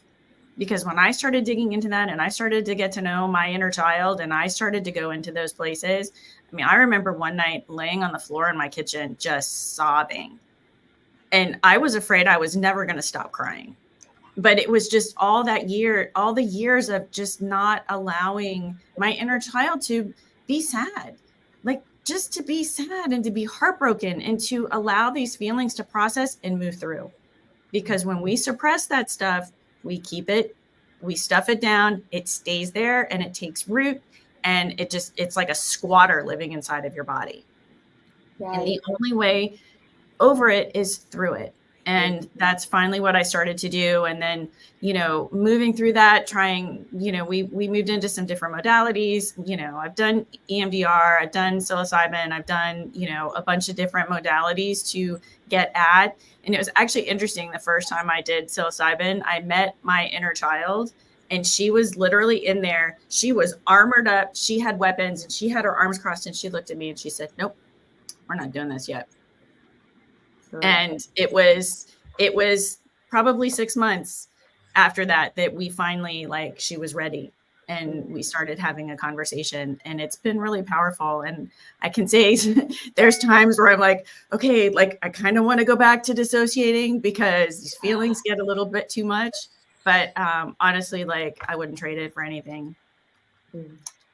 Thank you so much for sharing your journey and for really being open. I think, we can sit here and we can listen to these conversations about how can we use mindset and how can we be open to learning, but it all goes back to how does that apply to our lives. And, it's important to hear stories of, just that recognition that you had and just being open to trying different things, right? Until you could really, truly connect with your true self, because that's what it's about. We can get so much knowledge, we can learn from experts, but how are we applying it to ourselves? And Dagmar, I know this is the work that you are fully into. I mean, tying the neuroscience behind it all, the energy work behind it all, and to helping people clear. So what are some experiences that you've had working with the individuals that you work with and having conversations through spaces like the Athena Circle and the new, more recent empowerment work that you're doing with women right now? And what are 2 or 3 mindsets or practices that you can share with individuals to think about even today, even if it doesn't shift something today, but just to kind of think about today? Dagmar, to you. Yes, so thank you for that question, because, and I love the conversation about trauma. Rachel said earlier that, she's been trying to release that trauma, but it keeps hanging around. Well, there is a way of letting that go. And that's the power of the triple quantum reset, because a lot of clients who end up in our circle may have been abused physically, sexually, emotionally, have gone through decades of healing, and they're just not releasing that experience. So the question is why? And I'm inviting our viewers to see themselves as beings that are vibrational and energetic. And that is not a woo-woo or metaphysical concept. We know that quantum physics, and as Albert Einstein has already proven, that absolutely everything's energy. And what happens is that when we have a negative experience, it exudes frequency, which, by the way, now science can measure and tell you in hertz where you are. So the fear could be 2 hertz, while love could be 100 hertz, right? So what that means is that when you have a very negative experience, you are programming brain for fear, anger, shame, guilt, sadness, because you exuded that energy, that emotion. Emotion is an energy in motion. And now, because you haven't quite processed that, a lot of times there is a fracture, right? So the soul literally exits and says, this is too much for me. Soul or consciousness exits saying, this is too much for me to handle. This is what Suzette was talking about when she was dissociating. In other words, she says, I can't handle it, so I'm going to scoop out and let the body take the hit while I'm cocooning myself here on this side. And what happens is now you've got a fracture, and the body is emitting frequency of disempowerment, which in turn, per law of attraction, attracts more of the negative experiences.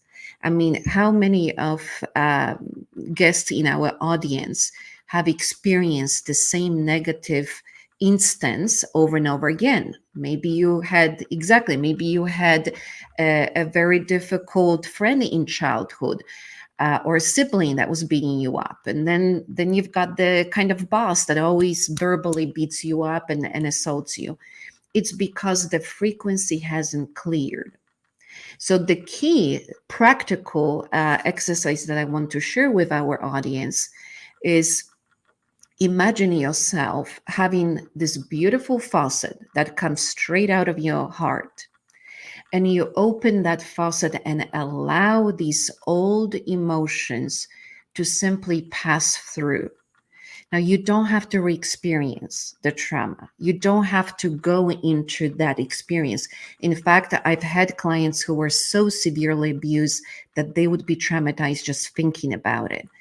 But when we work on them energetically and the emotions exit, pass through them, they don't have to re-experience what happened to them. They just need to stop bottling it down.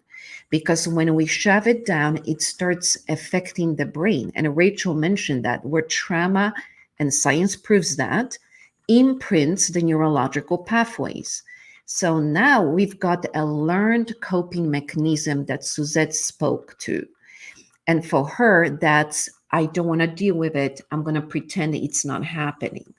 And Joe Dispenza actually has talked a lot about how our responses are chemically, biologically processed into the physical body. So now the next time you may have an experience that's not as traumatic, maybe just an argument with your partner, intimate partner, but you go into that response and situation is not resolved. So when we heal, first step is acknowledge that there is an area of your life that needs healing. Don't go into it, just acknowledge there's something that you want to allow to dissipate. Go through your self-hypnosis, self-meditation, where you put that faucet in front of you and you simply say, I would like the emotions to pass through. I don't need to experience them. I don't need to look at them, but I want to give myself an outlet to let go of that frequency. And then that's where the power of mind comes in. And I like to say, use the delete button. A lot of times people feel disempowered by their own brain. I'm thinking that I'm not good enough, or I'm thinking that I'm not worthy of it. It must be that way. No, it does not. It's just a program that's running in your brain. And I'm inviting you to ditch Windows 10 and upgrade to Windows 11. And that starts with us starting to training the brain to be the champion of our causes instead of the doubting Thomas. And one of the exercises I use in my mentorship programs, which is one of many neuroplasticity-based exercises that we share with our entrepreneurs, is to recall 3 daily wins. And what happens is that if you go to bed and you tell yourself, I've been a champion today, I sent an email.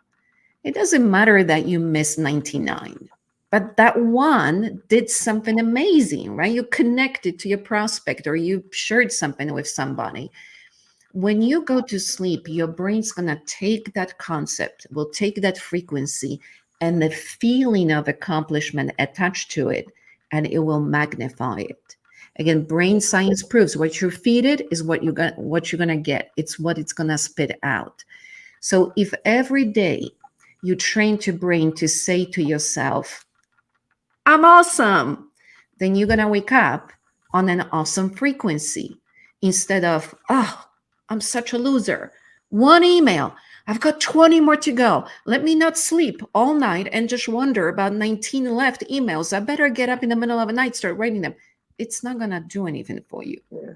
So train your brain to be your champion, the one that says, Dagmar, you're the most fabulous person in the world. And I'll be like, really?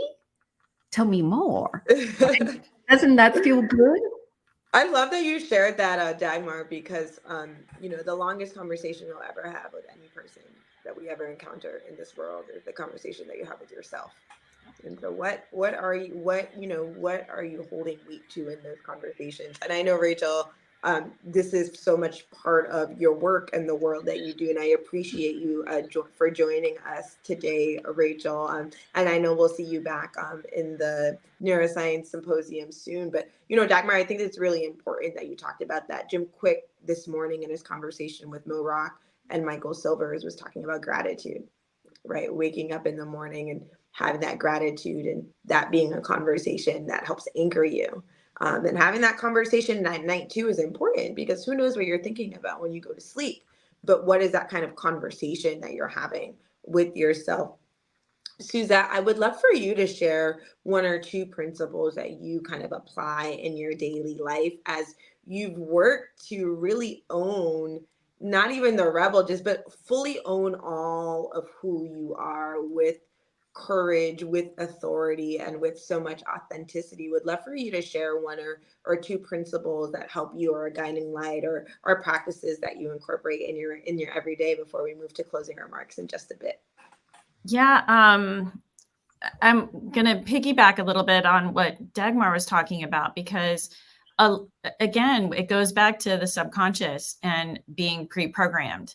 And we operate on this operating system that's just running in the background. We don't even realize that it's there. It's just in this loop, and it's the same beliefs every day. It's that belief you wake up, I'm not worthy. It's that, you wake up, I didn't do enough. I didn't this, I didn't that. And creating new habits is bringing that awareness to what you're thinking and shifting and looking. One of the exercises I take clients through is, you have this belief that, okay, to use Dagmar's example, you only got through one email yesterday, you still have 19 to go, but you got through that one. And we have such a tendency to look at ourselves and call out our shortcomings, call out the things that we didn't do. So I take clients back through the past, like, okay, so you feel like you're facing whatever, say you have an opportunity that's been given to you and you don't think you're worthy, or you don't think you're ready for it. Okay, let's take a step back. Let's look at what you've done in your past. Let's look at what you've overcome, what you've accomplished, how you did it. What tools did you use when you overcame this last thing? And we sort of take an inventory of what those gifts and what those what they learned, what the lessons were, especially, in times where we've failed. A lot of times when we fail, we just sort of go to town beating ourselves up, instead of looking and saying, okay, you know what? Yeah, this didn't work out the way that I wanted it to, but what can I learn here? Like what happened here that I can learn and take forward and do something different the next time? They talk about, oh, if you fall off the horse, just get right back on. No, sit your butt on the ground for a couple of minutes and think about what just happened before you get back up on that horse, because you want to make a better decision the next time around, right? The horse may throw you 100 times. As long as you get back up 101, like, you're good, you're going to succeed. But we are so much more powerful, and we have so much more than we realize. And it's taking, again, that curiosity and that awareness and saying, hey, wait a minute. No, like, I've done really powerful things in my life, and incorporating those things into who we are now. And, we talked about trauma, and, that it's there. And it's not about that you overcome it or that you forget that it happened. It's almost like you make friends with it. it becomes part of you. And Dagmar, I think the becoming fractured and fragmented was your word. And this is how you start to put yourself back together. And that is recognizing what you've done and how powerful you are. And that's one of my favorite go-tos with people, is just basically like, okay, so you feel like you can't accomplish this. Like, where's the evidence? Like, who told you that? Because if you look back, you have more evidence to support that you can do it than you do that you can't. I love that you said that, and it's definitely a reflection, and it's a mind shift, right? It has to be an intentional mind shift. And that's me. I've been that person, Dagmar. When you said it, I felt it. But it was interesting when you were talking about that person that sent the one email and maybe has 19 more to send. And I think there was a point where I would have heard that and almost cringed and been like, oh my gosh, I've been there before. But at least with that kind of experience, I had to kind of put some work there to realize that. But that one I sent, what it led to was so impactful. And I created the space to send the other, which was a shift. And that was hard for me to do, because I'm like, oh, I didn't get it done. I didn't check it off the list. But it's really kind of shifting and transforming that kind of conversation and dynamic that you have with yourself. I know for me, I used to write to-do lists because I like to check things off and make sure that I do them. But at one point I shifted to calling it what I get to work on today, right? And just even changing that dynamic where it's not like I have to get it done, but it's like, I get to do this today, and just that kind of small energy shift, I saw how it shifted how I engage with all of the activities that I was engaging with in those moments. So this is such an interesting conversation that we are having right now with Suzette and Dagmar. It's been a pleasure having you on. I would love for you both to move for your closing remarks before we bring our next guest up. And Dagmar, I'm going to start with you, and then we'll move to Suzette. Thank you so much. Well, absolutely. Thank you. Well, my hope for viewers of the summit is to give them permission to release the version of themselves that they are running at this time. We are all due for an upgrade. And, a lot of times we feel like victims of our own thinking, victims of our brain, locked into the past experiences, the hurts, wounds that occurred.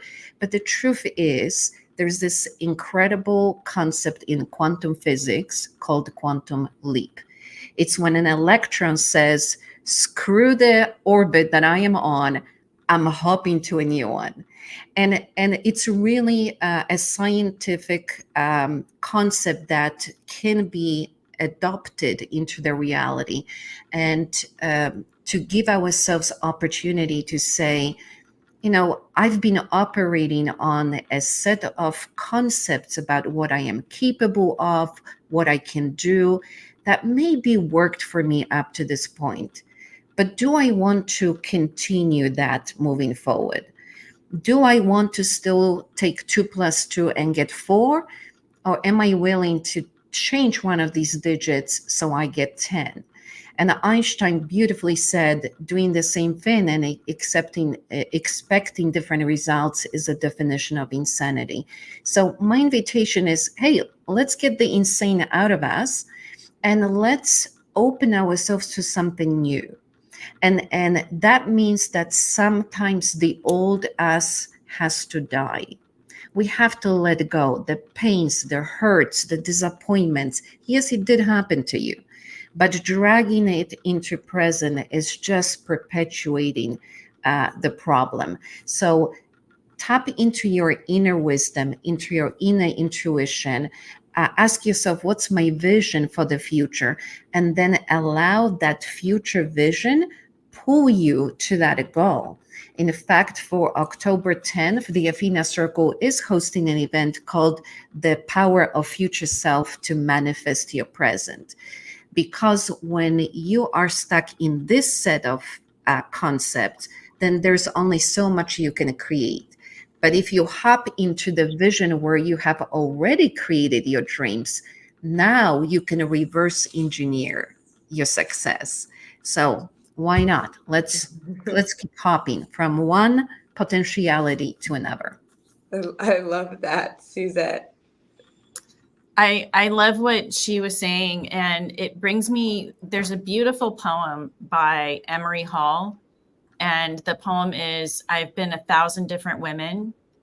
And I urge all of you to go check it out. It's really beautiful, but it's making that acknowledgement that just because you have held a set of beliefs or you have been a certain way, I don't care how old you are up to this point in your life, it's okay to make the decision that today you're going to make a change. And it's okay to release those old beliefs. And again, like I said, it starts with curiosity, and it starts with looking at these programs that you're running that are no longer serving you. Because until you get curious and understand too, like the thoughts in our head, you're not your thoughts. You are the person who is observing those thoughts. Those thoughts pop in. You have roughly, 70,000 of them every day.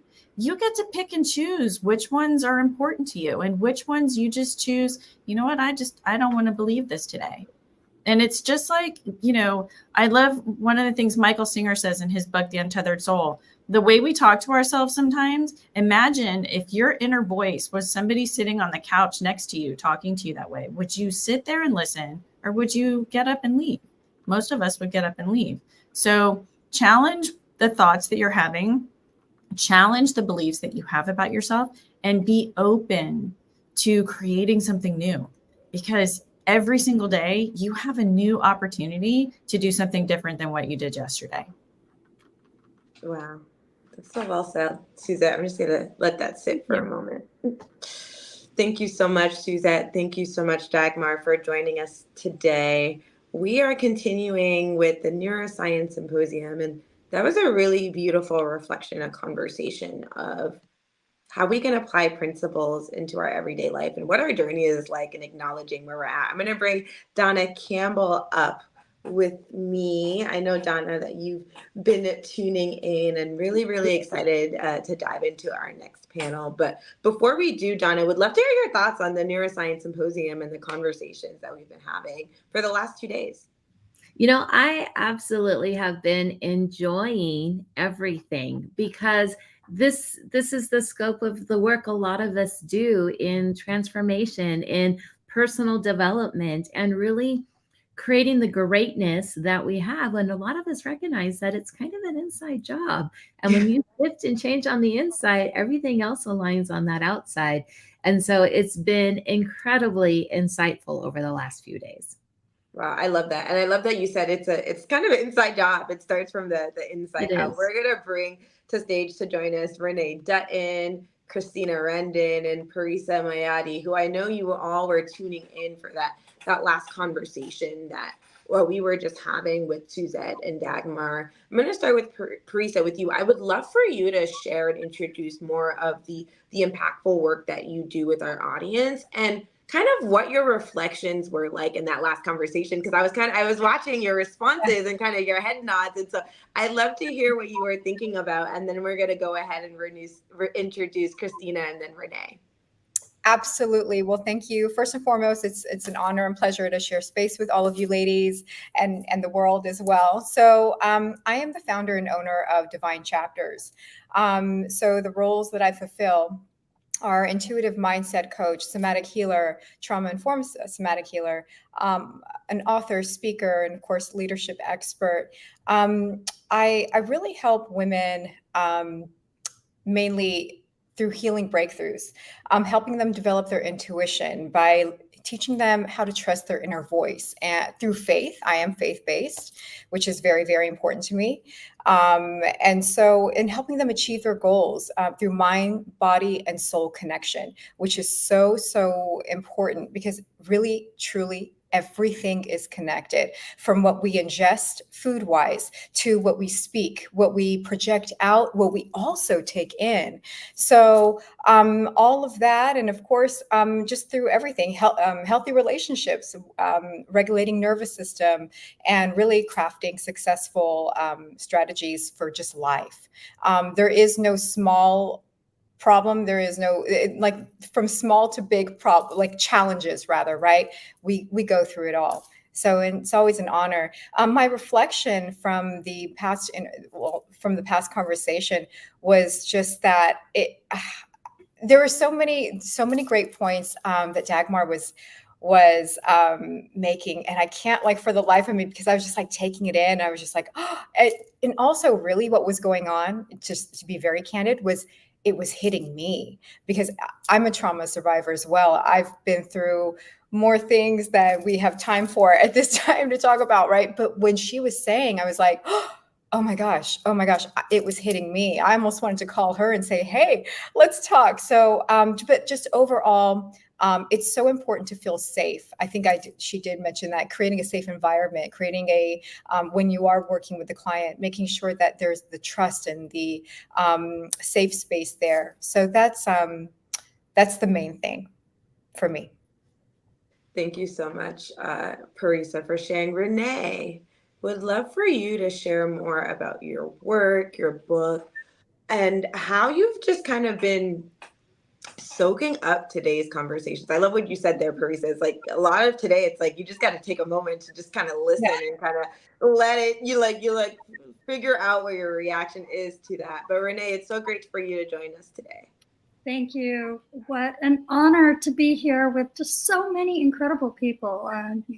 The doctors, the neuroscientists, and then all of us who just have a lifetime of experience. And I can honestly say that just about everything everybody said has resonated with me. I don't know how I packed so much life into my life, but I feel like I have had all those experiences, which have brought me to write my book, to share tools and tips for trauma, for difficulties in life. And the thing that I'm really passionate about is helping people to understand that what they think is definitely going to affect their life, but what they say, you can't go around saying negative things and complaining and expect to have a fantastic, easy life. So it honestly took me a while to learn this. And there would be times when I would be in an amazing place and amazing things would happen.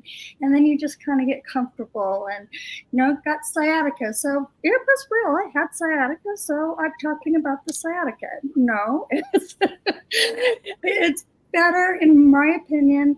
You can't bury things, which came up as well. But the more you talk about the negative, the more you get the negative. I had 9 months with no voice due to some surgeries that didn't go very well. And they told me I'd never speak again. And after the 6th surgery, I just decided, well, I do believe in a higher power as well. And I just got the download that forget the doctors, forget the surgeries, just work on yourself and your mindset. And that's why I'm such an advocate for the way you think and positivity and how it affects the brain, because it really does affect the brain. And I've loved studying. I won't babble all the knowledge that I have. We'll let the doctors do that, but I've learned it all and written about it all. And learning it firsthand really enforces it. And it really makes me want to share with people that are going through these difficulties and they're told they'll never talk again, or they'll never walk again, or it's just not true. And I feel it's very important to never accept anybody's limitations for your life, because you're in charge. And sciatica, no, whatever. You're in charge of making the right decisions and having your life in balance so that you can live a positive life and so that your brain can work optimally. I commend you for everything that you've been through, Renee, and I know you've been with us with the Los Angeles Tribune, sharing different aspects and parts of your stories. And so I just wanted to express gratitude because of all of the different things that you have gone through in the past, and not having a voice to having a voice. is deeply profound there. So, Christina, I'm going to invite you up here to the stage to introduce yourself a little bit more deeply as well, and what inspires you to do the work that you do. I love that question. What inspires me to do the work that I do? And that's definitely a big theme of mine in my life, and what's guided me in my journey is following what inspires me. One of the first questions that I remember asking myself is just, how can I have deeper fulfillment in every area of my life? And for me, that looked like, how can I contribute? And I've been really passionate about holistic wellness, and that's led me to attain multiple certifications in healing and wellness coaching, and explored many avenues of healing. And through that exploration, I found that my passion and what inspired me most was helping individuals and groups and people with more of their mental health space. Because I find that so much of what blocks people is within. And I found that lit me up, and I love combining everything that I've been learning over the many years in holistic wellness and being able to offer that. So I'm a therapist, a meditation guide, a healer, and an author and a speaker. And very grateful to be here. So much of what everyone has shared so far has stood out to me, especially from the last panel around self-awareness, and looking forward to being here.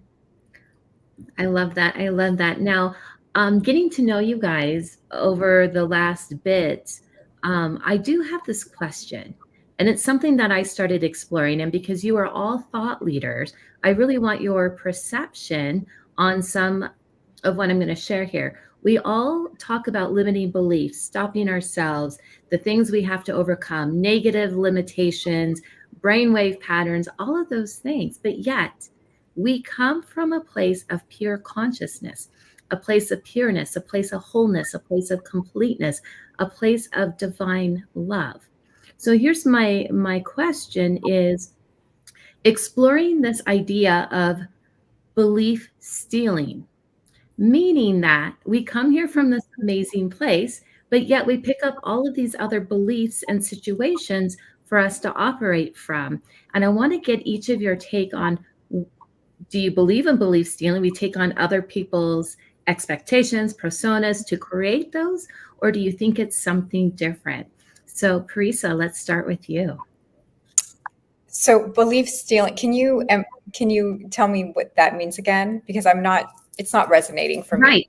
It's a new concept that I have heard. Okay. And we come here from a place of pure consciousness. But if we come here from a place of pure consciousness, a place of wholeness, a place of divine love, there's no negativity in it. But yet we live a life of negativity or negative patterns that we have to release. So are we learning those from other people? Are we taking other people's beliefs and making them our own, and we stole another person's belief to limit ourselves? So thank you. That's beautiful. And I think that's such an important, topic to discuss. So I actually am a near-death experience. I've had a near-death experience. So that was profound for me. That entirely changed the entire course of my life. So I may be a bit biased, but I will tell you that the soul is here to learn. The soul is here to grow, to experience. I always say this, we come in as spiritual beings having the human experience, but know that it is only an experience, that we have the ability to change, to step in and step out of at our own will as well. There are things that are set in stone. There are things that are not set in stone. That is the free will. And so the soul comes in to move within the flow, to be in the flow, to walk through. There are other people that will have their beliefs. Number one, I think that's a way for us to practice, boundaries. Remember who you are is one of the biggest lessons that I learned working with a Buddhist monk when I was only 14 years old. That was a huge moment for me. He was my mentor at that time at only 14. And he would always say, believe in yourself and remember who you are. And so as souls, we are we are to walk through the paths that that are needed, perhaps maybe not wanted, but needed for the soul to grow and the soul to heal. And that's also bringing in karmic lessons as well, generational, from our ancestors. I always, when people say, why do you do what you do? I say, I do this for my ancestors. Perhaps they were not given the knowledge or the wherewithal or the resources or the privilege and rights to even speak how you and I are speaking today. And so it is up to us in this generation to really, as spiritual beings, as souls who are now even more aware than more than ever, to walk our path, but in a higher consciousness way, to really break free of those generational karmas and to learn and to just know that, again, it is an experience. Wow. I love that. Thank you there. Renee? No, I was just saying I love everything that she said. And I do agree that we are here to grow and to learn. And some of us are lucky enough to get all sorts of experiences to do that. And it's all a blessing. So everything is an opportunity to learn more, grow more, evolve more.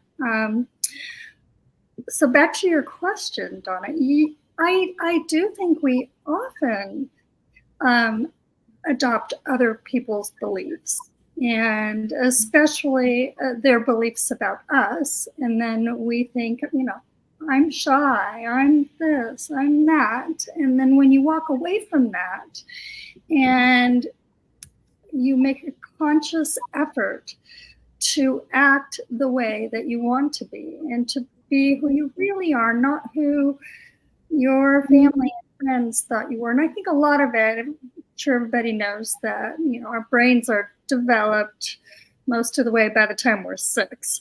So we probably don't remember it, and I don't remember a lot of my childhood. And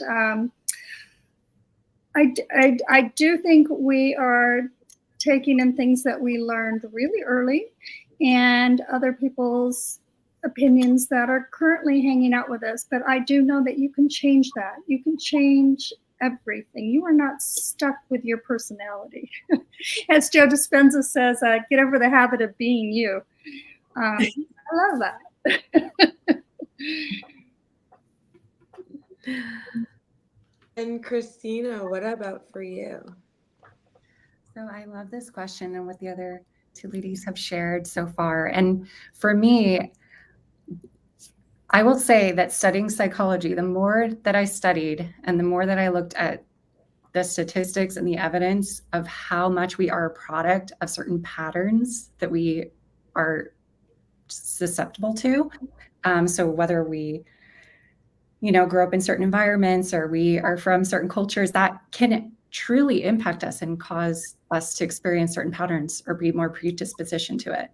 And the more that we become aware of certain patterns that we may have inside of us or around us, the more that we can start to choose, which I think brings in that conversation of looking at how we are part, we're part biology, we're part human, what's inside of us, our neurons, how we are wired and how we're connected, but we're also part energy and part choice. And we have that inspiration to choose. And I love what Pertha was saying around this life is an opportunity to learn and to grow and to use every experience that we go through to improve ourselves or improve the lives around us.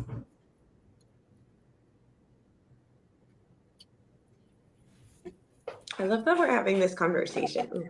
I think that we're going so many layers and levels and nuances deep into how our experiences, they shift and impact us. And, I think you can hear it from the science aspect, but it's important to think about the spiritual. Carissa, what is something that you've learned on your journey that was maybe hard to grapple with as you were navigating your experiences, and what helped you shift and move out of that? Oh, do you really want to know? That's a really, oh man, do you really want to know? Well, when I was so I'm an intuitive, I'm a high level empath, and I've had visions all my life. I had the near death experience when I was a baby, a child, very, very young child. And so I've never known different. So with that being said, at 19 years old, I was given a vision. And I mean, I've said this so many times in like interviews and articles, but it still like chokes me up to talk about it. So forgive me, but okay, I'm gonna have to take a second. So when I was 19, I was given a vision of my timeline of my life. And so what was shown to me was, remember how I said, there are some things that are set in stone. And then there are things that you obviously, it's free will, right? You have a choice.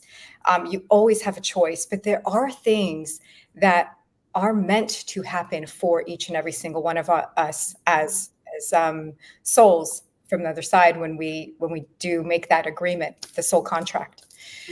Now at 19, girl, I was intuitive, right? But I was living my life, right? I wasn't doing what I do now, obviously. Girl, I was out, I was having a good time. I was living life to the fullest.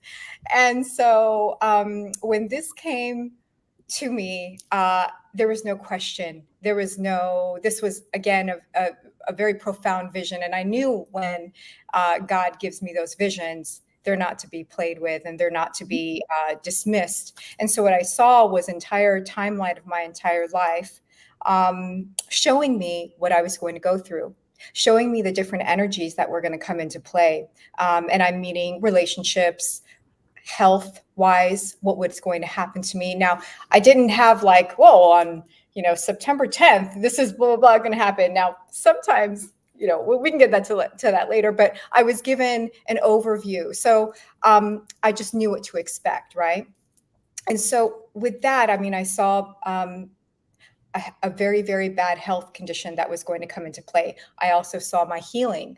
I also saw a huge transformation. I saw certain energies in terms of relationship come into play for me that were going to completely change the entire trajectory of my life. Now, mind you, I'm 19 years old and I'm being shown this vision.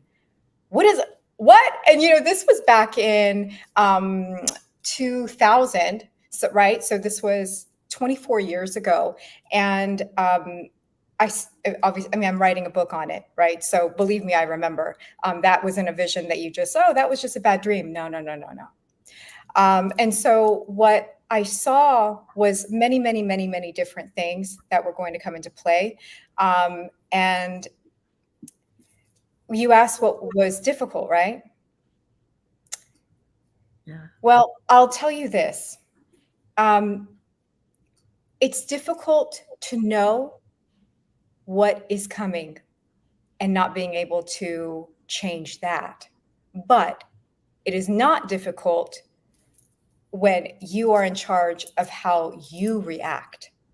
And so I had to really strengthen, number one, my faith with God, no matter, throughout life, but especially at that moment and throughout my entire timeline of what I can't give you all the details right now, right? But just know that it was, I got a lifetime full, let's just put it that way. And so it was really, really, really difficult to grapple that I was going to be walking through these challenges and walking through these paths that were going to, that were co-created for me, with me, by me, with God, and that was what was going to happen. Some of them were going to be miracles, and some of them were going to be quite the opposite. And believe me, I was 19, I'm 43 now. Believe me, every single one of those has come to fruition. Even when I tried knowingly, this feels like this is, familiar. Even when I tried to pivot, right? I couldn't. God is so powerful. But I will say, I also was in charge of how I was going to react, right? And so it's a balance. It's a mindset. It's a choice. There's a lot of faith. There's a lot of also understanding that nothing in this world, nothing is being done to you. It's being brought up to perhaps heal you and to grow you and to help nourish your soul so that perhaps it ends with you. That cycle, that trauma ends with you. That karma ends with you. And then you're able to just clear, heal, transform, grow, and then extend and pass the torch on to the next generation. So that for me is what was difficult, but not. You know, and there's a great truth with what you speak there, Parisa, because we all go through our life's challenges, and yet we can see things, especially on the intuitive side, like into our future, but then having to make the decision, do I do something to change it, or do I allow it for the soul's evolution and growth? And so one of the things I want to touch on, and Christina, this question is for you. As we go through all of our different life's challenges and our difficulties that we have, oftentimes with you, well, with all of us, we have our clients, and our clients also go through different challenges and difficulties. So I'm curious for you, what is the most common challenge that you see your clients facing, and then how do you guide them through it? That is a wonderful question. And I have not thought about it in that way before, in terms of like, what is the most common challenge? I will say that I think one of the antidotes to many challenges is connection to ourselves, connection to, a higher power, connection to our truth. I think a lot of what holds people back is what I call the gap, and not the gap in like quantum physics sense, but the gap in terms of how much we are showing up in life. So I think the bigger the distance is of our true selves and how we're expressing into the world, the more disconnection can harbor within the soul and within the mind and body. And for me, I find that many clients come in with fragmentation of who they are, and maybe they're showing up with one version of themselves in some places, or maybe they've never felt safe. So a big part of working with clients is giving them a place where they can learn to trust themselves, learn to show up authentically, and repattern in that way, whether it be reconnecting and recreating from that space, or whether it be literally for the first time in their lives having that opportunity. And I find that through that connection to themselves, that starts to heal them. And so if I was to summarize it, I would say disconnection from self is probably one of the biggest issues that my clients face. Yeah.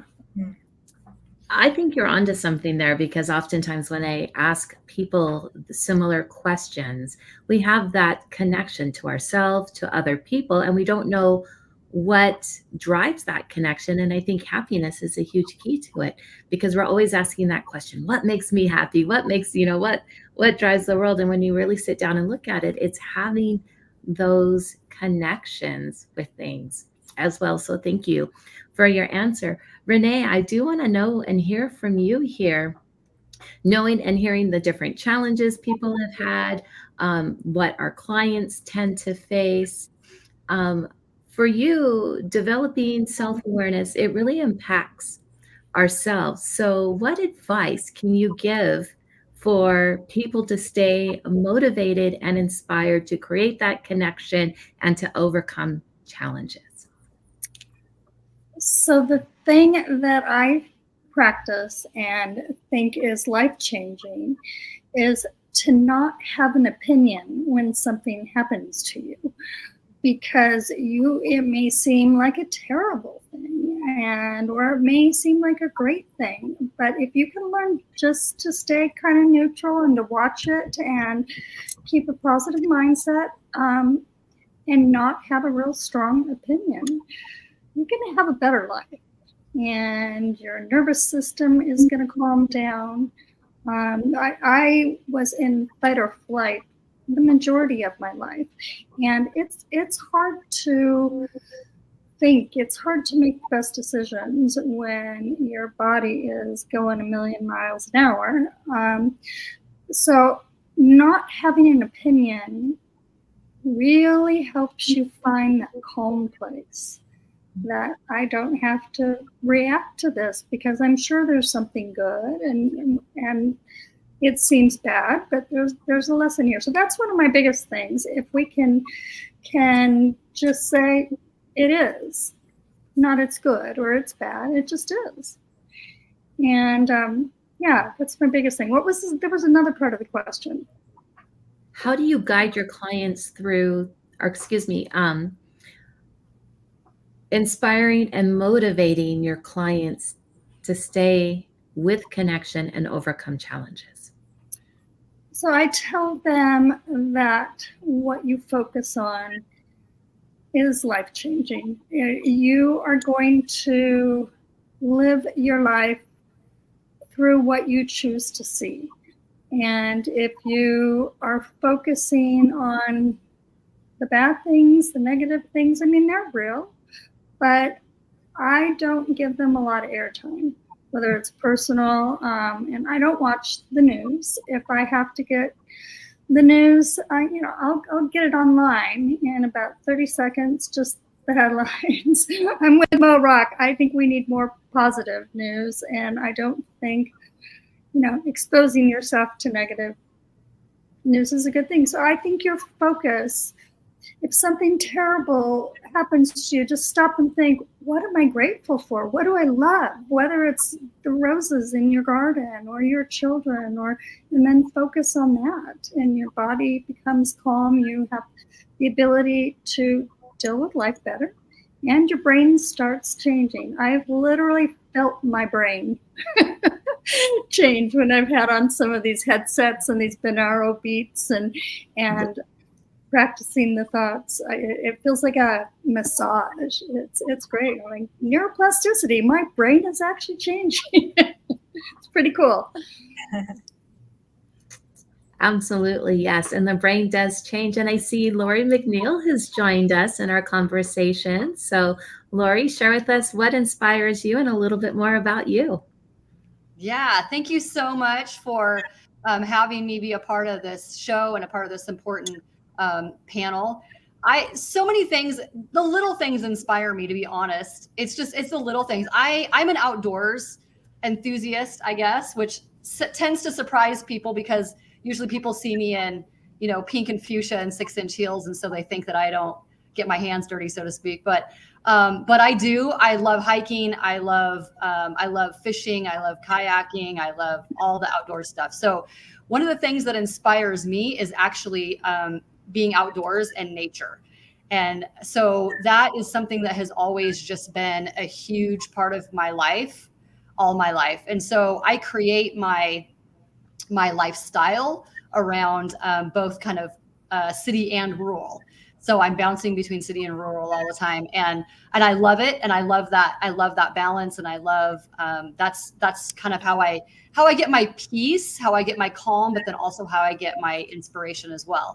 So, and then I encourage, other people in that to find what works for you and don't be afraid to test new things. So whether you meditate, whether you pray, whether you go for walks, I go for multiple walks usually in a day, even if it's just for a few minutes because my schedule's crazy. But I'm a very active person. And so I like to try and encourage people to also find what works for them, to find their inspiration and to find their peace amongst all of the craziness, to maintain that balance between the negative and the positive energies. Just what can you control? What do you not have control over? There's always something that we have control over. So I'm an international business strategist, and I literally travel the world helping people get from wherever they are to where they need to be, and more importantly, where they were created to be. So I'm happy to be here. Thank you so much for having me. Yes, thank you. It's a pleasure to have you, Lori. You mentioned pink, and we are here at the Neuroscience Symposium, and I know that pink is your brand color, and it is the color that you wear all the time, and there are reasons behind that. As you think about branding, can you share a little bit with our audience kind of the science behind colors and branding and how you really incorporate that into the work that you do?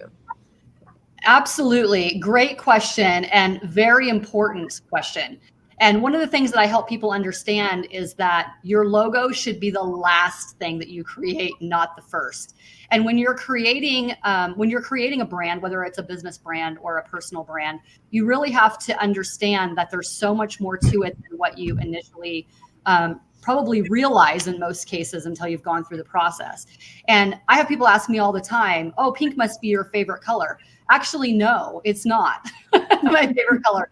But when I did that deeper dive and understood more clearly who I was, who I serve, and the problem that I solve, and how that reaches the overall client avatar that I'm trying to reach, that I know will resonate with me, I did a deeper dive into what that looked like, because it was about what resonated with me, the brand I wanted to build, but what's going to resonate with the people that I'm trying to reach, not just me showing up in my favorite color. And it sounds simplistic, but it's something that I talk about a lot, because in conversations that I have with people, I'm realizing that there's a big misunderstanding about what that looks like when it comes to typography and graphics and colors and all of the different visual identity pieces that go into building a brand, not to mention the messaging behind it and all the other nuances of building that brand. But there's a lot of psychology involved. I teach a lot about the psychology of marketing, the psychology of branding, because it's so important to understand not only how your own brain works and what resonates with you as a consumer, but to understand how then are your clients perceiving the way that you're showing up, whether you're showing up on social media, because social media is a stage, whether it's in a physical room somewhere, whether it's in a printed, material, whatever that is. But what are you actually putting out there that's resonating with the right people? Because a lot of people say, well, I've been working on my branding for years, but it's not actually, impacting as many people or converting or, getting the results that you want. And you literally have to do a deeper dive that goes beyond the understanding just that they're nice, pretty colors. So most of us have heard, or maybe are in the process of understanding, that when it comes to marketing and branding, it's largely about the emotion. You're trying to get to that emotional connection. People want to do business and work with people that they like, know, and trust. But in order to get to that, you have to be consistent with everything that you do in your branding. And that includes the colors that you use that actually get to that emotional connection that you're trying to get to with your client. So as a consumer, so the best way to think about this is, as a consumer, think about the brands that you gravitate to and the reasons that you gravitate to those brands. Is it that they donate so much money to? Is it that there's certain colors that resonate with you and you're just kind of drawn to that, but you're not even sure why? So even on a subconscious level, we are drawn to certain logos, certain messaging, certain things, even if we don't fully understand what that brand is about. So we need to understand that people are also doing that same thing to us. So my true branding identity markers actually are a little bit of fuchsia and a little bit of magenta. And so I do everything in two-tone, because my ideal client avatar happens to be both male and female. So everything that I do, I'm paying attention to what would be masculine lines, what would be feminine lines, in order to really create the overall energy on a subconscious level that I'm after, which is one of the reasons why everything I do kind of has that two-tone that speaks to both the masculine and the feminine. So when you understand how the psychology works behind everything that you're speaking and everything that you're visually putting out there, then you better understand what is going to actually reach the intended audience that you are after. I talk to people all the time that say, well, I work with really great people, but it's not really the people that I want, that I really am trying to work with. Or people think that I am a women's empowerment coach, but I'm really not. There's all these different factors that go into that. And sometimes it's messaging and sometimes it's marketing and branding. But when you do a deeper dive into actually understanding the psychology behind all of it, it is a huge, huge game changer. So I happen to wear my brand colors. But one of the questions I get asked all the time is, do you have to actually have a certain color that you wear in order to have a strong brand? No, you don't. but you do have to have consistency in how you're building your brand.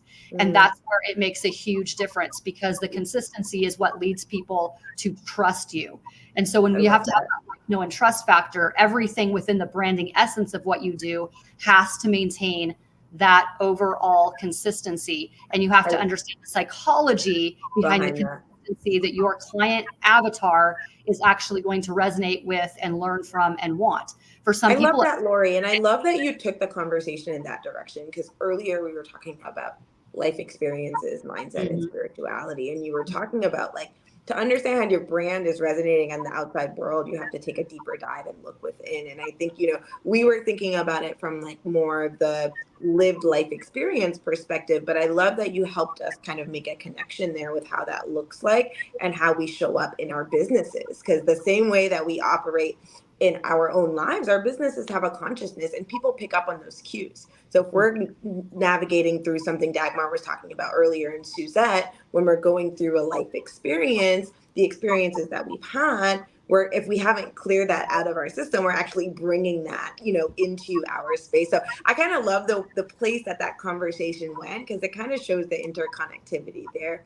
Lori, Christina, Renee, Parisa, it was such a pleasure having you on with us today as part of the Neuro Symposium. We're going to ask our next guest to join us in just a moment, but appreciate your time and all of the insights that you shared with our audience here today. Donna, I mean, I know that you've been tuning in. I made a leap there with Lori talking about her brand and branding and brand consciousness, but people consciousness. And I think there's something to be said there. I'm not sure what it is just yet, but around the idea of this whole business consciousness concept, and people are picking up on the subtle cues that energetically your business is giving out there, even if, you know, right now it's around your logo and how they engage with you. So that's a conversation I definitely want to have on another day. Well, and I was going to say, you're absolutely right. And a lot of that's because, yes, consciously we see the color, but there is such a subconscious or deeper level message that you are communicating across by those particular brand colors. So I appreciate Lori's insight on all of that. Yeah, that was great. I'm delighted to bring up our next guest, Kenyelle Ash. She's the CEO and founder of Millions in Progress, a big advocate of vision boarding and really creating the life that you want. I'm also going to bring up Dr. Michelle Odette to join us in this conversation. Kenyelle, I'd love for you to introduce yourself sooner, and then we're going to hand it over to Dr. Michelle Odette to further introduce her work and what inspires her. Kenyelle, with you. Absolutely. Well, thank you so much, Alicia, for that introduction and for having me. And hello, Donna. How are you? All right. For those that do not know me, I am Kenyelle Ash, the founder and CEO of Millions in Progress. And with Millions in Progress, our goal is to help over 1 million women achieve their goals and their dreams directly and indirectly. One of the direct ways that we do that is through the flagship product, the Couture Vision Board Kit, which comes with which is the all-in-one vision board kit. I also help individuals bring their ideas to life. So give their ideas and identity. I'm really about vision and bringing those visions to fruition. Oh, I love that. I love that there. And Dr. Michelle, let's have you introduce yourself. Well, good afternoon, everyone. I am so grateful to be here today. I am Dr. Michelle Odette Green. I am an award-winning author. I am a speaker, coach, and trainer, and I am so excited to announce that I did contribute to the Moral Compass, which is now a bestseller. Yes, yes, yes. Also, I just love to help people be happy, healthy, and productive. That mission came about for me back in the 90s, and I've stuck with it. And initially, happiness, I was like, well, you know, people say happiness is very fleeting. And I always felt like, no, it doesn't have to be fleeting. And so now with all of the happiness work, the happiness project, so much on happiness, I'm so glad that I stuck with that purpose and mission for my life. And so I just love to help people again be happy, healthy, and productive. And I also want to add, when I say I'm a trainer, I'm actually a brain health trainer. So being on this summit, the Neuroscience Summit, is just right in my lane. It is my jam. And I've been listening to all the other speakers. And listen, they have stole so much of what I wanted to talk about. So I just have to reinforce what they've said. So thank you. I love that. And while I have you here, Dr. Michelle, there's been a lot of talk around happiness and what really drives us to be happy. And I look at some of the new books that are coming out, and they all have the word happiness in the title. So there's got to be this movement coming on with people really looking at what brings us happiness. So from your area of expertise, how do you look at happiness? What really brings us happiness? And how do you share that with others? Rewiring the brain to allow more happiness in our lives. I am glad you asked that question. So happiness is subjective. So what makes me happy will possibly not make another person happy.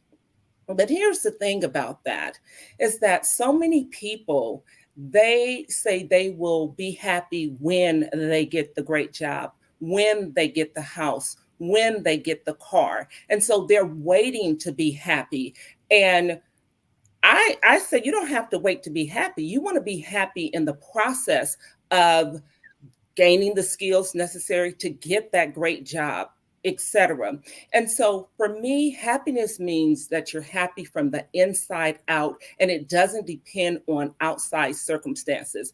We all have a happiness set point, and we've been born with the happiness set point. You heard Jim Kwik talk about the thermostat versus the thermometer. So we do have a happiness set point, and I want to break that down just a little bit more as far as how the numbers break out, the percentages. So for genetically, it's said that our happiness set point is determined, 50% of it is determined by our genetics.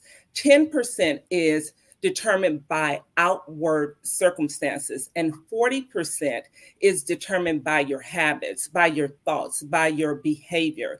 And so with epigenetics, as we know, that means that we have the ability to influence our genetics. And so if we have the ability to influence our genetics, then that means that we can increase our happiness set point up to 90%. We have the ability to change that, because the reality is, it doesn't matter what happens in your life.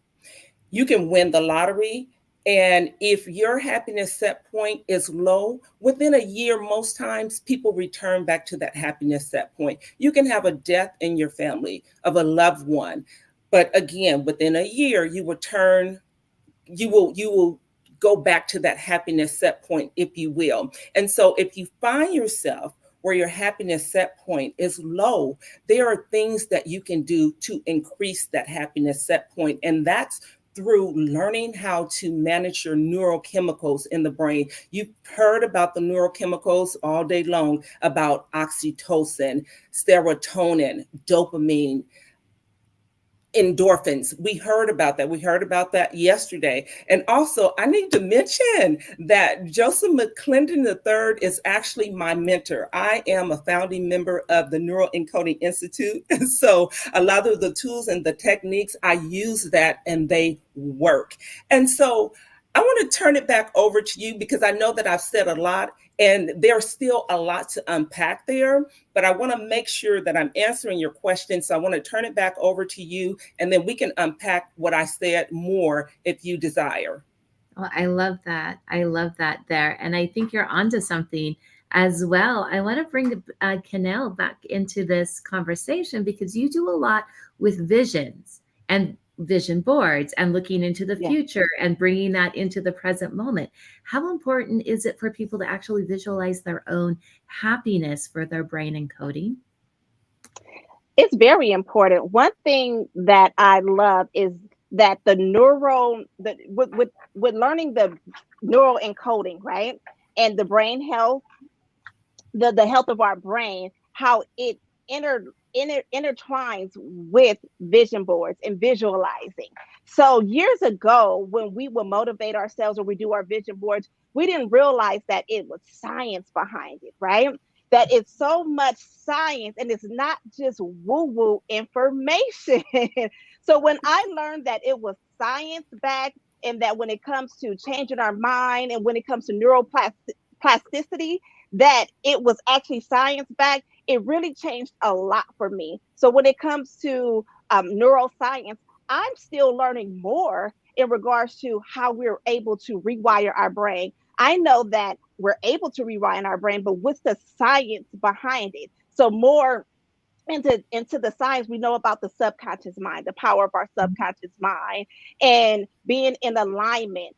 It is not just woo-woo information. It is true. And if you apply it, when it comes to magnetic energy, you will start to attract what you wish to become for yourself. You attract the people, the places, the circumstances. So I have a framework, a vision framework. And the vision framework is the V stands for vividly, the I stands for imagine, the S stands for seeing yourself, the I stands for in possession of, the O stands for your future self, and then the N stands for now. So vividly imagine seeing yourself in possession of your future self now. Why? It's because your subconscious mind does not know the difference.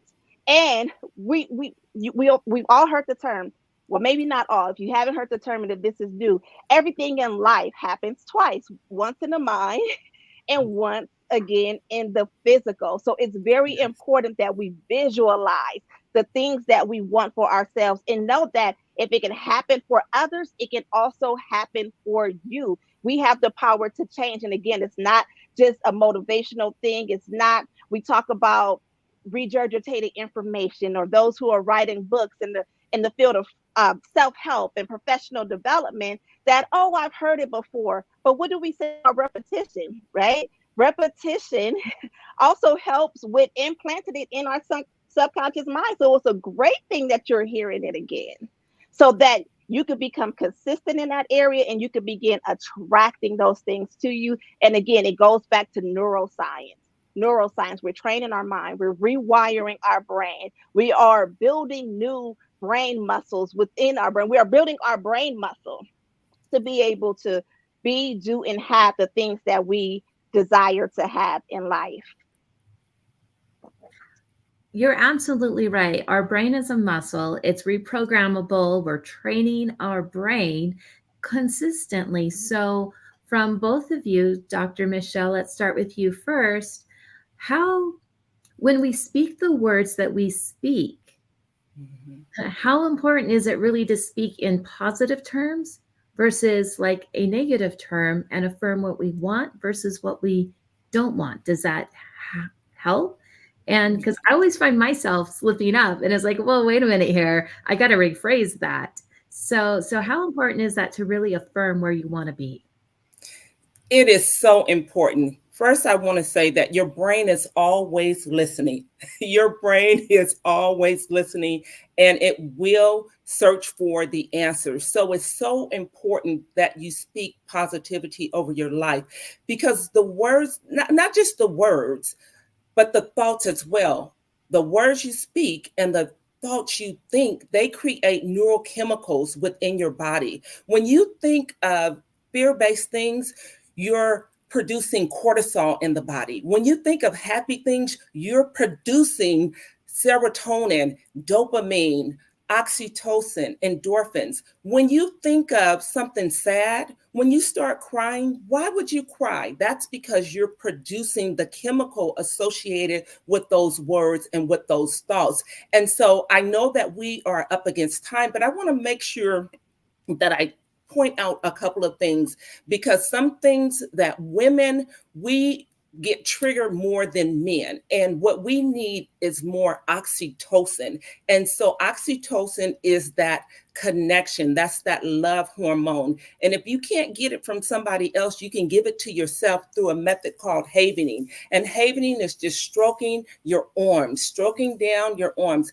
And it's actually relaxing you. It's actually activating that parasympathetic nervous system that you heard so much about today. And so when you find yourself talking negative or speaking negative, one thing that you can do to create new neural pathways in the brain is that you stop yourself. Joseph McClendon III yesterday talked about the stop technique. You want to train yourself to not talk negative. So when you do the training first, when it comes upon you, you automatically go into your default system where you change that, and you can change it with a minimum of a 3-to-1 ratio. And when you do that, you actually create new neural pathways in your brain. You know, Jim Kwik talked about paying attention to things, and what you appreciate appreciates. And I'm pointing at my brain like he talked about pointing at his brain, so you can pay attention to your brain. Because when your brain works right, your whole life works right. When your brain is troubled, your life is troubled. And so the words that you speak and the thoughts that you think, they will direct your life. And so I'm going to turn it back over to you, Donna. Yes, thank you here. And Michael's joining us. Kenyelle, can we just get your closing thoughts in 45 seconds or less, please? Absolutely. I would just like to say we know more than we think that we know. We could do more than we think that we could do. And we are smarter than we think. So all we have to do is continue to tap inside and look inside, and just know that when you are faced with a problem, think about your brain and how your brain continues to build. So it's ask your brain, ask yourself, what do I need to know, or what do I need to do in this moment? And watch how your brain will go start searching for the answers. It'll start going to search for those answers. So just know that, again, you are smarter than you think, and continue to build your brain and build that muscle, and have a big vision. Have a big vision. Visualize. Wow. Thank you so much. Thank you both. Michael? May I add one more thing? I know we're up against time, but I think we are really up against time. Okay. Thank you. No, we'll have you back. We know you two. You two are amazing. Thank you so much for what you do. And it's a blessing. It's a blessing. There we go. All right, Donna, thank you so much. Alicia, thank you so much. We're going to rock and roll to the next. What a day it's been. I want to thank everybody for being here, and I'm going to bring up our next guest. And thank you. You know, really, Dr. Michelle and Kenyelle, it's creating peace, and it's creating harmony around the world, and it's creating so people understand what they do, and you guys are just the best at what you do. So with that being said, I'd love to bring up all the way beaming in from Japan. We've had quite the day. Motoko, I'm going to bring you up to stage. Motoko Ma, everybody give her a thunderous round of applause. How are you today? Hello, I'm good. And thank you for inviting me here. You know, for myself and our CEO, Mo Rock, we're so excited to have you on today. It's been, Motoko, it's been the kind of day where we started with Jim Kwik, and just the information he gave us, and the mindset and the brains. And then we had Dr. Rebekah on, who was the chairman of neuroscience for Johns Hopkins, and now speaks exclusively for World Bank and UNICEF. And we had so many great speakers that really talked about the mindset and how we look at things. So, and part of what I love about your story is you've created this company that is many years old, right? Yes. You know, we don't say old because it makes us older every day, but it's, you know, your mindset was just, you were going to break the mold. You were going to do things right in a different way. Can you talk a little bit about your company and sort of their mission, and how mindset plays into that? Yeah. Okay. My name is Motoko Imada, and I'm the COO of TNL Mediagene. This is the online media company, and the one of the largest online media in Japan, and also in East Asia. And I founded this company 26 years ago, and before that I was in the industry, in publishing industry, and I brought Wired to Japan in 1994, and that was the first year that internet has connected commercially. So I realized that all the information will be in digital at that time. So I founded this company in 1998. And now we have 15 media brand in Japan and 7 media brand in Taiwan, because we merged with a Taiwanese company called TNL, and we are publishing 22 media brand in East Asia. Yes. Wow. You know, the great thing about that is, and I always have to ask this question too, because of everything that you've done, and you continue to have this vision, because part of your vision is changing the world. Yeah. Part of your vision is really for the of healing and peace, and to make a difference. And our audiences love to know. It's a very American thing, but we can't say that because we just took a look at this show today. I used to always say we go to 23 countries, and my team said, "Oh no, we are way past that." But they really want to know what keeps you going every day. What's your vision? Well, I really want to change the world in a good way by media. The reason why I started media business is when I was 15 years old, I was in Kyoto. It's far from Tokyo. And I feel that I'm strange in that, in Kyoto. And I didn't have, a good friend who understands about me, but I met the magazine, and I found that there are so many people similar to me thinking about the same thing. And that magazine changed my life. So I want to do the media which can change somebody's life. That is my intention. Right. You know, it's part of, I think it's part of why when you and I first communicated, we had that first meeting. It hasn't been that long. We started to sort of speak that same language. It's like there was something in our past that realized they helped us, or there was something that really helped us, and we wanted to bring that out, and how we do that every day. You know, we've talked neuroscience, and we've talked media and branding, and within that there's a lot of thought processes, how we think, how we move forward. How do you think that's changing today in media? Because, we talk long form, short form, the attention span. What differences do you see now in media from your perspective, and where's it going?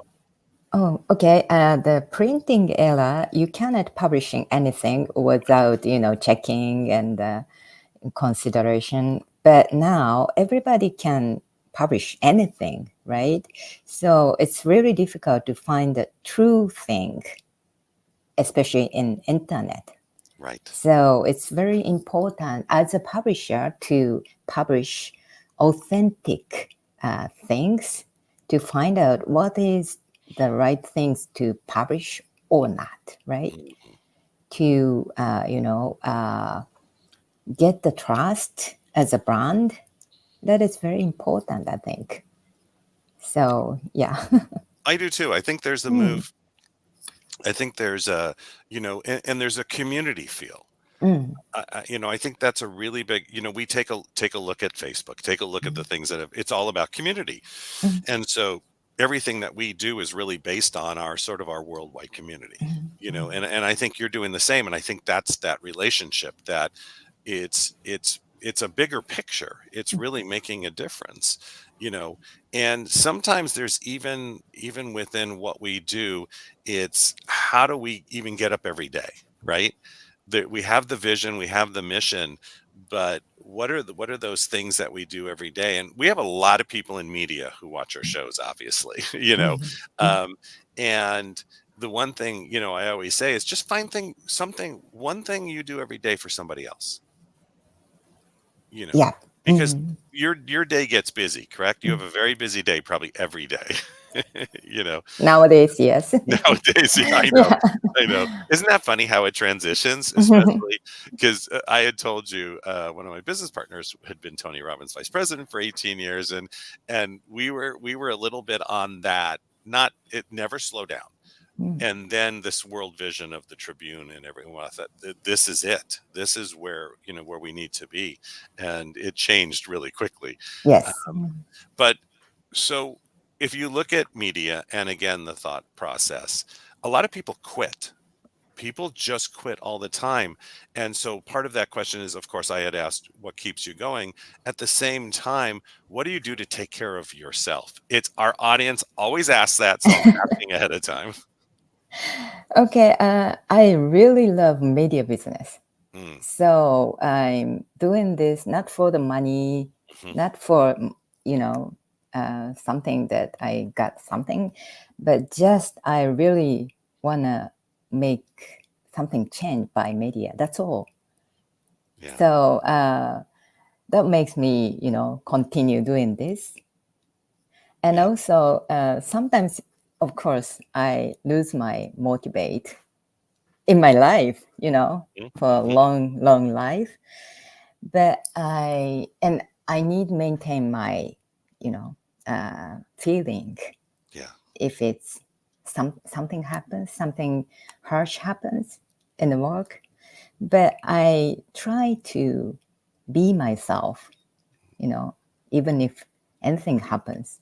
And especially in the weekend, I pretend like I'm an artist, not a business person, Right.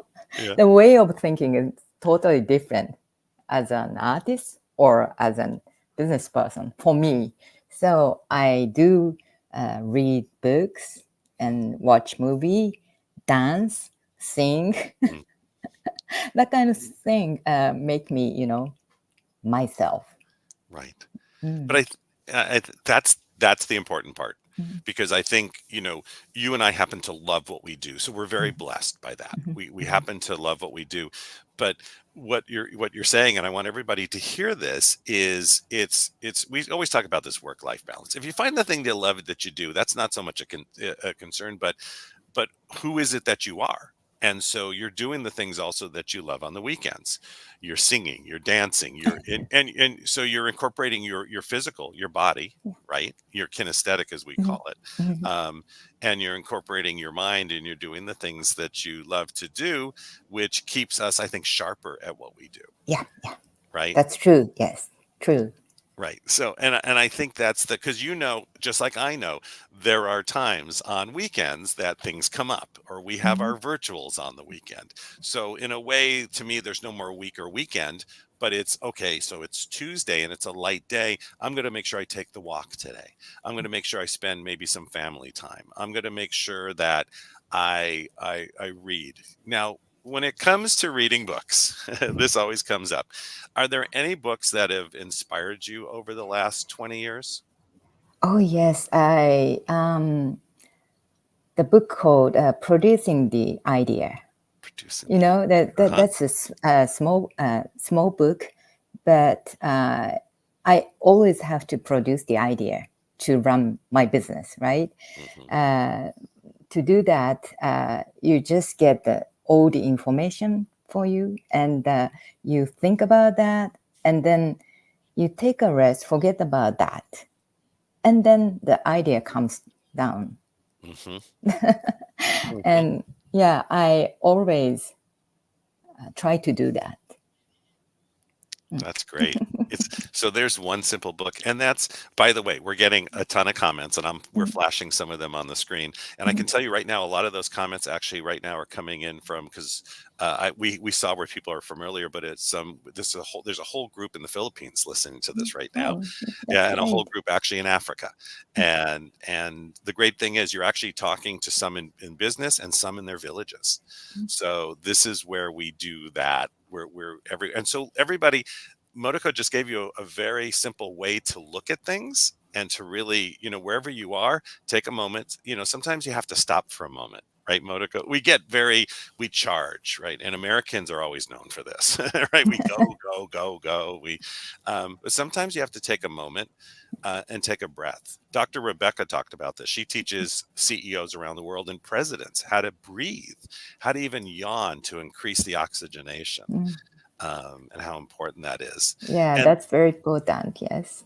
right? agree. Yeah. Do we forget to do that? Right? It's, and we're really, at the Tribune, I want everybody to know we're really, we're excited by this partnership, because a partnership to us means more than it means we're going to change the planet together. It means we're going to help each other's mission and do whatever it takes for the other one. I want everybody to know that in business, don't be the shark. Don't be the one who tries to take everybody else out. Really partner and help them as much as you would help your family member.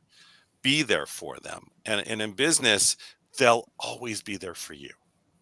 That's that piece that, we're taught a lot of this, get ahead, knock everybody else out of the way. And what if you just did that differently? And you and I think, and Mo Rock, we've done that differently. Yeah. Which means we have great partnerships that last a long time. So thank you for the book. That's great. And really from a visual standpoint, we use virtuals for connection, because we know people have cell phones all around the world. So thank you for being on this, because so many people are watching this. Thank you. It's so what is something for you, as you do your daily work skip and the skits? I'm just asking because I know we're going to get a ton of questions on this after you're gone. It always happens. But you are the president of the company. You are, but and for the perception of the president of the company, there's a lot of things you have to do. But do you trust the people around you? How do you delegate? That's question comes up all the time. People don't understand about delegation, and then they work themselves to the bone and they have no life. Yeah, I believe, I enjoy working with the people, and I trust them. And if I trust them, they trust me. I believe like that. And I try to smile every day. That changed the world. Actually, it does though, right? It does, because we know it creates all the serotonin. We could go into all the neuroreceptors and do all of that. And it really does. And it makes a difference, because then they also don't have to sort of guess what's going on, and delegation means I actually really care for you, right? I care, and I trust you to do this. And the other thing when we talk about delegation and really within the workplace is, at the same time, I do have an expectation that you'll get it done. And if you can't, you'll come to me and we'll discuss what needs to be done. And then we go back and move forward. And I think that's really an important piece, because we've had big teams. We had teams, we had events sometimes going off in 12 different countries on the same day. And you had to trust the teams, because you couldn't be at every place, and that makes a difference. What would you want our audience to know really about your company? We talked a little bit about where you're going and what you want to do, but if they were to get to know your company even more, can you tell me a little bit of the foundation of how it started? You talked a little bit about wired into your company, but why did you create this company? And we know to change, but what was that other picture that you created? Yeah. The reason was I really want to do media and to change the world with that. That was the first, my intention to do this. Yeah. And I think I didn't think I can work for the big company. And I really want to create the culture of the company by myself, and to make people feel safe to work, enjoy to work, and that kind of workplace, is what I wished. So, yeah. Perfect. That's what I thought. Those of us, actually, it's really interesting. The word entrepreneur, there's been studies in the US, it's the word used way too much. Everybody's an entrepreneur. But for those of us who are a little more independent or like that part, I think what you said is really great. We want to create a place. We want to create that community. We want to create that ability for people to be there. And I love that you did that because you're changing the world. I mean, you're really changing the world, and you're making a difference. And if you had never started that, all those people wouldn't have to be able to work with you to see that they can make a difference. Mm. And I think Yeah. that's a really big piece. And let's talk just a little bit about technology. Not that Yes. you like technology, because I know you love Yes, I love I know technology. you Yes. do. So because when we talk about neuroscience, and we've had Mhm. AI conferences, Mhm. and we'll talk more about that. Where do you see in media, but just in the world, where do you see AI taking us? Because people still fear it. People fear that it's going to take their lives away and going to change everything. Can you talk a little bit about that? Yeah, I think we can use AI, which is a very good thing. And also, it's become relevant that media people, what media people has to do, we have to create something truly enjoyable or something very important as a human, right? For example, interviewing somebody is done only by human, I think.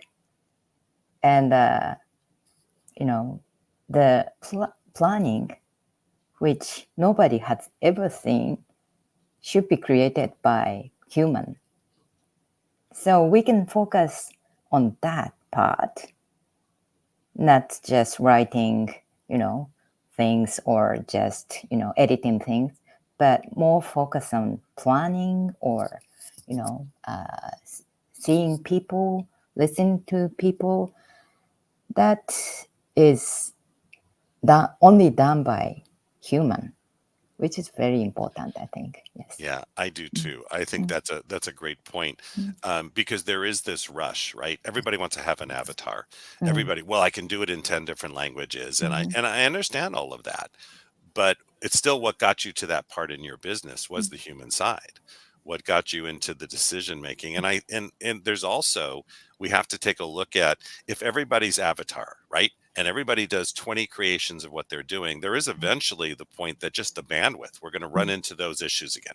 It's happened over and over and over.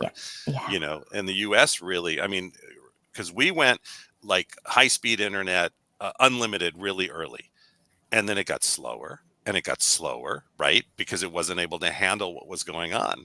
And I think we're going to sort of move that way again, because again, there is limitations. There are those things within the carrier systems. But I think you made a great point. There is still that human side, and there always will be that human side. And I think that's not going to change. And I don't think it should, and the other thing around, AI, we are using technology right now. So your world and my world would be very different without this. Just 20 years ago, it was very different. I remember the Skype calls to Australia that always dropped, right? That's Things true. like, Yeah, right? that's true. Yes. Right. We talk to our teams and we get half their words and we'd figure out what they're saying. But we're able to bring a bigger message out quicker. So can you talk a little bit about that? We talk about global responsibility and media's responsibility to the correct message. Can you talk a little bit how you feel about that? Bringing the right message out. Yes. You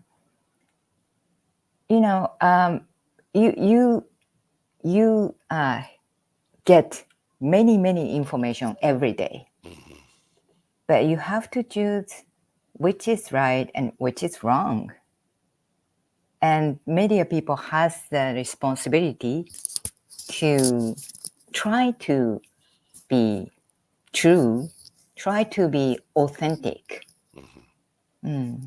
That's right. Yeah. Yeah, I agree. And I think there's a responsibility too, as media companies, that sometimes there's been, and this is a little what we call a soapbox, but there's a little bit. I think part of the responsibility is, I told somebody once, remember Walter Cronkite? He reported the news, no opinions, nothing else. And I think we have to be careful when we really get out there and say, this is an opinion, or this is just directly the news. People can discriminate and understand, but I think there's a lot of opinion going on. And I think sometimes it's getting back to, because my opinion won't make as much sense to somebody who's literally listening to this conversation while walking to the well to get water. They want to know, and they'll learn what they want to learn, but also, where do we give people just the ability to say, this is just what's going on. Now let's talk about it. So here's what's going on, and now let's have the conversation, instead of let's put all our spin on it and then we'll sort of tell you what's, I think there's a big move in media. I'm hoping towards here's what it is. Now let's be able to discuss anything. And I think that is exciting. And I think technology has a lot to do with what we can do that way. Yeah. And I'm excited by the changes going on and all the new technology that's even still coming through. And we know NVIDIA, you look at this little chip company, NVIDIA, Yes. right? Which to me was the little chip that ran people's games, and look at it now. But they also realized, wait a minute, things are going, and that was humans making that decision. It was a good decision too. Yes. Unlike the decision by, other companies when they said Betamax is a great thing, let's everything be beta. That was not a good decision. There's those decisions we make. It's been a blessing to have you on. I want everybody to know that this is a long-term relationship you're looking at. I want everybody to know is that Mokoa Ma is changing the planet and is here to make a difference. And we're going to, you're going to see a lot more of us working together, because everybody knows the Tribune, we're since 1886. We only do things long-term. And we really are here to make a difference. And I think that's the beautiful part of everything we do. Any last thoughts before I let you go?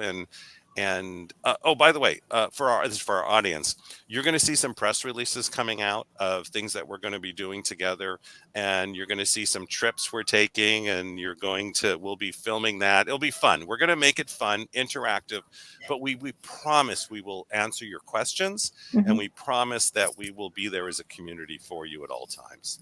And that's the great thing about what we do. So any last thoughts before I let you go? Well, yeah, I think we would like to make the world better. Yes. Let's do that. I love that. You're right. Let's just keep it simple. Let's just make the world better. That's what it's about. It's the next generations we're leaving, and we go from there. So Mokoa Ma, thank you from TNL Medellin. Thank you so much for being on here and spending your time. I'm sure you have at least one more thing to do today. I know your day's just started. Yes. So, yes. For myself and Mr. Mo Rock, our CEO, it's been a blessing. You just have a blessed day, and I know I'm talking to you next week, and we'll continue to build relationships, because everybody out there, relationships are important, and treat your relationships really well. Honor them, respect them, and because we know very much, we work with people that we know, like, and trust. We gravitate towards that. So again, for myself and the Los Angeles Tribune and our whole team, Mokoa, have a blessed day, and thank you very much. Thank you very much. Okay. Bye-bye. Bye, Mokoa. I just got to say that it's been a blessing. That I've worked with a lot of people in my life, and I know Mr. Mo Rock has too. And my business partner was Tony Robbins' vice president for 18 years. They did 82 countries together, and they saw 3 million students. And when I told her about Mokoa and what she's created and what she brought forward, Mary said to me, and Mary's my mentor. Mary said, that's the person you want to continue working with for as long as that relationship goes, because those are the people in the world that are going to change the planet. So I'm so honored that Mokoa spent her time with us, and I'm so honored that we could bring this day to all of you, which is not over yet. We have so much more. We have a lot of information coming at you and to you and with you, and it's just great. The other thing I want to let everybody know, I've got just oh, look at that, it's time, I better roll. So I just want everybody to know we've got great speakers still. We've got Les Brown coming up, and tomorrow we have a big day with just amazing information. We look forward to all of you on there. But now I'm going to turn it over. You know what they say by turning it over? I'm going to turn it over to Miss Karen Hall. She is one of our lead trainers at the Tribune. She is just amazing at what she does. I'm looking at the schedule to make sure I got this right. Karen, go ahead and bring your, there you go. How are you, Karen? I'm doing great. My goodness, it's like a feast, learning from all of these amazing neuroscience specialists. It's just incredible. Yeah, it really is. It's been just so. I am now going to turn it over to you. Have an amazing just time and session. Let's keep changing the planet and make a difference every single day. All right. Thank you, Michael. Yes, we are. We are changing the planet. And our next guest is Dr. Olivia Lessler. And we are so grateful that she could be with us today. I met some colleagues of her, Marcus Bell and Elizabeth Angel Westerland, and they were just bragging about her. And we were talking about how much we loved emotional intelligence. And they said, oh, you have got to meet Dr. Olivia. And so, Dr. Olivia, thank you so much for being with us today. I'll just give a brief introduction about Dr. Olivia. She is an Australian psychoneuroimmunologist. She is the medical director of functional and longevity medicine at the Brain Centre in Sydney. She's also the trustee of the British College of Functional Medicine, and she lectures at Oxford, in Singapore, and Berkeley, UCLA, across the world. And so we are so lucky that she could make time to be with us today. Dr. Olivia, thank you so much. Oh, thank you, Karen. Thank you for having me. Well, if you could break this down just a little bit for those of us who are trying to figure out what a psychoneuroimmunologist is, could you? I get them. I think that some people might recognize the mind-body connection and wellness, but could you describe it a little bit for us? Yeah, absolutely. Okay, so psychoneuroimmunology is actually that intersection point between psychology, behavior sciences, the nervous system, immunology, and endocrinology or hormones. Now, I don't think that it's a surprise that everything is related to everything. And essentially, psychoneuroimmunology, or PNI for short, is the hard science behind the soft science of mind-body medicine. So for many, many years, decades even, I think that the world of mind-body medicine was seen to be quite, the realm of counselors or psychologists, and doctors didn't really want to have a bar of it because, we didn't have the assays, the biochemical markers, but we do now. We have hard science as to why everything is connected to everything and how important and central psychological and emotional health is to all disease processes. And that's so fascinating because one of our earlier speakers, Dr. Rebekah Granger-Ellis, she was talking about how all of these things are so connected within the brain. And Jim Kwik was talking about very similar things about how, how we think affects so many parts of our life. So I'm curious about, why are you passionate about neuroscience? Well, okay. So I'm actually a physician. I see patients clinically. I am not a psychologist or a psychiatrist. But what I did see in clinic that interested me was how different patients responded to treatments or to disease prognoses, and their mindset, their emotional support system, those sort of more softer, right, inverted commas, sciences, what a difference that could make. And they were surprising me. So I became interested in it and I wanted to know more. And of course, when you start asking questions, you start opening doors, and then you can't unsee what you do see, right? And so I'll give you one example. I am like a consultant to an immunologist allergist in Australia. And he referred two women roughly about the same time to me. And they both had food sensitivities. And one of them was very happy to change her diet, everything organic, everything, unprocessed, that kind of stuff. And the other patient wasn't so willing to do such a thing. And that's fine. I said, look, could you maybe focus on how you ate? So eating slowly, eating with gratitude, being more in a parasympathetic state, right? And that patient did better than the patient who was, counting every calorie, counting all the macros, making sure everything was gluten-free, dairy-free, nut-free, just the anxiety that went around her food and her eating was actually a detriment compared to the patient who still ate a non-ideal diet, but did so with a softer heart. So that really set me on this P&I path. That's really fascinating because I can see how that, as a dietitian myself, I can see, the anxiety that would go into that. And so, what area of neuroscience do you apply in your life? Can you give us an example of something where you have applied a part of neuroscience and a story about you with neuroscience? Okay, so me. I recognized a long time ago that there is definitely something to be said about it's called an evolutionary legacy of the inflammatory bias. In other words, if your system believes, real or perceived, believes that there is a threat, right? And that threat can be initiated by losing your car keys and having that adrenaline or epinephrine surge, or you have a fight with your partner, or you misplace something. It could be a whole range of things, from something quite benign to something a little bit less benign. But the one thing that our immune systems, neuroimmune systems, have at its disposal is inflammation.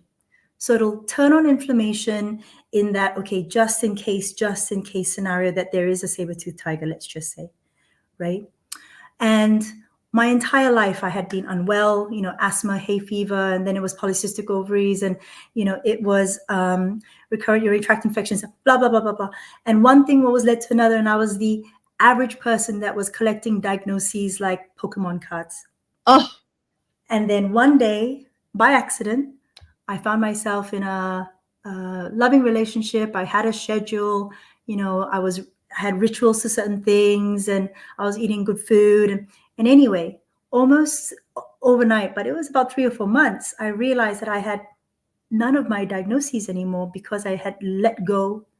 I'd leaned in and I'd stopped being anxious and nervous and overthinking things. Now, this is, of course, not broad strokes for all patients, but in my case, there is definitely something to be said about taming that monkey mind.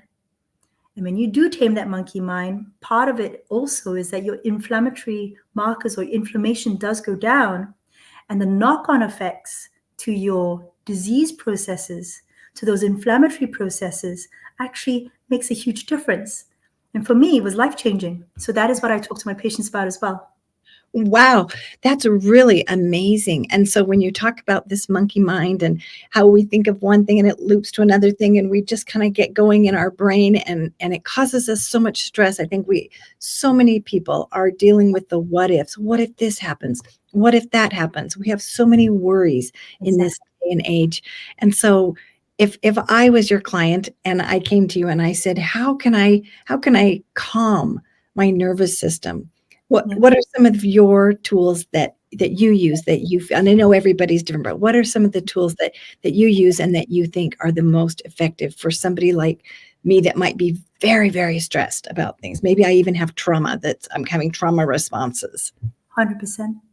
I think the first thing that I like to talk to patients about is reframing all their symptoms and seeing that actually it's their body trying to protect them. So when you go through depression or anxiety, depressive symptoms, anxiety symptoms, when lights become too bright, sounds become too loud, not wanting to deal with people, extreme fatigue, wanting to go into the safety of your room and just hide under the covers, that's all behaviors that are meant to essentially drive you into a cave, right? Inverted commas, the cave, because the cave is the safest place for you, whilst your neuroimmune system is looking for whatever threat it is that has brought up the cortisol and the epinephrine, right?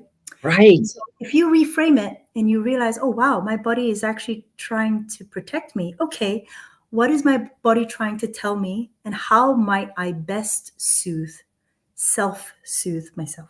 Right. That's the first thing. Second is understanding that we can, generally speaking, only heal when we are present in the right now.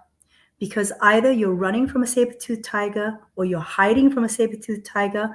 Either way, if you are stuck in the past in your brain, so that's your regret, that's your shame, and that's your guilt. You're not here. You're not now. If you're in the future with worry and fears, you're in the future. You're not here. You're not now. So we have to try and be here, now, and present. Okay, so how do we do that? There are lots of different mechanisms. There are lots of different techniques, as you probably know more about them than I do. But the really simple stuff, the breath work, the gratitude, the journaling, the observing the things around you, the trying to see 5 things that you can see, and the smells and the touch. They seem so simple, but I think we have overcomplicated complex conditions, because complex is not the same as complicated, right? And so we need to sort of pare back to some basics. In other words, good sleep, good sun exposure, good food, and good nervous system regulation. And that can be in part by, like we mentioned, breath work. Yes. Oh, I think that, we've talked about some of these things already, and it's these basic things are so true, but we forget. And when our emotions get escalated, I think that it's so difficult to remember to do these things. It just feels like you have to run, and it just causes you so much stress. And so when you're talking about this stress upon our body and the inflammation, we've heard that inflammation is bad, but could you explain to us, when we're in a prolonged fight or flight state, how that impacts our inflammation and why that is bad for our physical health and our mental health? Sure, yeah, absolutely. So the interesting thing, and I think that maybe some of your speakers would have already said this, but I want to reiterate. So inflammation in and of itself is not bad or good, right? So inflammation tends to be a signaling molecule, a signaling system by the body. If you didn't have inflammation, your immune system wouldn't know where to go to repair, right? So acute inflammation is necessary. It's warranted. It's wanted, actually, sometimes, right? It's that, as I'm sure you guys have already been saying, it's that chronic inflammation that doesn't quite turn off. That can be a problem, because before you know it, normal cells get hit by the immune system and get caught up in the fighting. And then you're going to start getting degradation, and this can lead to disease.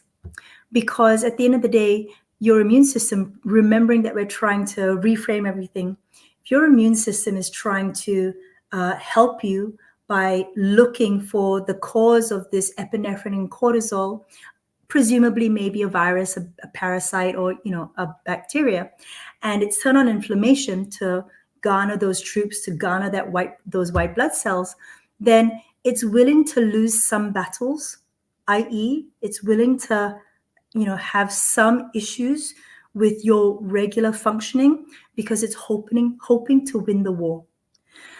So the only problem is there is no end date. We don't know when the end of whatever it is. So it will lose battles, always hoping to lose the war.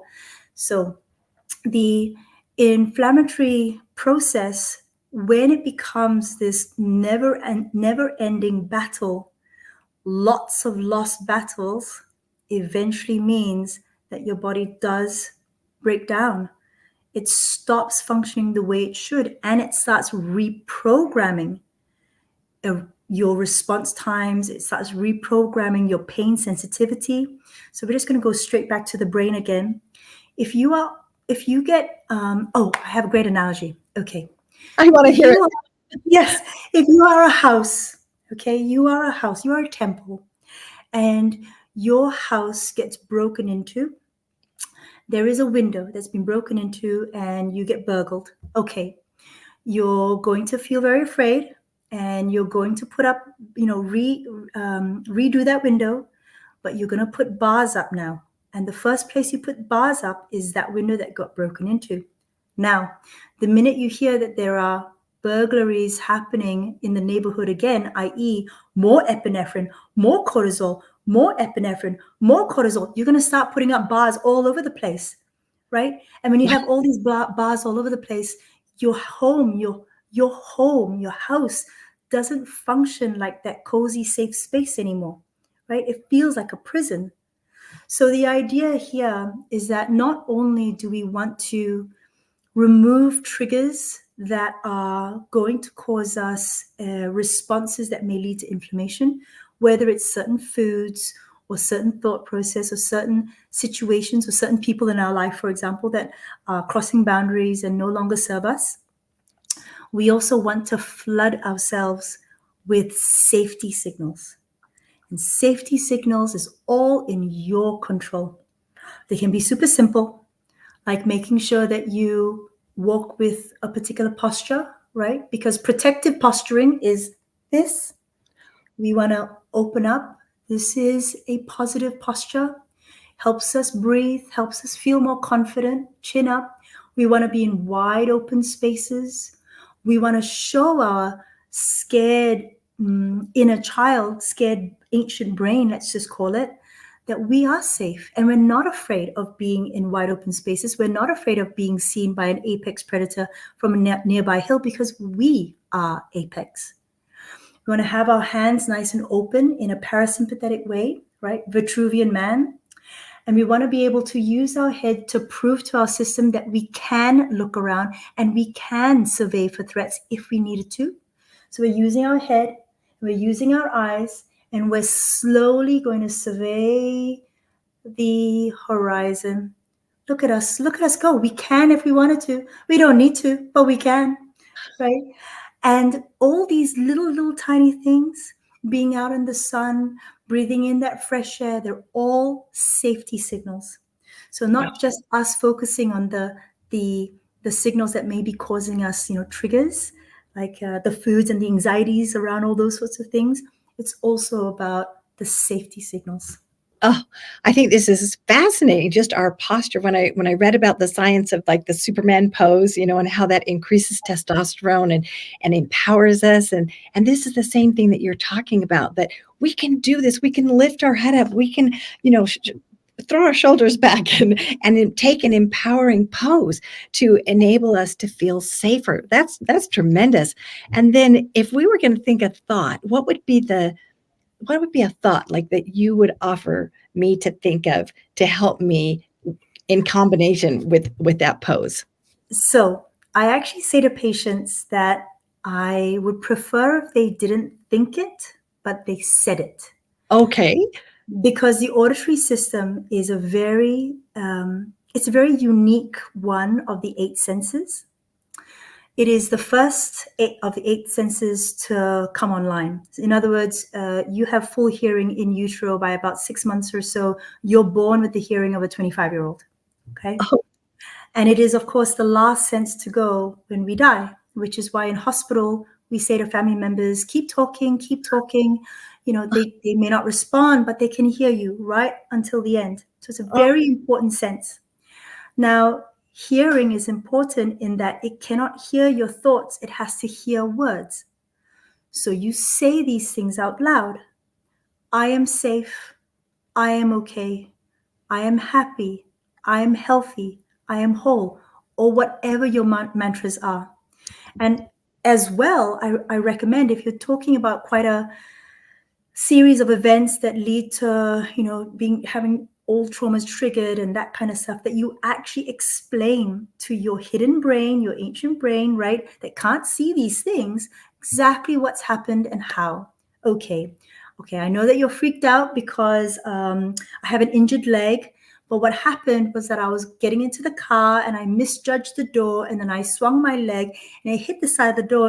But thank you for turning on inflammation. Thank you for causing me pain because you want me to, restrict my movements. But I want to assure you that I am okay and that I am safe.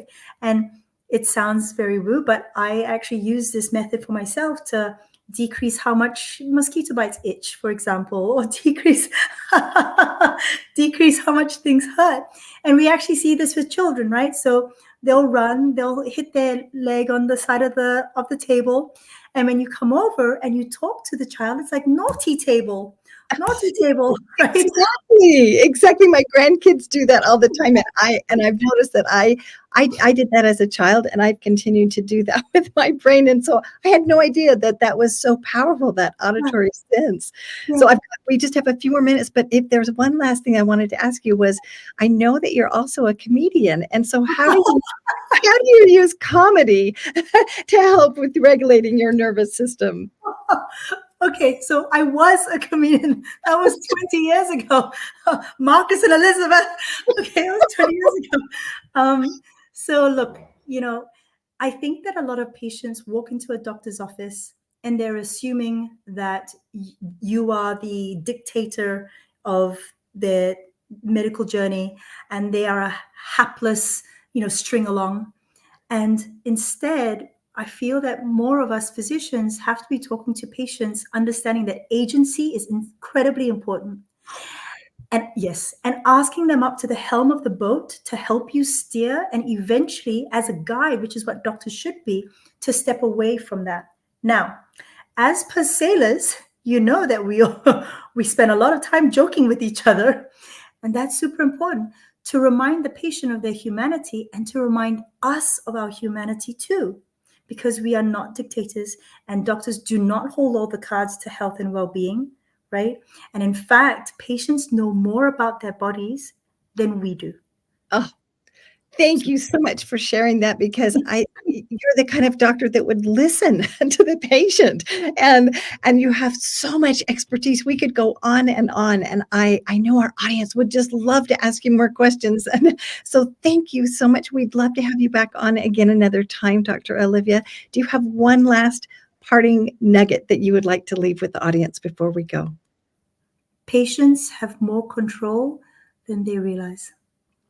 Oh, and isn't that a great feeling to know that we have more control, that there are tools that we can use, just like you offered us, to talk to ourselves, to tell ourselves that we are safe, to explain to ourselves what is going on, to involve our five senses so that we can be present. So thank you. It was a joy to have you on today, Dr. Olivia, and we look forward to having you on again. Thank you, Karen. Thanks so much. All right. Bye-bye now.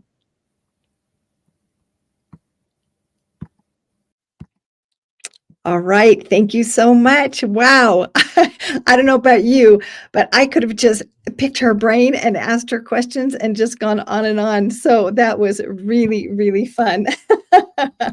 And it was great to be able to have somebody that has all the different expertise.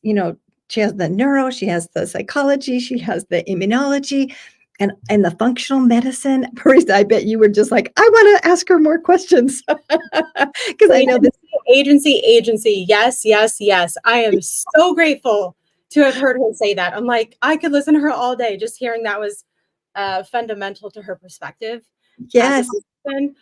Oh, thank you. Yes. And when she said, for her to recognize that the patient knows more about themselves, I thought, we don't hear that very often from a doctor. So that was really great. Well, and I know how you love the mind body wellness connection. And so, yeah, I just thought she was fantastic. Just a wealth of information, and tied in so well to Dr. Rebekah Granger-Ellis and to Jim Kwik and the previous speakers that have already discussed this. Oh, so good. I know. I am so grateful. And it's a perfect segue to our next guest. Next guest is the amazing Barbie Leighton. I'm going to bring you up right now, Barbie. And she is a familiar face here at the Los Angeles Tribune. Hello, Barbie. Welcome. Happy Friday to you. Friday evening, or almost evening here on the West Coast. But hello, welcome. Thank you. And I will let you two take it from here. So have a great time. Sounds good. Thank you, Nice Karen. to see you, Karen. So, Barbie, I know that, all of these conversations that have been happening over the last now 2 pretty much full days, these conversations are all up all of your field. You can dive into these all day long. So with what's been shared so far, with what the speakers have been sharing, the wisdom, the insight, all that's been presented here so far in the last 2 days, I would love to hear a bit of your reflections on what you've heard so far. Well, I mean, like, for example, one of the things that's really important with someone like Jim Kwik is the fact that, his icon is the fact that he was called the boy with the broken brain, right? He was told that he was literally defective. And I think that's kind of what our last, guest just had too, about talking about the fact that the patient has much more dominion over you, than you think that you have. And especially when people get told, by doctors and other people too, that, I mean, there's so many experiences that I've had in my, one-on-ones with people and group sessions and things like that have been absolutely miraculous. But there are things that science technically says that is not possible or not able to have occurred, et cetera. So I think that the focus on neuroscience and being able to regulate your nervous system is something where, my focus is always on reshifting your frequency, which I think is really, really an important thing as well, too. So important. So speaking of shifting your frequency, I would love if you could share with the audience, for those listening right now and those that will be listening on the replay, what I'd say is like your number one, maybe like your top 2 favorite tools to help shift you personally, shift that frequency from wherever you might be at, but to where you are wanting to be at. What would you say those top 2 tools are? Well, one of the things I take people through a process of basically almost turning yourself into like a gyroscope, because you have the gyroscope where you kind of like you're taught, that 0-point gravity in quantum physics of where the little ball is not touching anything too. And what's really, really important is that as they talk about as above, so below, about how it's really, really important to connect above, and it's also important to connect below. A lot of people have gone through a lot of trauma. I know myself included. We like to hang out in the upper chakras. We like to be in the heart center all above, and we just kind of like can take off and fly out there into the universe. But getting really, really grounded into the body, I think, is also really an important thing too, where a lot of people just don't kind of focus on that. And it's been a weak spot for me as well. So I actually purchased something really easy that people can get, which is an earthing mat. I don't know if you've ever heard of that before, but you can get them on Amazon. It's basically the Schumann frequency and the resonance of the planet, because a lot of us are disconnected from the earth because of the fact that we are literally living, I'm on the 4th floor of a condo building. So therefore it's like, I'm not touching the ground. And for a lot of people don't have the opportunity to be able to put their feet in the dirt and that kind of stuff as well too. So connecting yourself above and then connecting yourself below and having the opportunity of where you literally, I do a whole process of twirling your chakras, of where you start to clean them. Almost if you think about when you go to a golf ball and you have the washer where it kind of like it shines it up and it gets it all kind of glistening. So you get your chakras spinning in a beautiful way counterclockwise, and then you open up your energy field to imagining that you're a giant ball of sunshine, and you shoot yourself out energetically out over the home that you're in, over the city that you're in, over the state, over the country, into the planet. Because then you're literally pushing out quantum magnetism as to everything that's needing to be coming into your space. I know Abraham Hicks, they used to talk about that as being the vortex. And so that's the vortex of where you're placing your order as to what you want the universe to deliver for you. And I mean, like, for example, I said yes to doing a movie Beyond Physical Matter last year. It came out in January. And I mean, it's like insane to know that now it's on Amazon Prime, it's on Tubi, it's on Gaia. And just 2 days ago, it just went on to Apple TV. And so those are the things too, where it's like, you're putting out to the universe, how do you want to be able to have me be a pure vessel for change to be able to help you, to be able to accomplish whatever it is that you want to accomplish. Heck yes to that. That is so exciting. And congrats on the newest release. That's amazing. Thank you. I really appreciate that. Yeah. So, okay. I would say, actually, I want to address what you mentioned about like the grounding mat. There's a lot of these products, I'll call them products, that we might see all over social media, or even when we're doing more of like a deep dive into research as to what things can help me feel better with where state is at. What would you say you find that are I'd say like maybe the best tool that seems to prove to be consistently reliable for people, and even maybe yourself, that you have found? I like to use tuning forks. So like, for example, I have one of 528 hertz. And a lot of times what I will do is I will ping that and then I would just put that energy out into the frequency, because ultimately the 528 hertz is my jam. It's the one that's basically the scientifically proven to be love, creativity, and DNA. And so I tone that. I do activations around the world with people, also places that have been war torn. I go in, I clean the energy up for places that have had trauma in them as well too, like places that have been bombed out in Europe and stuff like that. And it's the most fun part is when I go snorkeling, I actually sing the hue into the ocean, and I've had thousands of fish that come to me when I do that. It's just the most incredible thing ever. It's just so cool. Wait, so you're doing that underwater? With the snorkel. So I just sang hue, and then I had like probably 10,000 fish that came to me in Shellha and in this like little estuary in Cancun, the Riviera Maya. It was just like I was a fish. It was just incredible. But it's because animals are very, very, sensitive to frequencies. Correct. Right. That is such a beautiful illustration. I'm so grateful that you shared that one in particular about being underwater. And yes, we know that animals everywhere are sensitive to frequency, right? Like they can hear things that we cannot, and that's like on the simplest level, right? Yes. But I'm so grateful that you shared that, because it really does show that everything is connected to everything. Yes. And that we impact our immediate environment, and we impact any other environment we find ourselves in or we travel to, and that we get to be much more mindful. And mindfulness doesn't necessarily mean these big shifts, these big, massive changes, but just simply maybe paying attention to where you're at, what you're doing, how it might be affecting the environment. That is such a great experience. That is so cool. I'm so grateful you shared that. Thank you. I had another experience with singing the hue too. I was in Burma at an elephant sanctuary, and I had 5 adult male bull elephants that literally all just kissed me and hugged me and like blew hot air into my face, and just I had elephant snot all over my body, and it was like probably one of the top 10 days of my entire life. It was just so special. They were just so loving, because they felt that I was like, resonating with them as well. So now this is I'm going to say a very naive question of mine to ask you.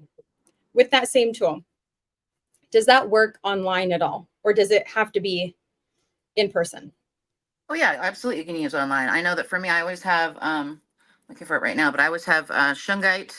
I use a lot of different shungite by my computers. And I also, one thing that's a really good thing for blocking EMS is just a pure, like a clear quartz crystal. So if you have one of those close to your computer, it can also help with a lot of blocking all those different kinds of things too. Anything that you can buy on Amazon, they have these little tabs that I have on my phone, and I have on all of my devices, like my stove, my refrigerator, my TV, and everything else too. They're these little dots you can buy like in a pack of 50 of them, but they're EMF blockers that were created by Boeing, and they kill 50% of all of the EMS that you have. And it's also a really, really good idea whenever possible. I know it's kind of annoying when you're out in public when people do this, but it's also a really good idea also to use your speakerphone whenever possible, as opposed to putting up to your head, because a lot of people have shown, like in Sweden, they did a study that people grew tumors on that area where they had the phone up to their head all the time, because it is a microwave. So any place where you can do that, of where it's like, like these crystals are natural blockers for that, and where it's literally, it's a natural EMF blocker. Right. Okay. I want to dive a bit into the EMF. I believe, as I've been present for the last 2 days, I don't really feel like we've talked much or really covered much EMF. And I do believe it's actually pretty important to talk to dive into a bit. So if you wouldn't mind, what would you say? How would you explain to those that are listening what this, I want to say symptoms, but what a person might experience when they're exposed to heavy levels of EMF? And heavy obviously is going to be very subjective per person, because each person is sensitive at different levels to different things. But what might those symptoms, what could they look like? Well, for me personally, I lived in Austria for a year as an exchange student, and that was 1985, 1986. And Chernobyl blew in January of 1986, and it was the most pristine village I lived in, very eastern Austria, gorgeous, but all of our food was 100% natural. So it came from the snow-capped mountains, the waters, and all those different animals in that space. There was I was in what's called the inner ring of that radiation exposure. So they had, people that were, their heads were basically being born where they were the same size as their body. There's a whole documentary called Chernobyl Heart about Doctors Without Borders that had a little $20 piece of plastic that they could put into the heart to be able to literally allow these children in these orphanages to live. And a lot of them had their intestines born outside of their stomachs. I mean, really, really some grotesque things that can happen from radiation exposure. For me, I had something that was close to like my pituitary gland turning off, which is like the little the little acorn that's in the middle of your brain that basically tells your body to grow and regulates a lot of things in your body. And I ended up gaining over 200 pounds within less than a year's time. I blew up to totally twice my size, which was very, very I didn't know I could. It was not even like as that was happening that I even know that was happening. And so for the last 21 years, I've been on a big journey where I had gastric bypass surgery, and I lost 200 pounds, and I kept that off as well. So I try to inspire people with my own personal story. But we are bombarded because we are in a wireless society, and I'm not advocating for anybody to be a techno dolt of where you go completely, no technology or any of that other kind of stuff. But I think we have to find some sort of a hybrid of where electromagnetic frequencies, when you have things that are plugged in, you don't have the same amount of the electromagnetic frequency, because what happens is that your molecules get actually expanded, and so the wireless signal goes through your molecules as opposed to going around you. So it's something of where it's a really important thing to try to do any kind of clarification that you can, so that there are EE systems you can go into, and you can clear your nervous system with that as well. You can get charged salt that you can take baths in those things as well too. It's a good idea. And then one thing I have that's a big one, it's too far away from me right now, but I have a giant selenite wand, SELENITE, that any of your viewers can get. And you basically pretend like you're TSA, and you just you wand yourself from the top of your chakras down to the bottom, under the bottoms of your feet, on your backs, and on your hands, because it's a natural like a neutralizer of those EMFs that you picked up. Because the problem a lot of times, in fact, especially being empathic, hi Donna, problem with being empathic is that a lot of times we take on so much other people's stuff that we don't even know that it's their stuff. We think those are our thoughts, but they're not. And so therefore from that, it's like the EMF allows us to be a little bit more, I would not say manipulatable, but it's still something of where when you have something that's coming through you, a lot of times if you have these erroneous thoughts, you need to stop for a second and ask yourself, are these my thoughts, or are these somebody else's? So I think, in an EMF, I have a great alarm clock that actually kills EMFs 30 feet high below, to the right and to the left. They don't make it anymore, so unfortunately I can't suggest for people to go buy it, but it's something where people come into my space and they'll say, wow, this place feels like I could just hang out here a lot. People have always said that about my offices and other things like that too.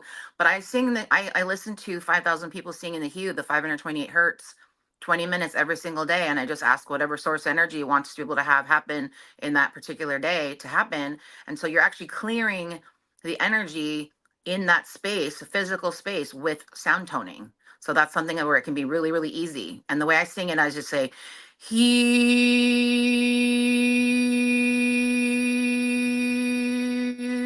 and it just cleans out the whole vicinity around you, which is a beautiful thing. They call it the tone of miracles.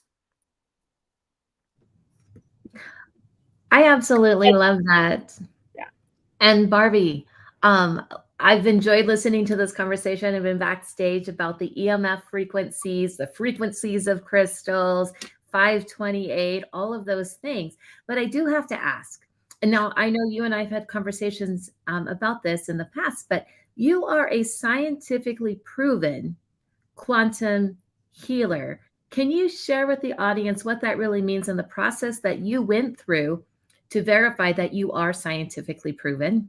So last April, we filmed our movie Beyond Physical Matter, which again, on those 4 platforms, we were only supposed to be on Amazon Prime. So getting Tubi, Gaia, and Apple TV is just like cherry is on top of whipped cream. But I actually had a client. So what they did is that Dr. Glenn Ryan, who's a renowned scientist, he did like the life wave patches and all those different things with the copper peptides. So I mean, he's very, very well known around the world as a scientist. So he brought this big equipment to the studio, my friend Jason Estes' Quantum Spa in Denton, Texas.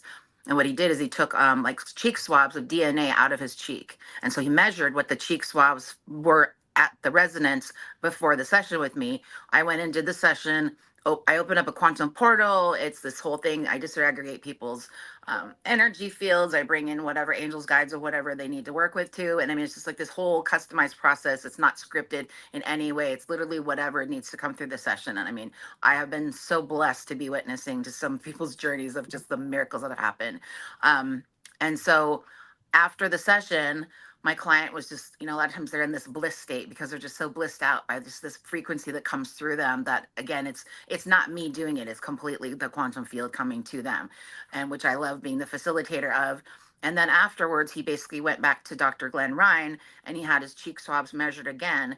And the efficacy of their quantum wellness bed, which they did also the cheek swab with the DNA as well too, was 91% efficacy for a 1 hour session. My efficacy was 93.9393939393 at infinitum, which is a particular consciousness, which I'm not going to say because I find it sounds a little arrogant, but it was still super exciting to know that my personal clearing was more powerful than a quantum wellness bed. I mean, obviously you can use the quantum wellness bed for 24 sessions all day, every day, but it was just really exciting to know that my frequency of healing was higher than that. And that it was actually something that could be proven through DNA. I love it, Parisa. And it's all backed by science. I love that, because I feel like even though we may not need the science to allow a methodology or a practice to work, some reason our mind likes to organize it like that. And I think that we do get to honor that, maybe not all the time. We also get to just rely on faith and trust and uncertainty and leaning into all of these incredible experiences and uncomfortable places in life. And I know that it's science, and when things can be measured, that the measurement allows us to feel much more certain about things. And here you are, measured, proven, and all scientific.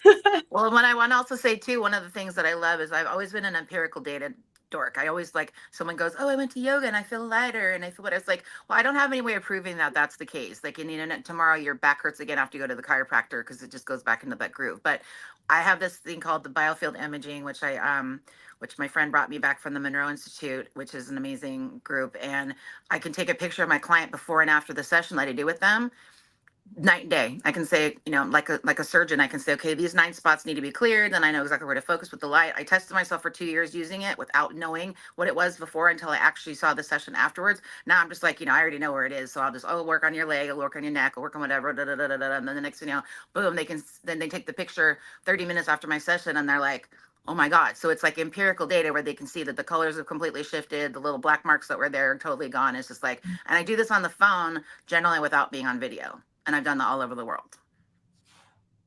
Well, hey, that is incredible.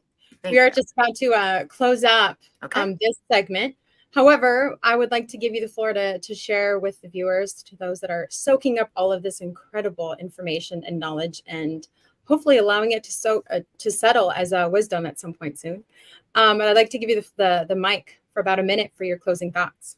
Thank you. Well, I think that for me, it's like I'm one of those people that I really believe to talking to people and telling them, it doesn't matter whether or not you're too fat, you're too short, you're too old, you're too this, you're too sick, you're too whatever it is, to reinvent yourself. You always have the opportunity to be able to do that. I've completely, in a lot of ways, quantum leaped my life in the last 4 years. And, now I'm an international best-selling author 6 times over. I've been on billboards in New York Times Square. I've got a movie on 4 major platforms, all sorts of things that are happening, et cetera, because of the fact that when you have that white hot burning desire that Napoleon Hill talks about, please go out there, whatever your dream and your passion, your mission, and your vision is, go out there and live it. Go out and live the very best for the whatever remainder of your life that you have. And if you'd like to get in touch with me and talk to me about one-on-ones or group calls or some of the courses that I do, you can get in touch with me at barbieleighton.com. Thanks, you guys. Thank you, Barbie, for being here with us today. Thank you. Wonderful. Thanks, Barbie. Oh, that was so good. I saw you in the green room, Donna. I was like, oh my gosh, I know she's soaking this all up. I'm like, Donna, you need to come up, because I felt it, and I saw you watching, just like totally engrossed in this. So I'm so glad. I love those types of conversations. Yeah, so good. So good. Well, we have just our very last few speakers for the day, which is exciting and setting us up for a really great day tomorrow. However, our next guest, our next speaker is Kristen. Kristen, I'm going to bring you up right now. Whoops. We got up, down, up, down. We're just Hi. Hello. Welcome. Kristen, I would love to know, I know you've been listening, you've been backstage listening, and just soaking up a lot of the energy, the conversation, the insight that's been shared. I would love to know, what is like the top reflection that you have from what you've heard so far? Well, I mean, it was really fascinating to hear the scientific measurement, right? That's something that I'm totally into. The method that I founded is about bioenergetics, which is a science, and it's the correlation between your physical well-being as well as your mental and emotional well-being. And so when I start a session, I actually measure where somebody is on the scale in using a pendulum actually to figure it out, but to see where somebody is and then see where they are at the end of the session. So we actually measure, where somebody starts in terms of hertz and how they move up the scale. So very similar. So now I'm ooh, this would be really cool to be able to do it through genetic testing. So it really got my wheels turning listening to Barbie. So good. I would love, can you share with us a bit about your soul intelligence method that you were the creator of? Yeah, absolutely.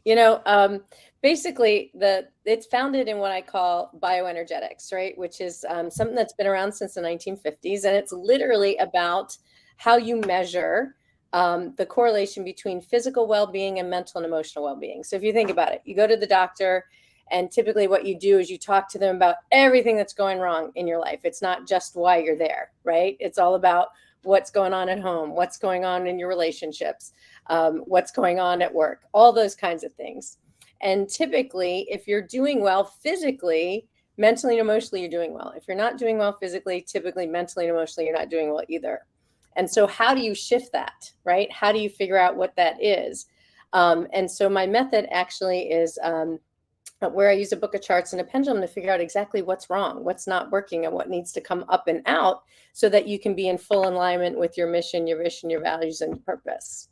But most of that stuff is stuck in our subconscious mind. And I know we've heard a bunch of cool speakers today talking about the conscious mind and the subconscious mind. So we know, right, 95% of everything that goes on is in our subconscious. So how are you supposed to figure out what's wrong, what's causing it, what's the underlying root cause? And that's where my method comes in. So I partner with a lot of functional medicine and integrated medicine doctors because they work on the physical, what needs to change in the physical body. And I work on the mental and emotional and help to shift those things up and out. That is just so truly fascinating, Christine, because one of the things that I truly admire about you is it's not just working with the clients, but you're also working with practitioners and people in functional medicine and getting them the education for you to really bridge together medical, science, spiritual. Can you elaborate a little bit more on that for us? Yeah, one of the coolest things, about doing this method has been able to be able to integrate it with functional medicine, because the basis of functional medicine is healing the whole person, right? It's holistic healing. So you can't just decide to heal the physical body and forget about the mental and emotional body. So in order to heal completely, you have to get to the root cause of whatever is causing the dissonance in the frequency, dysfunction, or dis-ease within the body. And if you think about what happens in the body, emotion is supposed to be energy in motion. So when energy gets stuck, it pools within the body. And that causes the dissonance or the disease or the dysfunction in the body. And that's when you wind up going to the doctor. So understanding that everything that goes wrong physically in the body usually typically starts with an emotion, a trapped emotion, a trauma, a self-limiting belief, an old pattern, something that needs to shift. And so we have to change our internal condition as much as we have to in order to be able to affect the physical condition. Yeah. So everything starts within, right? That's what we were talking about all day long today. So knowing that, and our emotions have such a huge play in it because the frequency of emotions vary, like resentment is lower than hope and hope is lower than joy. And each one has their own emotional scale. With the work that you do with the soul intelligence method, what is some of the greatest vibrational frequencies that you have seen the greatest growth in shifting those paradigms so the physical level dis-ease isn't there, or that it can shift and change to the higher frequency? So that was what I was talking about when we measure, right? Dr. David Hawkins did amazing work in his book, Power versus Force. And he measured emotions. You can actually measure where somebody is when you start working with them, and then where they are at the end of the session. And inevitably, somebody really moves up the scale. And so you can measure, that fear and grief, resentment. Believe it or not, perfectionism is actually lower than fear on the scale in terms of vibrational frequency. And the whole goal is to move somebody up the scale as you're working with them, so that you move into those higher frequencies of love and joy and peace. So there are things that you can do yourself to try and shift that, right, during the day.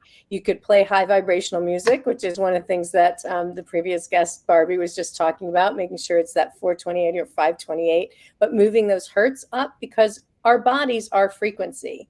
And I know we heard early today, somebody was saying, yeah, the future of medicine is frequency. And that's what, the great minds have said previously, going back to Socrates, even, like, the future of medicine is actually starting in the gut, believe it or not. And so in my book, Healing Through Soul Intelligence, which is coming out later this month, I really explore how our emotions are held within our gut, within the stomach.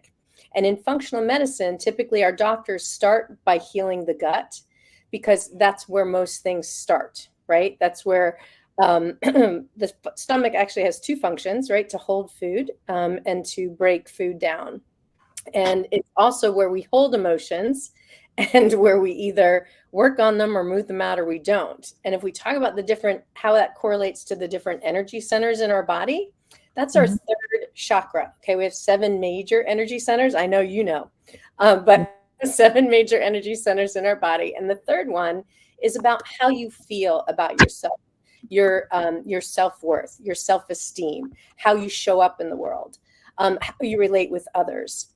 And so typically, that's why most dis-ease starts within the stomach. And when you think about all of the things that are in there, all of the bugs that we have in there, the good ones, the bad ones, there's a lot that can go wrong. Even in terms of, like, the serotonin levels actually are greater in the stomach than they are in the mind. And so when we started talking about dis-ease and where it starts, we always talk about where the root cause is of the dis-ease. And the dis-ease typically starts with those trapped emotions, which are typically stored in the gut, in the stomach, which is where we usually start in the physical to fix things. And, I think you really hit the nail on the head there, because a lot of things do happen in the gut, in the digestive system. And then tying that in with the emotions, there we really are what we eat, all of those different things. But the very first arena that I think that we really get connected to is through the umbilical cord, because we're all connected that way. And we do take on thoughts, feelings, and emotions of our birth parents. And yet that is what is directly feeding into the gut, not just nutritionally with emotions. So what is your viewpoint on how that first piece gets anchored in before we're even born? Well, it's really fascinating.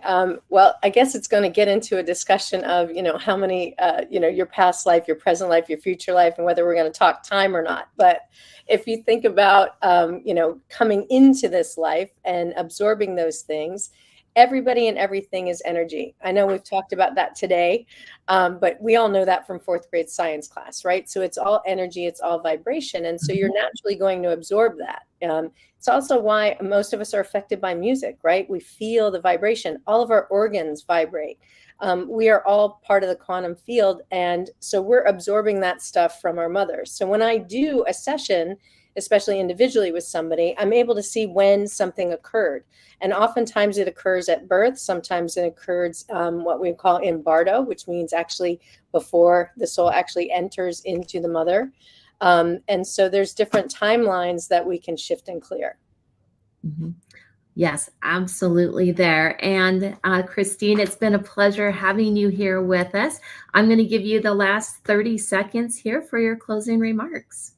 Oh my goodness. Okay. Well, I'm really excited. As I mentioned, I've got a book coming out in a couple of weeks called Healing Through Soul Intelligence. If people are interested in learning more about the Soul Intelligence Method, they can go to the Soul Intelligence Method. And I'm actually doing a free event next day, October 9th at 6 p.m. Eastern. So if people want to experience the method firsthand and want to learn a little bit more about it, you can sign up for that free session on my website. Again, at soulintelligencemethod.com. All right. Well, thank you so much for being here with us. I'm going to invite Parisa back up here on stage. Thanks, Donna. Christine, you are wonderful. Thank you for sharing your insight, your knowledge, and just being such a servant in this space and serving those that are listening right now that will be listening to the replay. So thanks for being here with us. Absolutely. Thanks so much for having me. I love the opportunity. All right, Donna, you ready for our next guest? Because I know I am. I am, and I see him in the green room, and I am so excited to be here. Yes, it is. Okay, first of all, it's an honor. It's a delight. And it's just a moment of pure excitement and great levels of anticipation of just being present with the one, the only, the man, the myth, the legend, Les Brown. Les, I'm going to be bringing you up on stage right now. Woohoo! There's Les. If we can get Les unmuted. Let's see.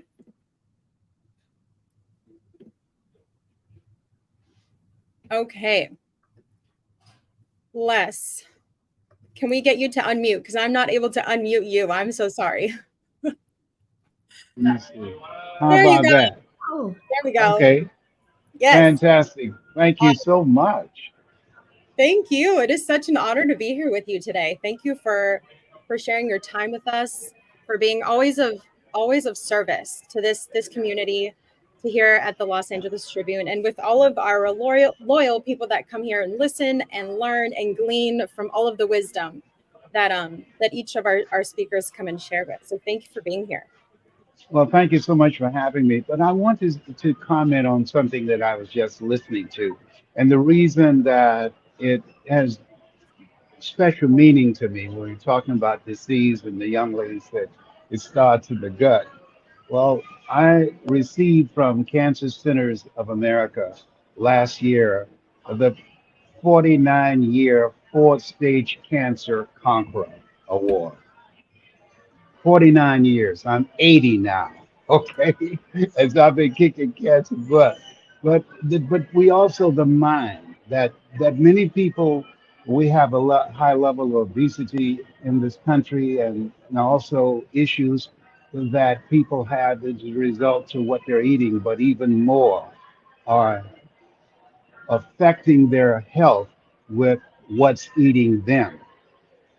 And this space where we are helping people, and one of the things that we're doing October the 11th through the 12th and 13th is how to develop the mental resiliency to handle this place where we are, how to maintain sanity in an insane world. When we look at all the creative disruption that's going on right now, it's creating a lot of stress for people. Domestic violence has increased. Over 325 million jobs will be lost to artificial intelligence. And keeping in mind, every time the unemployment goes up 1%, 10,000 women are battered and victims of domestic violence.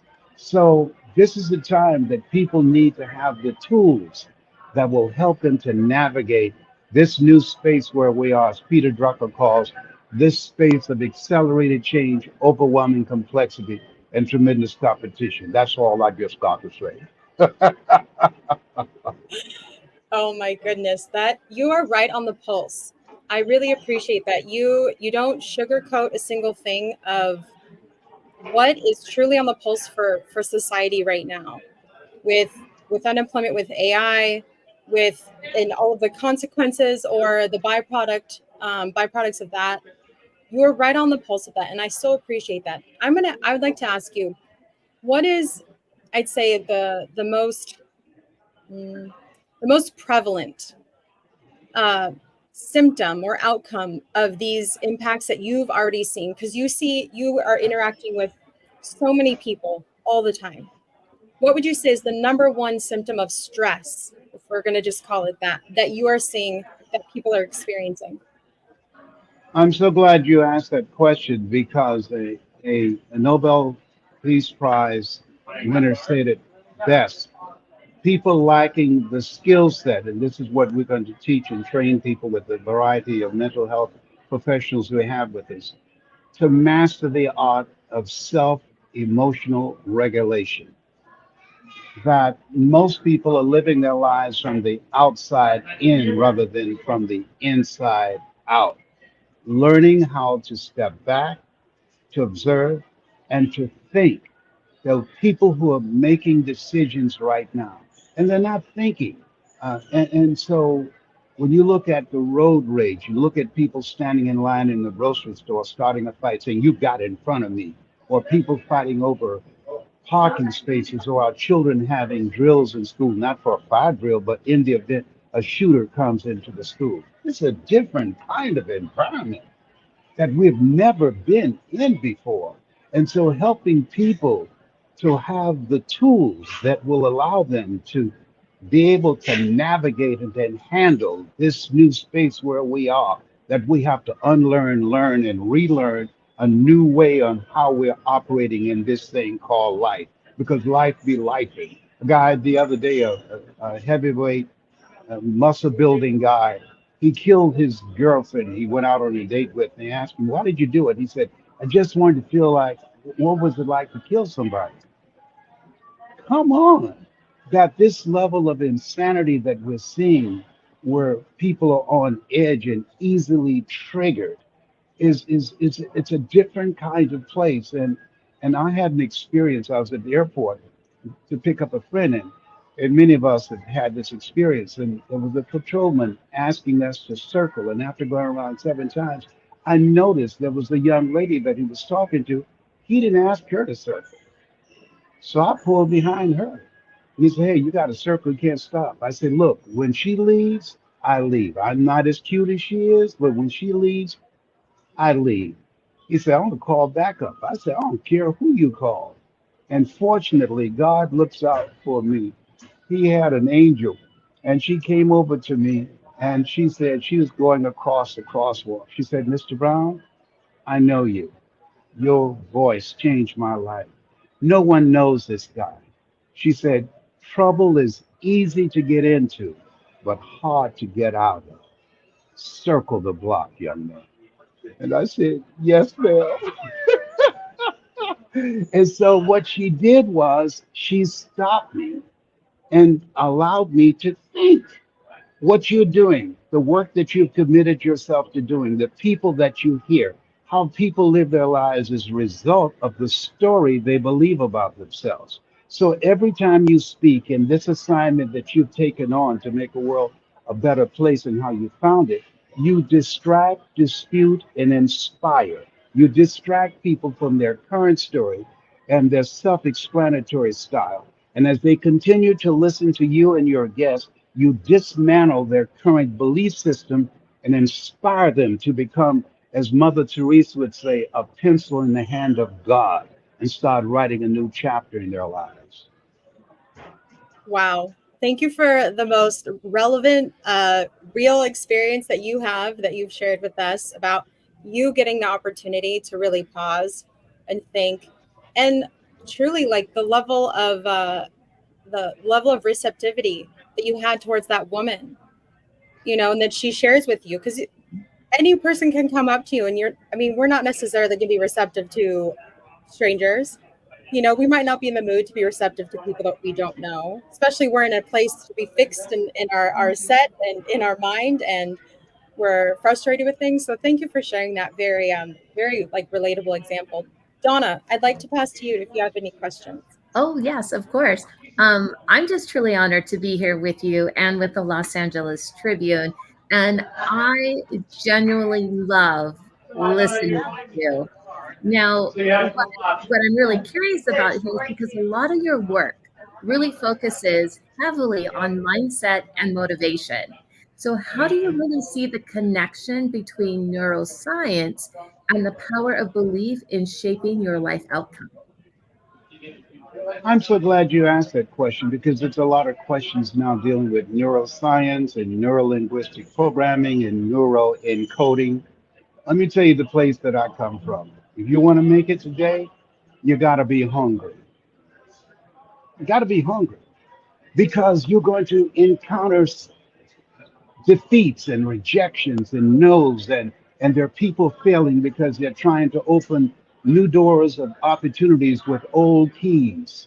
No, you can talk about neuro whatever, but if a person is not hungry, if they have not found something that's the calling on their life, a job is what we've been trained to do, a calling is what you are made to do, that you have something that gives your life meaning and purpose, that as a result of that you will have this indomitable spirit and determination to make it happen no matter what. I was born in an abandoned building on a floor in a poor section of Miami, Florida called Liberty City with my twin brother Wesley. And we were put in foster care, and then we were adopted. And every time I speak, I said, all that I am and all that ever hold, oh, everything I achieve, I owe to my mother. And what I learned from my mother, who was a single mother, never had any children, but raised 7 children she didn't give birth to. She took us in foster care and eventually adopted us. But what I learned in observing her, that the people who make it, they have a hunger, a desire, a non-negotiable, something that gives their life power and meaning. Viktor Frankl, he talks about it in Man's Search for Meaning, that the Jews who survived the inexpressible cruelties of Nazism, and I visited Auschwitz, he said they either had a loved one that they were determined to see, or some spiritual commitment that they were committed to, or some cause that was bigger than them, a hunger to face the odds and the inexpressible cruelties of Nazism. And so anybody that want to make it in this thing called life, to live a life that's outside of their comfort zone. And this is what we should all do, because in order to do something you've never done, you've got to become someone you've never been. And so people that are hungry, they're relentless, they're unstoppable, they're willing to commit themselves to do the things today others won't do in order to have the things tomorrow others won't have. They're willing to sacrifice, they're willing to upgrade their skills level and expand their vision of themselves and create strategic relationships. That Harvard University did a 78-year study of the people who become the one percenters, and they want to know what did they have in common. And what they said was their reference group, and people that they associate with, the people that they interact with, people that held them to a higher standard. Academy Award winner Sidney Poitier, he wrote a book called The Measure of a Man, and he said something in there that grabbed me. And I noticed this to be true. He said, when you go for a walk with someone, something happens without being spoken. Either you adjust to their pace or they adjust to your pace. Whose pace have you adjusted to?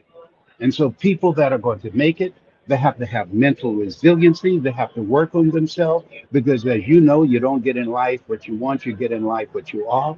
They've got to expand their skill set because we're in this place where Robert Schuller said you either expand or you're expandable. And they have to create what I call OQP, only quality people. You earn within $2,000 to $3,000 of your closest friends. When I found that out, I got all my broke friends out of my life because I used to be so broke I could walk past a bank and trip the alarm.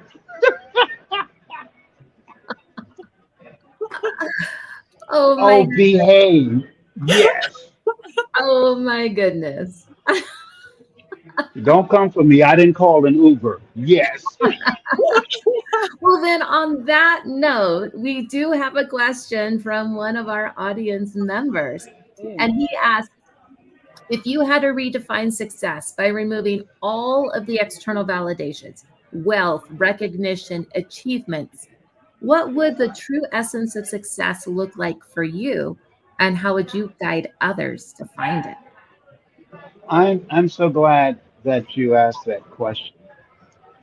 So success to me is living a life that will outlive you. Success to me is living your life in a way that you want to leave your life, that you've answered the call. There's something that you know you're supposed to do. And you decided to sacrifice, you decided to face the no's and the rejections, You decided to do what, as George Washington Carver would say, do what you can with what you have and never be satisfied. Most people die at age 25 and don't get buried until they're 65. To me, it's not about what you acquire. It's who you become in pursuit, who you died to give birth to this next greatest version of yourself. Just think about Lion King, Simba, you are more than that which you have become. And so I'm not a religious person. Religious people are afraid of going to hell. I'm spiritual. Spiritual people have been there. And hell to me is what you experience when you die and you meet the person that you were supposed to become. They asked George Bernard Shaw, who would you like to be throughout history? And he said, and this is what I consider success, I like to become the man I never was. I believe that even at 80, there's something that I'm supposed to do. I have not done my best work yet. I told my kids, when they tell you I've died, sneak in the morgue and put a microphone in my hand. If I don't grab it and say, you gotta be hungry, you can say, Dad's gone now. He's out of here. I'm gonna sneak my way out of here. Yes. Wow. Wow. Like that, you hit the nail on the head, not just with your definition of success, because of course that is going to be very subjective. And I really do love your definition of success, truly living a life that outlives you. Yes, absolutely. What a beautiful legacy to actually leave your children and those around you and those that you've impacted and those that don't even know you yet. And really just the way you speak about, when they tell you I've passed, put a microphone to me and I'm still going to be there. I'm still going to be talking. That persistence, like that spirit of persistence within you, I hope I can glean and soak up some of that myself, and anyone else that's listening, that they can soak up some of that as well, because that spirit of persistence is so necessary for a lot of the things that you're mentioning, that everyone is experiencing in society, right? And the persistence is the hunger. You're still hungry. Yes. And you have to be Yes. present. Yeah. You have to, because life will challenge you. Life be laughing. And so things are going to happen to you, and things are going to happen to people that you care about. And and there's one thing to be involved in life. There's something else to be committed to live a life that will outlive you. And to give the proper context, the next time you have bacon and eggs, the chicken was involved. The pig was committed. He had to give it all up. And so, in order to create the next version of yourself, if a man is to gain his life, he must lose his life. You've got to operate from the thinking of all you can do is all you can do, as Leo Williams said. All you can do is all you can do. And all you can do is enough. But make sure you do all you can do. Wow. Yeah. Right. Go ahead, Donna. I'm just missing. We're absorbing. We're absorbing here. Now, in listening, you share a lot about becoming the person you're meant to be, having that vision so big because you're going to make a change or be a catalyst for change in the world. What is the biggest thing that you had to sacrifice for you to become the person you are today? To believe that I can be who I am right now. The willingness. Life is about surrendering and embracing. Surrendering the mindset, the behavior, the choices, the person that I once was, to embracing this vision that you now see. And having someone in your life, Mike Williams, he wrote a book, and I encourage everybody to get it. I wrote the foreword for it, The Road to Your Best Stuff. He saw this Les Brown before I saw him, because I used to be Les Brown, a disc jockey. LB Triple B, Les Brown, your platter playing popper. There were none before me, and there will be none after me. Therefore, that makes me the one and only. Young and single and love to mingle, certified, bona fide, indubitably qualified to bring you satisfaction and a whole lot of action. Look out, baby, I'm your love man. I'm hungry. Bam, he's gone. He dead now.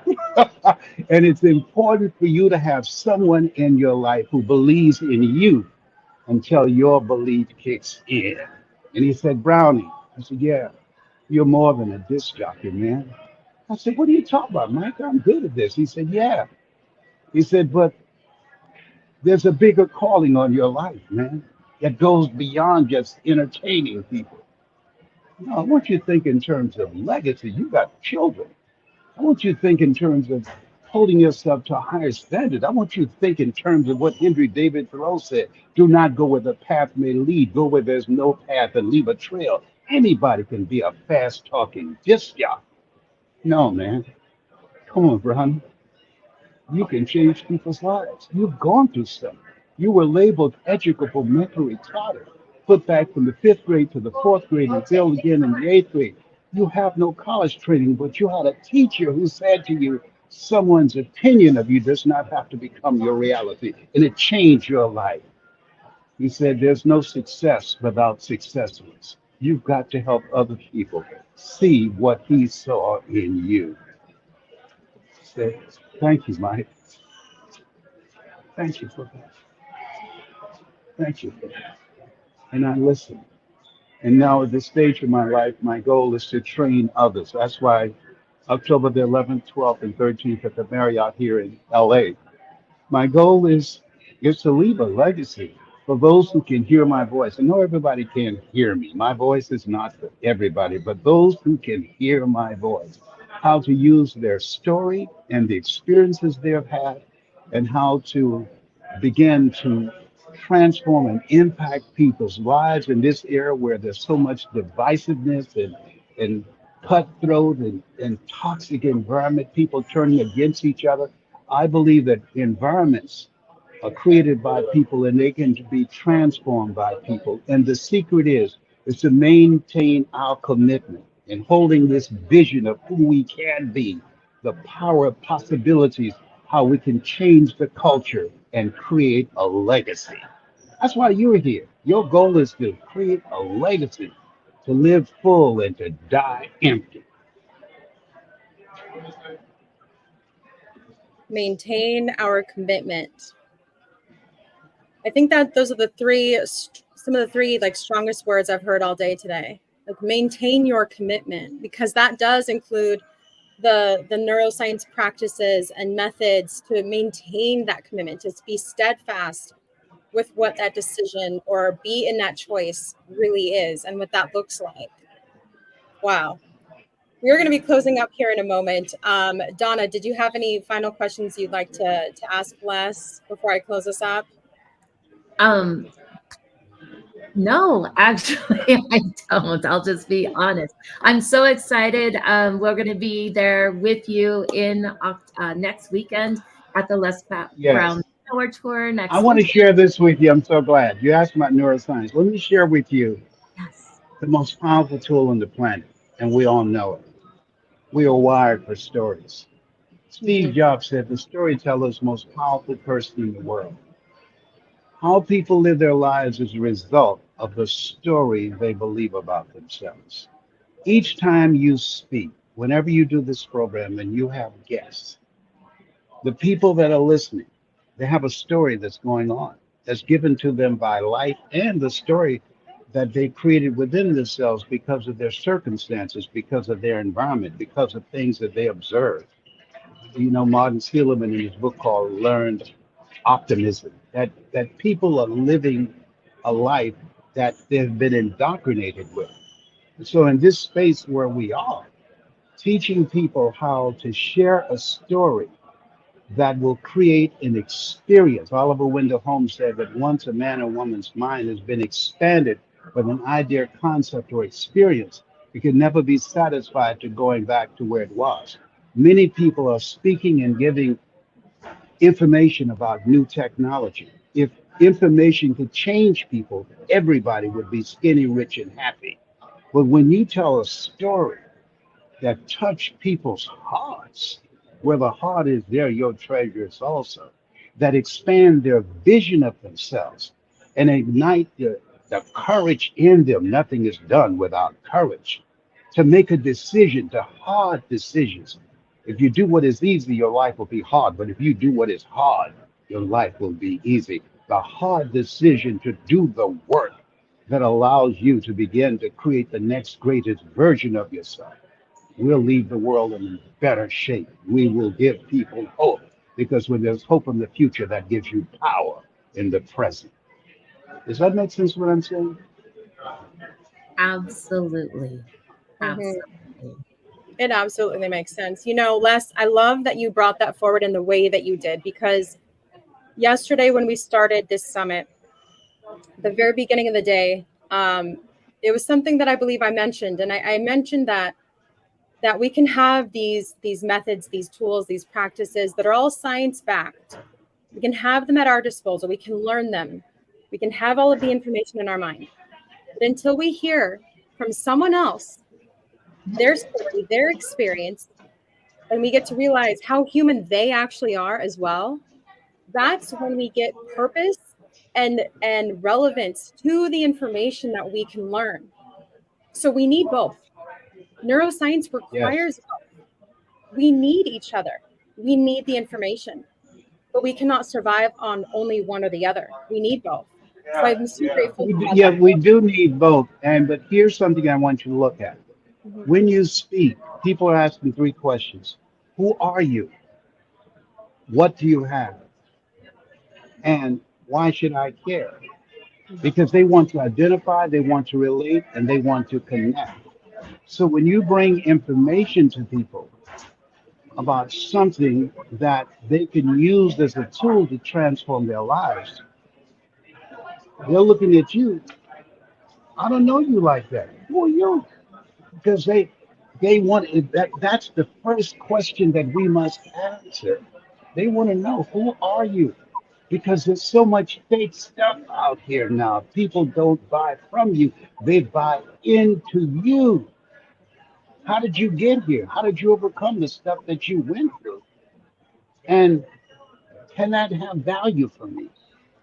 And so if we have a heart driven message where people don't ask, what do you mean by that? I'll give you an example. There's a guy who wrote a book. It was called Neurolinguistic Programming, and it was rejected by publishers. And he wanted to throw the book away. He thought the concept wouldn't work. And so his marketer said, words matter. He said, what does it mean? So I said, well, help people learn how to deal with stress in their lives. And so the guy said to Ben, why not call it the relaxation response? I said, that makes sense. It hit the New York Times bestseller list. Case in point, Gladys Knight and I were once married. The song Midnight Train to Georgia was a country and western song. It was Midnight Plane to Houston. So Bubba, her brother, asked, we don't live in Houston. We live in Georgia. Do you mind changing it from Houston to Georgia? And the guy said, will you still record it? And he said, yes. And then Gladys, who doesn't like to fly, she said, we don't like to fly. We like to catch the train. Would you change it from plane to train? It still rhymes. The guy said, would you record it? He said, yeah. And then he said, okay. The rest is history. The midnight train to Georgia. So if to me, if you have something, how to, and I was talking to someone today who overcome a lot of stuff. And I said to them, this gentleman, and you know him, he's created homeless shelters, and he was telling me about neuroscience and neuroencoding. And I asked him, I said, you know a lot of scripture. He said, yes. I said, would you be open to some coaching? He said, yes. I said, would you look at changing the title of your book to Can These Bones Live? How I rose from the valley of despair to the mountain of greatness. He said, yes, because dry bones in the valley, that's in the collective consciousness of people. The relaxation response, the midnight train to Georgia. People don't have to ask, what is that? Define that for me. And so to me, having a languaging style that people can relate to, that they can identify with, and that will interrupt their story that they believe about themselves. That's what changed my life. Mr. Washington, I used to be called DT, the dumb twin. And he said, young man, I said, yes, sir. Someone's opinion of you does not have to become your reality. Do you hear me? I said, yes, sir. All that time, I was in special education. I was labeled educable mentally retarded, but I bought what was said about me. When we change how people hear us, you create an experience, and they become self-persuaded. There's this thing, you can take a horse to the water, but you can't make them drink. But if you know how to communicate effectively and create an experience with a story, you can create a thirst where they want to drink. We want to ignite, want to power, where they want to tap into that greatness that's in them. They're made in the likeness and image of God. They've been given authority and dominion over everything in their lives. And now we're going to help them to expand their vision of themselves and live from that place of knowing. Woo! Hello, are you still there? Oh my goodness. I am right. I'm like just receiving all of this, and truly, because I know the more I allow myself to receive, the more impactful and the more of service I can be to others. And that is absolutely my intention in being here. So I'm grateful that you had touched on that a bit earlier. You know, there's this saying that they say, you don't have to pick up what other people are putting down. Right. And it's like, it's a very simple phrase. It's exactly what you're saying. You know, what other people are saying about you, you don't have to buy into that story. You don't have to buy into that label. Yes, easier said than done, because we are humans and we connect and we receive all of these things around us. But it's that easy to continue to put it down. And that's exactly what you're Yes. talking about. I love that. You know, Les, it has been such a blessing to be here with you and have you share the space with us and have you just be of such service. It's been such a delight to experience this conversation with you. I would love to give you the last few minutes, give you the floor to share whatever you would like to share. Share your insight, what's on your heart, what comes to your mind that is, you feel like the people that are listening now and those that would be listening to the replay would be best served by. It's all you. My kids asked me, what do you want said about you when you go? And I said, I aspire to inspire until I expire. And I say to those of you that are listening, you have something special. You have greatness in you. You're a masterpiece because you're a piece of the master. Always strive to get on top in life because it's the bottom that's overcrowded. That's my story, and I'm sticking to it. Bye for now. Bye bye. And now here is Ava. Oh, that was so good. Oh, look, there is Miss Ava. Yes. We can hear you, Ava. Okay, can you hear me? We can absolutely hear you. Yeah. We are excited. Les and I are together here. We're putting together the Les Brown Power Tour already. I mean, we're still a week away and we're already getting ready. So we just invite all of you. I mean, LA is the easiest place to fly to. It's so inexpensive too. So we invite you to come to LA, get some in-person hugs with the Les Brown. Oh my God. You come in the room, it's a different kind of experience. It's October the 11th, 12th, and 13th at the Marriott, Airport Marriott. And I tell you, this will transform your life. I'm teaching you how to tell your story, how to transform lives individually and collectively, how to orchestrate and navigate an experience with your story, how to monetize it. I'm going to have someone there named Kelly who will help you to begin to learn the techniques and strategies on how to create online courses. The self-development industry is $1 billion a day industry. And people now are looking for ways to reinvent themselves, to begin to ask themselves the question, what's next? And how to make that decision and get the skill set and the collaborative relationships, being in a community of like-minded people who are going in the direction of where you're going. Please join us. That's his story and we're sticking to it. Yes, so go to lesbrownpowertour.com. That's Les Brown Power Tour. That's right? Yes. .com. Thank you. Bye for now. Bye, Les. Bye, Ava. Oh my goodness. That was probably the best commercial that we could have ever never asked for. That was amazing for have both of them come forward and come up and share that. That was so cool. Absolutely. I was totally unknowing. And I'm going to have to say, Parisa, I'm not tongue-tied very often. And yet Les did it. I don't know how, but he did it. Right. I know. I'm just because I definitely was looking forward to this afternoon and afternoon with Les and had some notes jotted down and despite any prep that I may do for any of the guests that come on, I'm always present first and foremost, be present with what's going on, with what they're sharing, with where they're at, any words that just really resonate deeply. And here I am, I'm completely present. I'm like, yes, keep talking. Yes, I'm here. I'm receiving all of it. Yes, taking my notes. This is the most amazing thing ever.